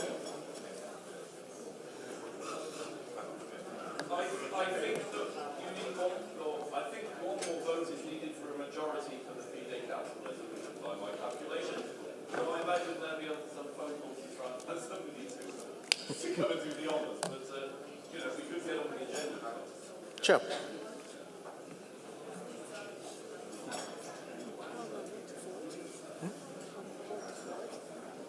One more vote for one, and then one wins. Absolute majority. А нужно казахский. Винница, Казахстан. I heard you say one.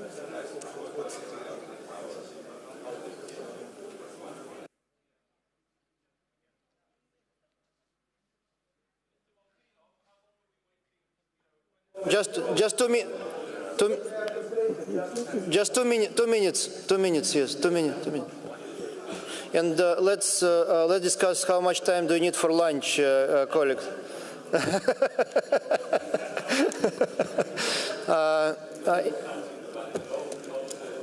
Can we say that we restart at 3 o'clock?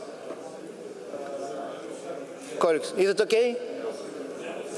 So we will, after the counting will be announced, we have a lunch break and restart at 3 o'clock.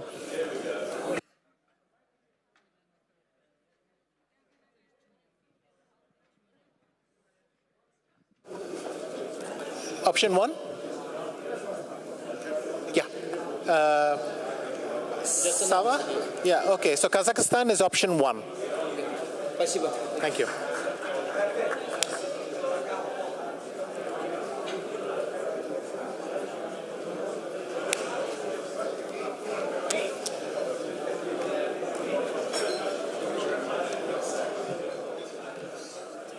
We do not count abstains.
And the vote from Sudan is 1. Sudan votes for 1.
nagy takarásban van.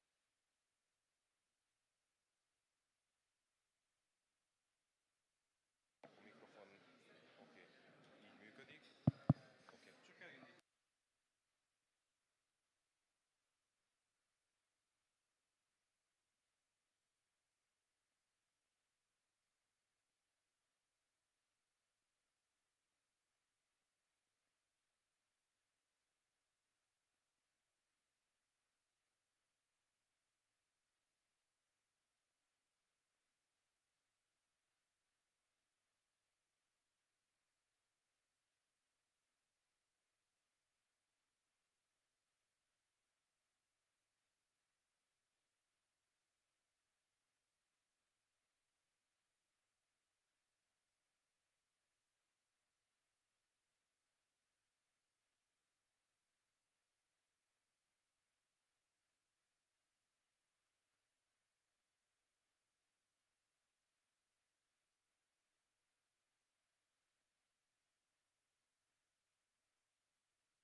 So, dear colleagues, please take your seats.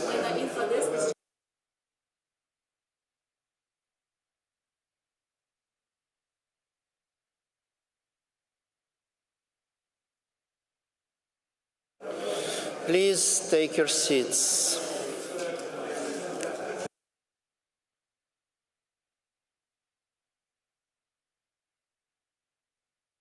So first of all, two technical announcements, but important. One is that just a reminder that the closing ceremony is going to take place today at 9 p.m. at Box Center, where the playing hall is. Buses from this hotel will be departing 8:30, but at the info desk downstairs you will get information about other buses departing from other hotels as well. So pay attention to the info desk so that you can be on time for the closing ceremony. Okay? Good. Thank you. Now, the Deputy President Anand will announce the results of the voting that we had before lunch.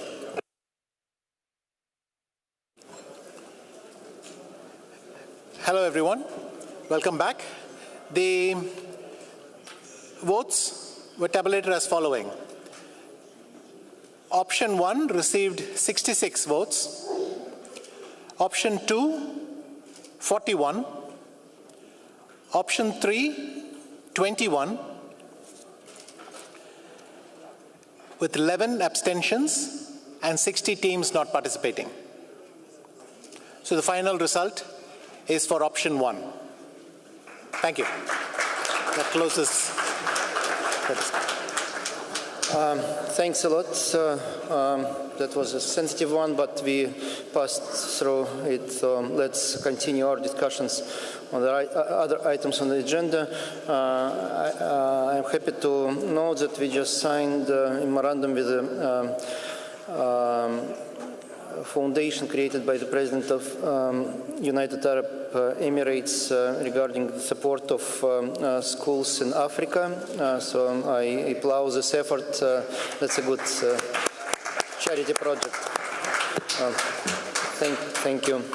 Now we continue with federation issues, and we have items not formally linked, but there is some evident connection. One is the request from the Kosovo Chess Federation to remove the asterisk from the Kosovo Chess Federation name in the FIDE directory, and of course from the same at all official events. And another is a letter from Chess Federation of Serbia regarding the alleged misdoings in certain territories that harms the rights of certain players, and they requested suspension of Kosovo Chess Federation altogether. Just one small note, the Council has decided to create a special committee to have further investigations regarding these matters, and that requires certain time. I don't know how much time, but certainly not one day or a couple of days, probably 2 or 3 months. And I would like Georgios Makropoulos to present the proposal from the Council regarding the matter. Thank you. Thank you, Mr. President. I personally, I would not like to go again to a political disagreement here in the floor. I don't want to say fight. And Kosovo itself, it's a problem because there are about 100 countries that they have not recognized Kosovo. In the past, I was the one who had the initiative in FIDE, probably the president of the Albanian Federation, he knows this, to recognize Kosovo. And it was recognized with this asterisk that they were using in AOC, where the meaning was that there are countries that they have not recognized Kosovo. So we had recognized. Now is coming again the proposal about this asterisk. There are countries that are not supporting political peace. Greece is one of them, but there are about 100. Several are in Europe. I don't want to mention now, but there are very big countries with hundreds of millions of people also that they are in the same line. That's why I propose that we should accept the Council proposal. We don't deal now with this. We postpone it to see if the situation in general is going to be improved. We see if the allegations from the Serbian Federation are correct. I hope not. My personal opinion, probably not. There are not such problems. So we don't deal here. We don't open a new political fight here. We don't need this. We should move further. We have already serious political problems to deal. We should not open this one where a lot of countries are involved here. So thank you. Thank you. Thanks a lot. I'd like to ask the floor if there are any objections to the Council proposal to postpone the discussion regarding both initiatives until the Special Investigatory Committee will complete its work, most likely before the next Council meeting in December. Malcolm, or okay, first Malcolm, then Errol.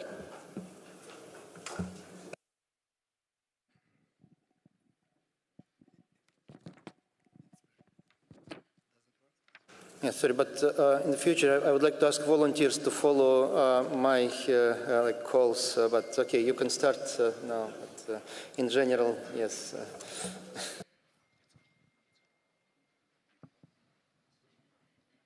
First is Malcolm, or? Okay, if you have the microphone, you can. Okay, Malcolm, yes.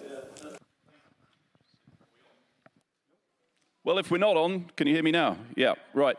So thank you, Mr. President. I think I just want to make a couple of points, which are, I actually will vote against the Council proposal, just simply because, as you know, I like the organization to be aligned with the IOC, and I believe Kosovo doesn't have an asterisk in the IOC or at the Olympics.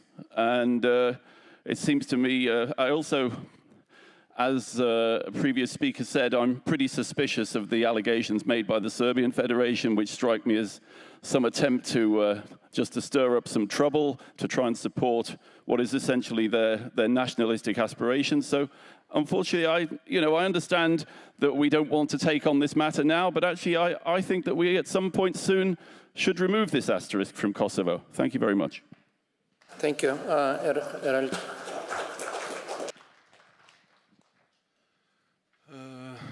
Good afternoon, everyone. Let's say I don't understand, to say the truth, why we started this discussion emphasizing that this might be a political matter. In my opinion, this is not a political matter. FIDE was one of the first two international organizations, sport organizations, who recognized Kosovo 15 years ago, and Kosovo becomes member of FIDE 15 years ago. Later on, all the international sport organizations, including IOC, recognized Kosovo, and they recognized without this asterisk. I can understand the reason of FIDE at that time, because it was pretty immediately after the independence claim of Kosovo, but there is no reason why, since many years already, FIDE doesn't take off this asterisk. If we want to be in line, if we want to comply with the International Olympic Committee decisions, recommendations, and politics, we should not even discuss. I was hoping that this request could be approved by the General Assembly just with an applause. It's not a political issue. It's simply a technical issue that should be solved in less than 2 minutes. Then, if you want to open a discussion, and to say the truth, I don't know what Serbia is connected with this story. Kosovo is a full dependent country since many years, recognized for more than 120 countries all over the world. So it's not a political question anymore. So it is a question of accepting the decision of International Olympic Committee, and we should not put this decision as a political decision. Because if you start as a political decision, then we'll start who are the country pro-Serbia, who are the country pro-Kosovo, and we'll never finish. But we are not talking about this. This is another story. If you want that chess and sports doesn't belong to politics, keep sports apart from the politics. And let's decide this decision with an applause. Thank you. I understand your position fully, but also I would like to remind you that we have more than 200 member federations, and we are trying to conduct events all around the world as well. It was my personal difficult experience back in Chennai in 2022 at the Olympiad, with making sure that Kosovo can participate at the Olympiad, since India doesn't recognize Kosovo as a state, as well as China, Greece, India, Greece, many other countries.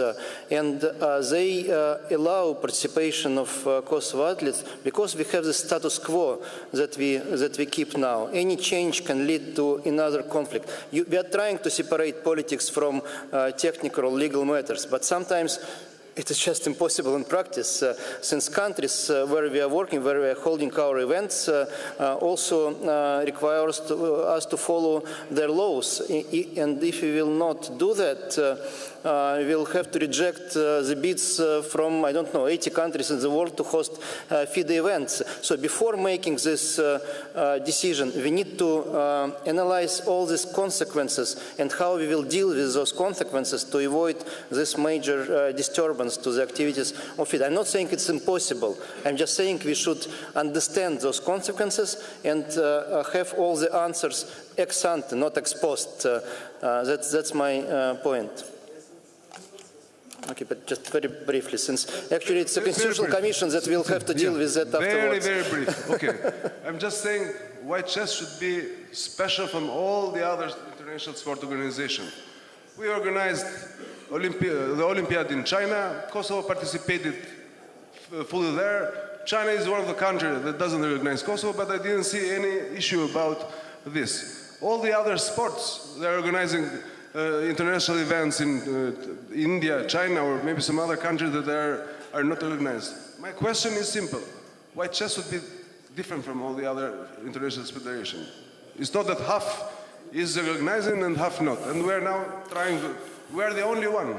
Again, you already saw that, for instance, here in Hungary, we had difficulties with visas, while IOC in Paris didn't have any difficulties with visa. They're just a bit stronger, probably. That's a pity for us, but they can resolve those issues easily, and sometimes we cannot do it as easily. So I'm not saying it is impossible to do completely. I'm just saying that let's get all these answers before we do any action, and let's give time to our experts, including experts from the Constitutional Commission, to make their conclusions on this matter before the final vote at the General Assembly, where we can have a split on that. I know that there is no split in Europe, almost no split in Europe, let's put it this way, since Serbia is, of course, against that. You have the majority of countries who voted in favor of taking away this sign,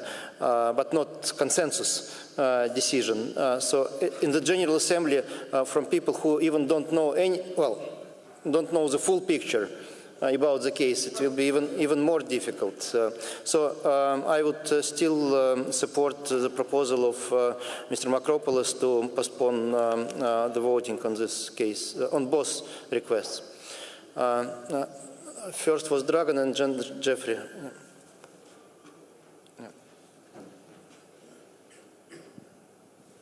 My name is Dragan Lazic. I'm president of Serbian Chess Federation. I'm surprised that we first give speech to other federation than to a federation who make proposals. And I am a little bit surprised about Well, that. I was not going to open the discussion at all, since our intention from the Council to postpone this matter rather than to open the full-scale discussion. But I see that Mr. Payne take the word firstly for all matters what we discuss here. But well, you know that principle of sport and chess is that sport is about politics.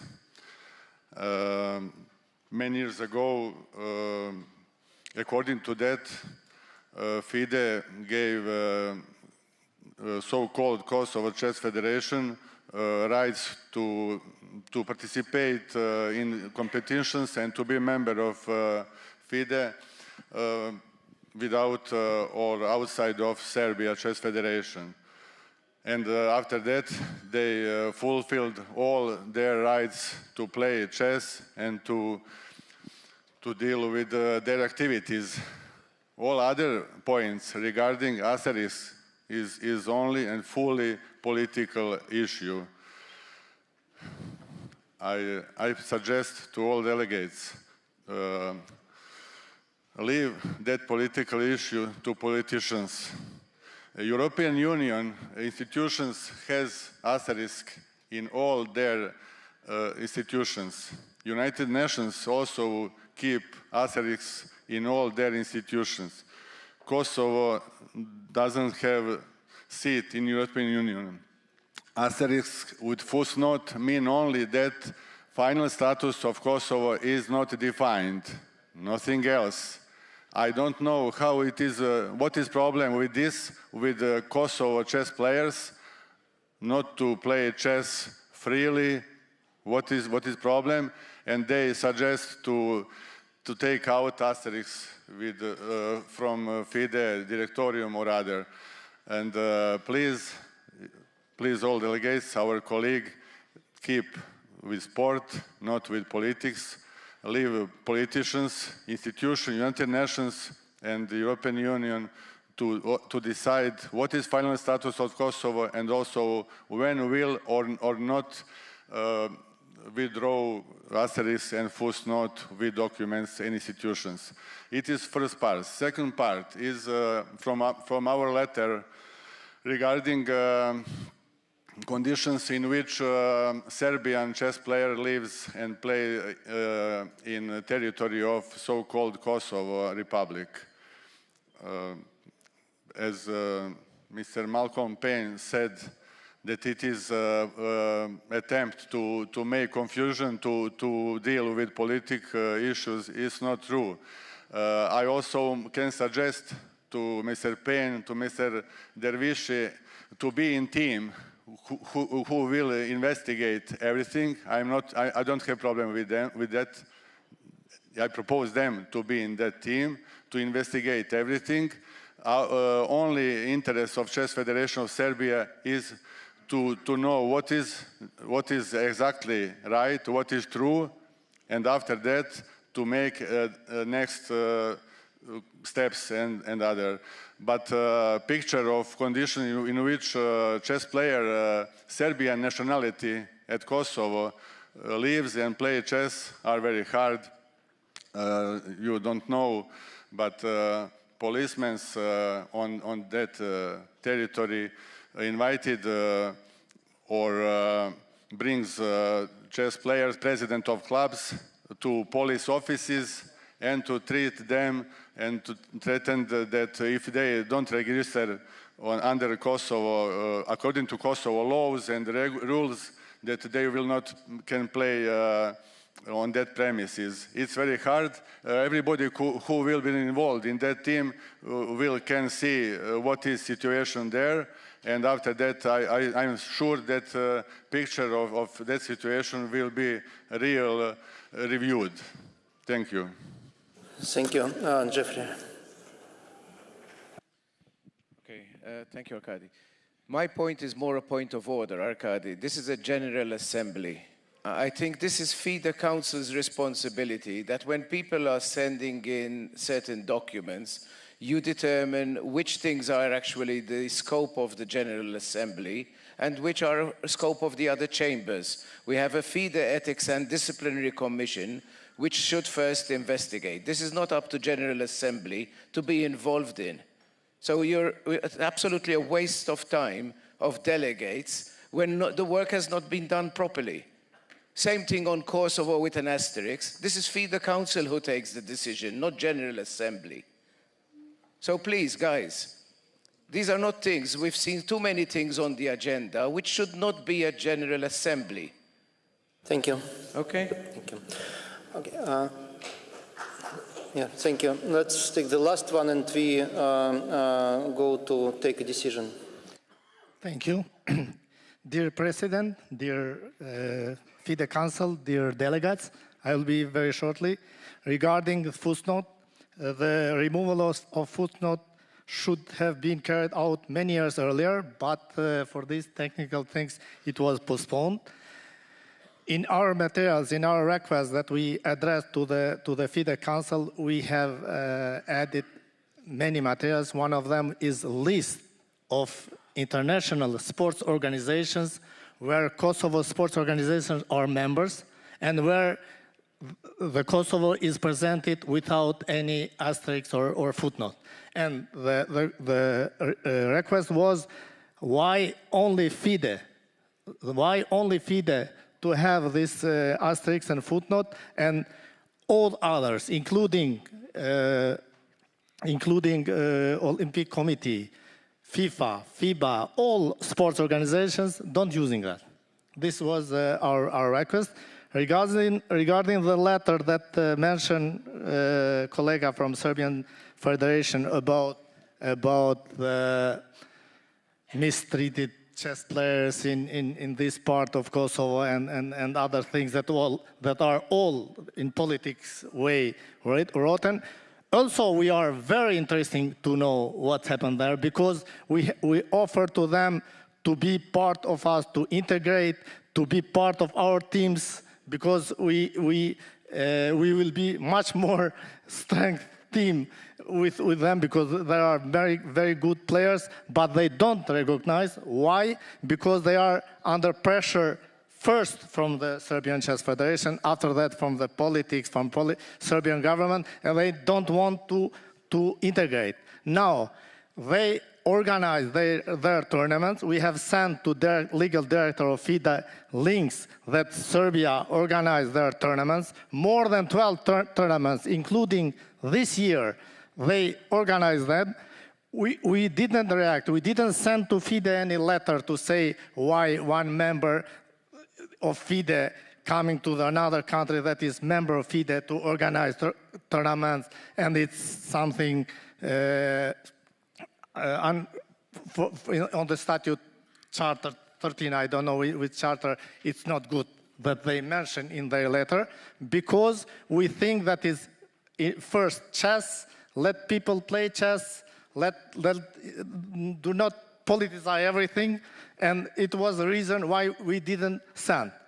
They mentioned one tournament that Kosovo people went in Serbia, in south part in Serbia to play, and there was one mistake from our arbiters that putting in the chess place. It was only one, and they now calling to them and doing here everything to request to suspend, or I don't know what they think. Finally, we think that it's good today to do as a previous decision of the FIDE Council to voting and to pass this process, not to postpone, because we will come next 4 years in the same situation, and here we will discuss same things. Thank you. Thank you. I think, Mr. President, first of all, I would like, as a Greek delegate and not as a Vice President, to say something. Because before I had to present the proposal, the recommendation of the Council, but really to understand that this is a political matter, because it is a political matter. For all these countries that they have not recognized Kosovo, you know, I'm with Herald, very good friend, decades now, and is one of the time items that we come here and we disagree, because it's a political matter. It's not because it's not a political. If it was not a political, we will be together supporting the same proposal. Unfortunately, Jeffrey, he is right. It's a political matter. The Council had to deal first with this, even not to come here. The Secretariat had to stop. I have said the same many times, but I believe Arkady, he wants to be very democratic, so allows all proposals that are coming to the Secretariat to come to the General Assembly. And this sometimes is not necessary, because we are bringing politics in the Assembly when it's not necessary. So I really agree that we should stop this political discussion here. We should authorize the body to move further, the Council to move further. I propose also to accept the proposal of the delegate of Serbia to include Malcolm Payne and Herald in this team which is going to investigate I don't know what. They should be included in this team, no problem for me, and to move further, to postpone now any decision about this, because simply it's political and we don't want more political fights here. Thank you. Dear delegates, I think from this discussion you already understand how sensitive the situation is and how divisive is the matter. So I would like to ask you to support the proposal from the Council to postpone voting on these initiatives, to give time for the consideration and come to you with our conclusions. I understand that some people who want to vote now, but if the majority on the floor supports the Council decision, please applause, and we will see how loud it is to understand the mood on the floor.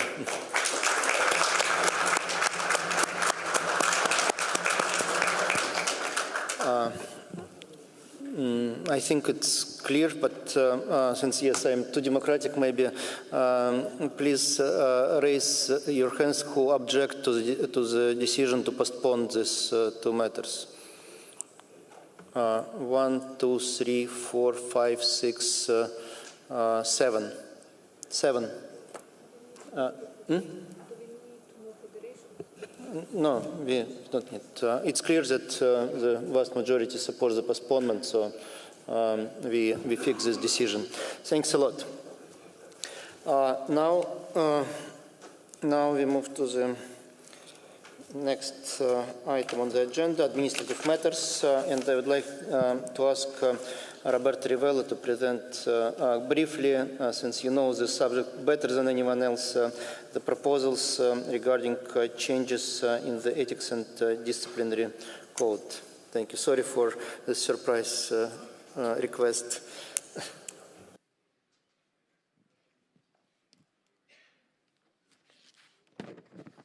Because not. Well, more or less, I already anticipated this in my report of the Constitutional Commission I delivered at the beginning of this General Assembly. What happened? There was a request by the Cyprus Chess Federation to modify the Code of Ethics. Why? Well, there was a first reason that Cyprus Chess Federation was sanctioned by the Ethics Commission. And there was a discussion if this was possible or not.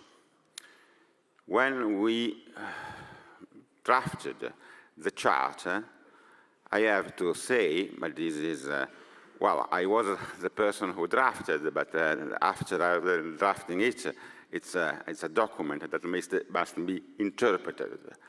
My idea, and the idea of the group of people that worked on the charter, is the Ethics Commission had competence on people.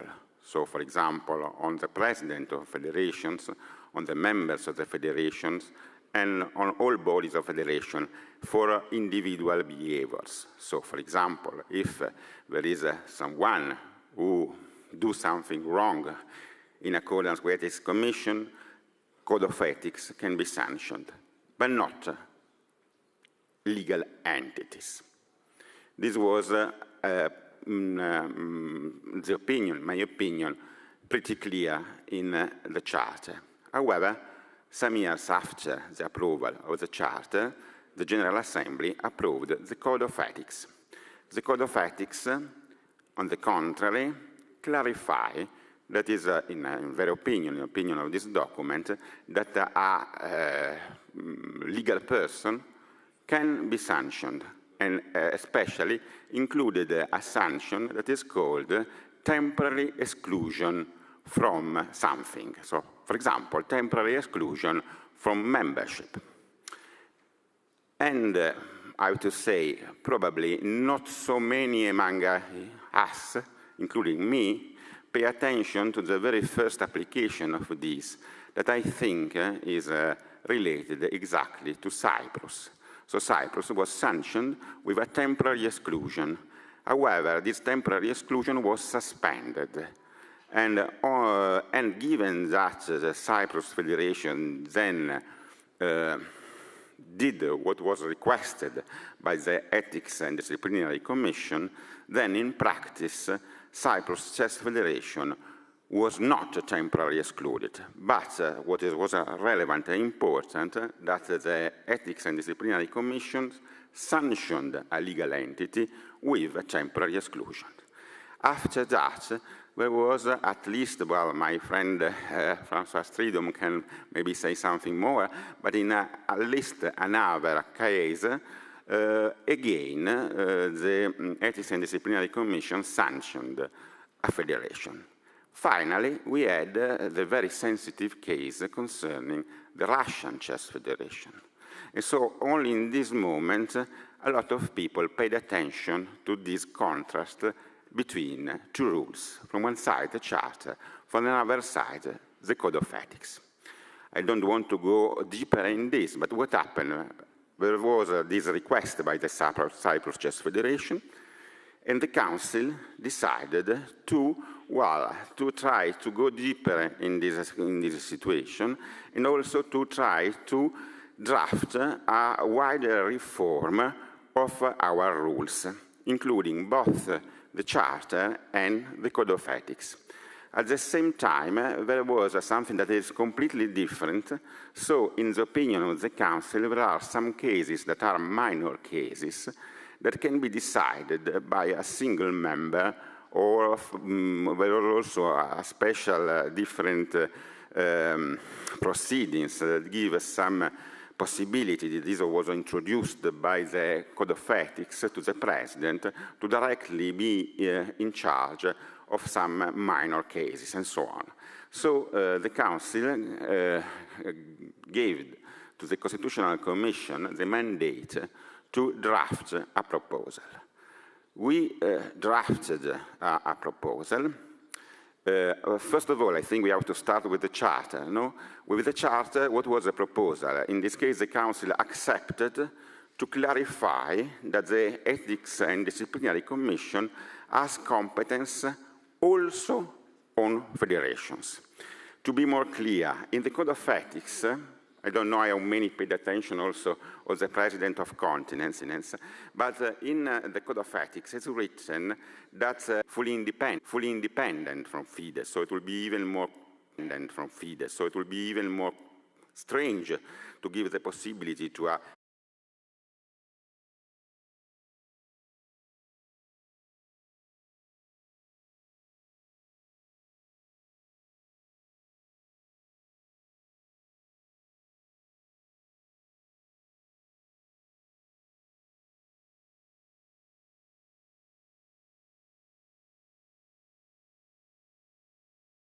federation for violation of the obligations of a federation, from other side, the Ethics and Disciplinary Commission to sanction people. But now, given that we clarify that the Ethics and Disciplinary Commission has competence also regarding federations. What happens about the final decision concerning suspension and or suspension? We can say yes, suspension, because expulsion is too much, but suspension. So the Council trying to find a balance between two opposite ideas. There is a little bit unusual difference between a decision on responsibility and decision on sanction. That a given federation violates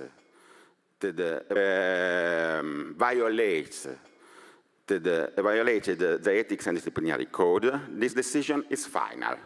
However, about the sanction of the temporary exclusion of this federation or affiliated organization, this decision can be suspended and may be at the end overruled by the General Assembly, that can, in practice, ask to the Ethics and Disciplinary Commission to decide something less. So a minor punishment for a federation. It's, I could say, a compromise. This compromise was reached also involving the Ethics and Disciplinary Commission. So there was a consensus of the Ethics and Disciplinary Commission, because from one side, it was accepted that they have this new competence regarding federations. From another side, they accepted that if they decide that the most serious of the punishment, it means the temporary exclusion, this temporary exclusion is suspended until a final decision of the General Assembly. This is in a nutshell the idea. The same, more or less, is in the Ethics and Disciplinary Code, with some specification concerning this. And in addition, as I mentioned before, there are this possibility for a single member of the Ethics and Disciplinary Commission to take some decisions, enlarge also in the same way the competences in these different proceedings that was introduced in the Code of Ethics 2 years ago for minor cases. The Ethics and Disciplinary Commission also asked some little reforms about the amount that have to be paid to submit an appeal and so on. But all these, I think, are really the less interesting aspects of this proposal. I think the major aspects are this one. So there are also a final word. If you scroll down and go to, I don't remember, go a little bit down. A little bit. Yeah, no, Article 13.1. No, again, yeah? Letter E, I think. Letter E, yeah, so. No, stop, okay? In our proposal, these are new sanctions, a little bit. This new sanction, exclusion for participation, because there is what in this case is the idea. Because already there is the exclusion for a temporary exclusion. Well, temporary exclusion is really, really harsh punishment, no? And maybe to have something a little bit less. And so it was also introduced, it's not in bold, but all the letter E must be in bold because it's new. Exclusion from participation in the next FIDE General Assembly. Exclusion of a member federation or affiliated organization to participate in next session of the FIDE General Assembly. For example, in our initial proposal, we wrote next in FIDE events. Council observed that this is too much, and we wanted, from one side, to limit to a next General Assembly, to one General Assembly, and not include sport events. Given that, in our opinion, this was written in my report, there could be some administrative events that are not sports events. Our very, very final suggestion, I don't know if the Council can at the end accept this, is to modify a little bit this and to say in the next session of the FIDE General Assembly, or other events other than sports. So to say, not sport events, But for example, if there is, I don't know, a little ceremony, administrative event, and for some reason the Ethics and Disciplinary Commission want to punish, but not to punish with exclusion from an assembly, this can be done. So these were included just to, to have less serious punishment for federations. Nobody probably paid attention that in 2022, when it was introduced the new code of ethics, were introduced these punishment, the very, very serious punishment for federations. So this, in a nutshell, I believe, is the main points. So the Council then approved the text that I told you a little bit different than the text that was proposed by the Constitutional Commission, but this is the final text. If the Council accept with this another small details in letter E of Article 13 of the Code of Ethics, so to add or other FIDE events other than sports. That's all. Thanks a lot for this detailed explanation. It's extremely technical, of course, but the substance of it is basically to create a balance between the authority of the Ethical and Disciplinary Commission to take the most serious sanctions against federations and to leave this authority to the bodies of FIDE, also elected by the first the Council, elected by the General Assembly, and the General Assembly itself. To some extent, it is a protection of national federations from excessive sanctions that can be imposed by small panels within the Ethics and Disciplinary Commission, but without undermining also the authority of EDC. So it's a tricky balance that Roberto Rivella, with the help of François Stridon, were trying to describe here, and I think they succeeded in this very well. And I would like to say that basically this is this covers the concerns of the two chess federations, Cyprus and Russia, that were expressed in their letters. So my proposal would be to approve the amendments to the codes and have this better balance of functions and authorities in our system. Thank you. Please, there are two arms in those rows, please.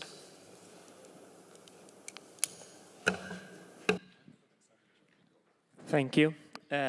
I am speaking in the capacity of the Mitropa president. We are not voting members, but as this is on the FIDE Charter, I ask to say a word because it involves us as well.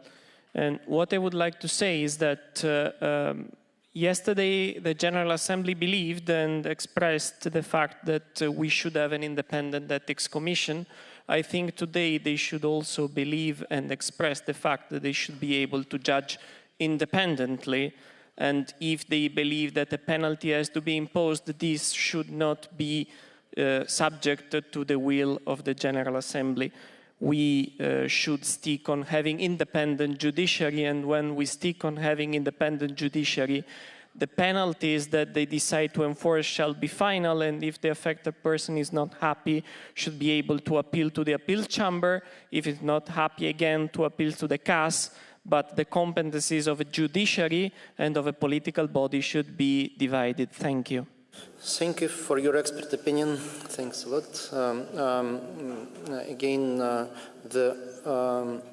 the choice was between having the rights vis-à-vis national federations just in the hands of the General Assembly and to split this responsibility between the two, rather than the choice you were trying to describe. As member federations are accepted to General Assembly, to FIDE by the whole General Assembly. And normally those things should be symmetric rather than completely asymmetric. Here we are trying to find a balance rather than to have one-sided situation. But I understand your arguments, of course, but that's our position. Thank you. Please. Yes, I want to speak on behalf of Europe because Zurab is not here, so I speak with this capacity. I have two general notices and one specific question to Roberto. The general notice is that, you know, we need to see the whole institutional thing of FIDE, because 2 days here, you know, we are listening, for example, the General Assembly cannot decide on this, cannot decide on this. The decisions should recommend to Council, then if Council decides, somebody can appeal. So today also the proposal is that if Ethics Commission make one decision about the Federation, this should go then to Council and then to General Assembly. Means, I don't know if Roberto knows any other jury, that if it gives one sanction, then two political organs, political, not second level of justice, should approve the sanctions. I don't know if there is such thing in sports federations. But I will become more specific, because it's better to cancel at all the Ethics Commission to give such sanctions to federations than that you propose. Look what you propose now. Let's say that the Ethics Commission wants to suspend one federation in 2024. This federation will appeal first to the second panel. It will pass either 1 year or 6 months. Then, if upheld the decision, then the sanction should go to Council after 3-4 months. And if the Council approves the decision, then the decision will go to General Assembly after 6 months. Do you think that this is something logical? Yes, I think that, yes, may I respond? Yes, I think that it's very logical, since we are talking about the most severe punishment, the suspension, and members, and I would say that I would expect and predict that the majority of national federations would not want to risk their status for sometimes even minor things because of the decision of one person. I repeat, one person in the Ethics and Discipline Commission. When the vote is 2-1, basically one person decides the destiny of the whole national federation. So I do believe it is logical, but I thank you for your I thank you for your expert opinion. But Arkady, today, as the regulation is, if one case comes to the Council can meet tomorrow and suspend one federation, correct? As with Egypt. It should be ratified by the General Assembly after that.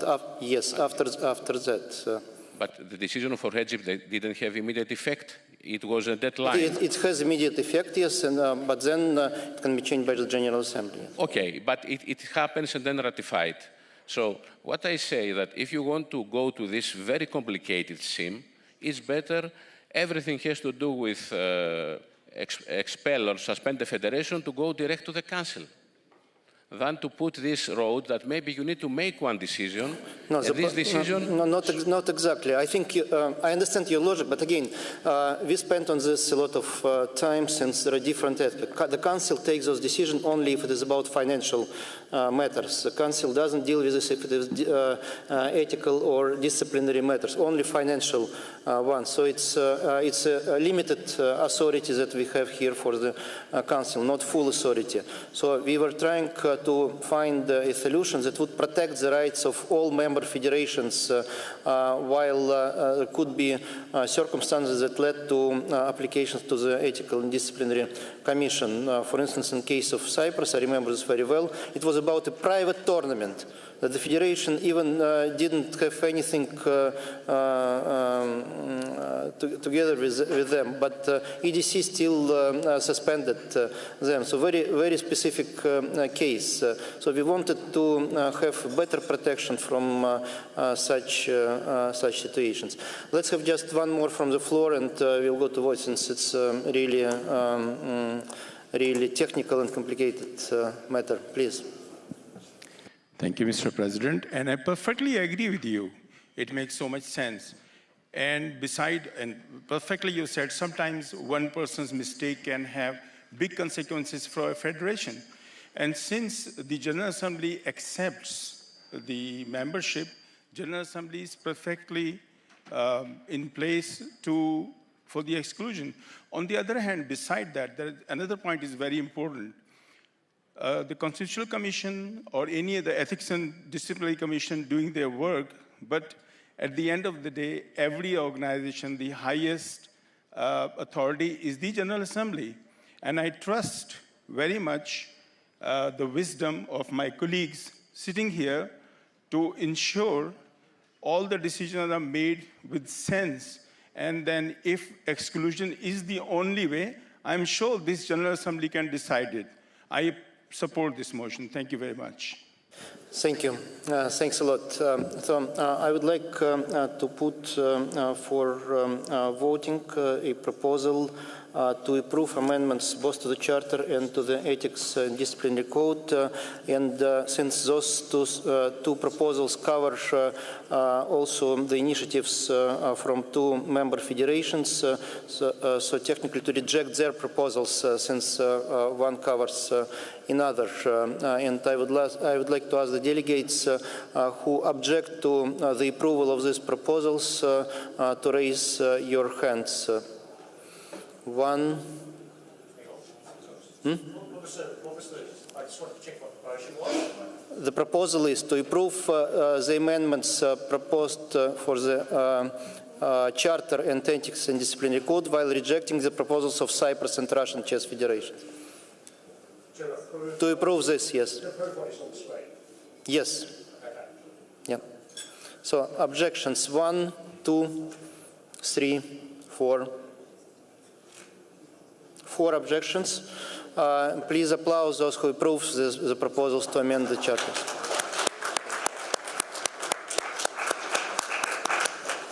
Thanks a lot. Now we move to Continental reports. Chipisha, do you want to start with the report from Africa, or first give the floor to Pepe? We have Continental reports. I cannot hear. So I would like to ask representatives of the continents to ask who wants to report, or you propose just to take note of your written reports and we go forward. But if any one of you wants to speak, please take the floor. You want to say something? Please. We can proceed to the approbation of our... Can you repeat? We can proceed to the approbation of... Okay. The same, yes. From Asia, any need to listen to the report from the stage? No. From Europe? Thank you. Thank you. Then I propose to note the reports of the continents and thank them for their hard work. Thanks a lot to all our continental institutions. And now our final section is more pleasant, I would say, and less technical. I would like to put forward the proposals on FIDE awards. Actually, this year we had multiple awards in general in the context of 100-year anniversary. But we also have formal FIDE awards that we normally give to the people who made big contributions to FIDE. We had the proposals from the Historical Committee of FIDE, and the Council decided to approve 3 of the names for different titles. One is FIDE honorary member. To award this to Alan Herbert, Barbados, President and Delegate of Barbados.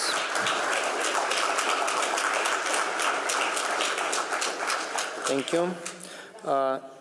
And 2 awards as Friends of FIDE. One is Jalal Shahin, Libya, the author of a documentary on Arab chess history.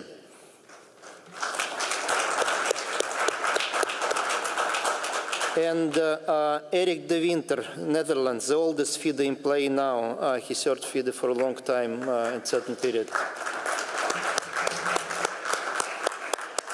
I think this applause means that those proposals are supported, but we would like to use this opportunity to give also other awards in the context of 100th anniversary here on the stage in your presence, and we will call some of our colleagues on stage now.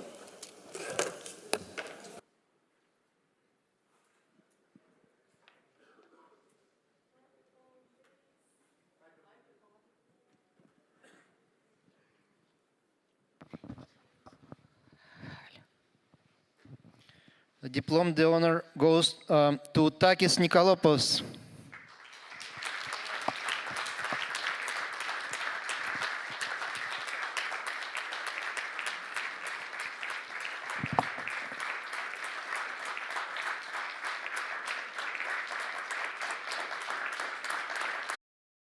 Virotse.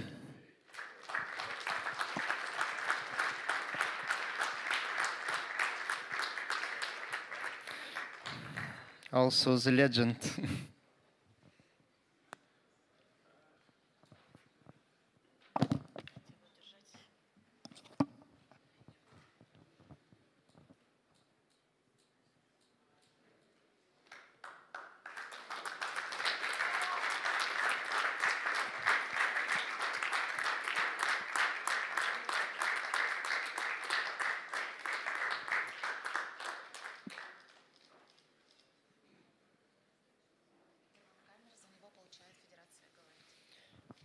And the Diplom d'Honneur goes to Herman Hammers, and I would like to ask representatives of Dutch Chess Federation to receive this award on behalf of Mr. Hammers.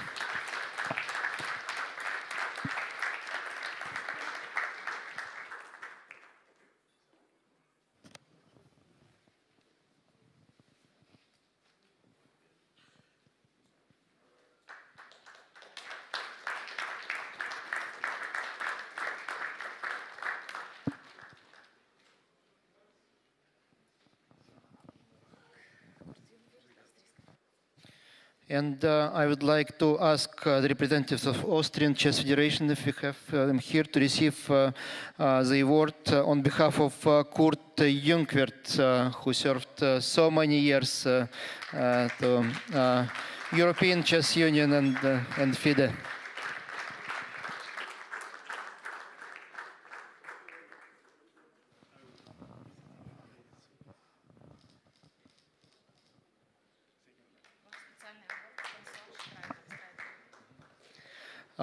And the Special Medal of Merit is awarded by our decision to the long-serving member of our family, the previous chairman of the Ethics and Disciplinary Commission, François Tridom.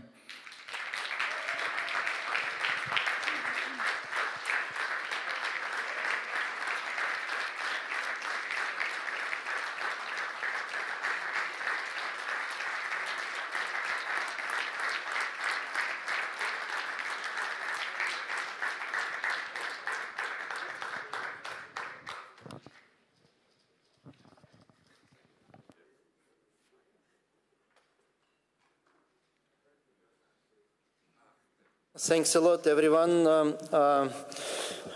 Today will be another award ceremony at the closing ceremony, of course, very important as well. And it's already clear who the winners are. I guess the Indian teams took the...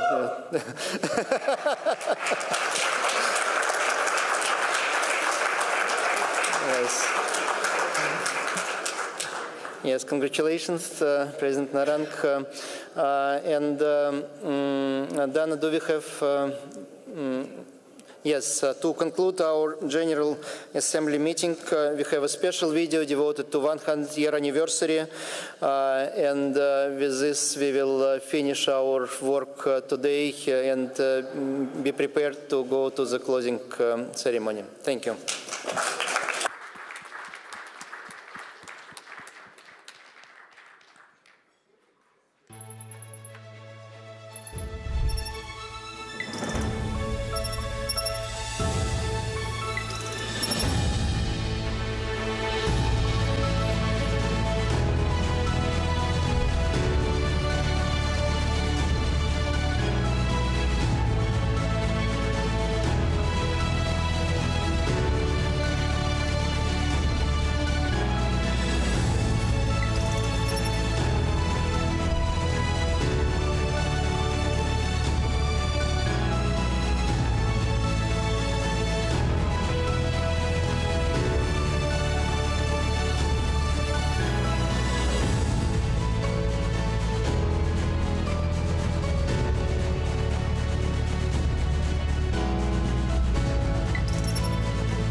Yes, while the video is running,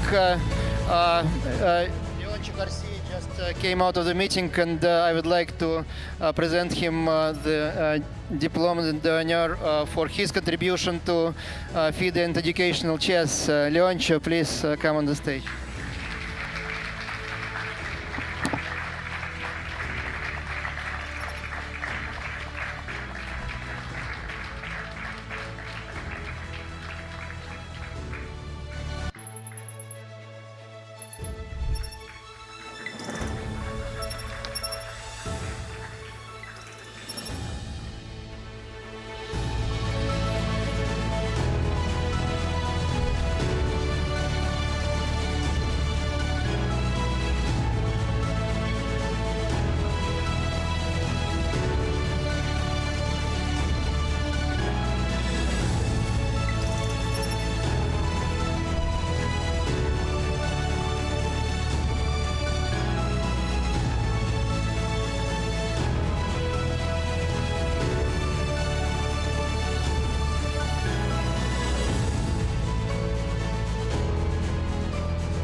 Thank you. Thank you.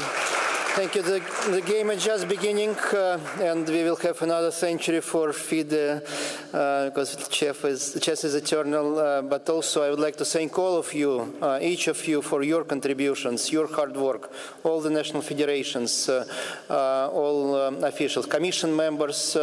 Well, Roberta made yesterday and today a huge job to run us through the difficulties. My fellow council colleagues and management board colleagues, for everything you do. We should thank you personally for your deputy role full scale during this 2 days. So with this, the General Assembly is officially closed. Thank you.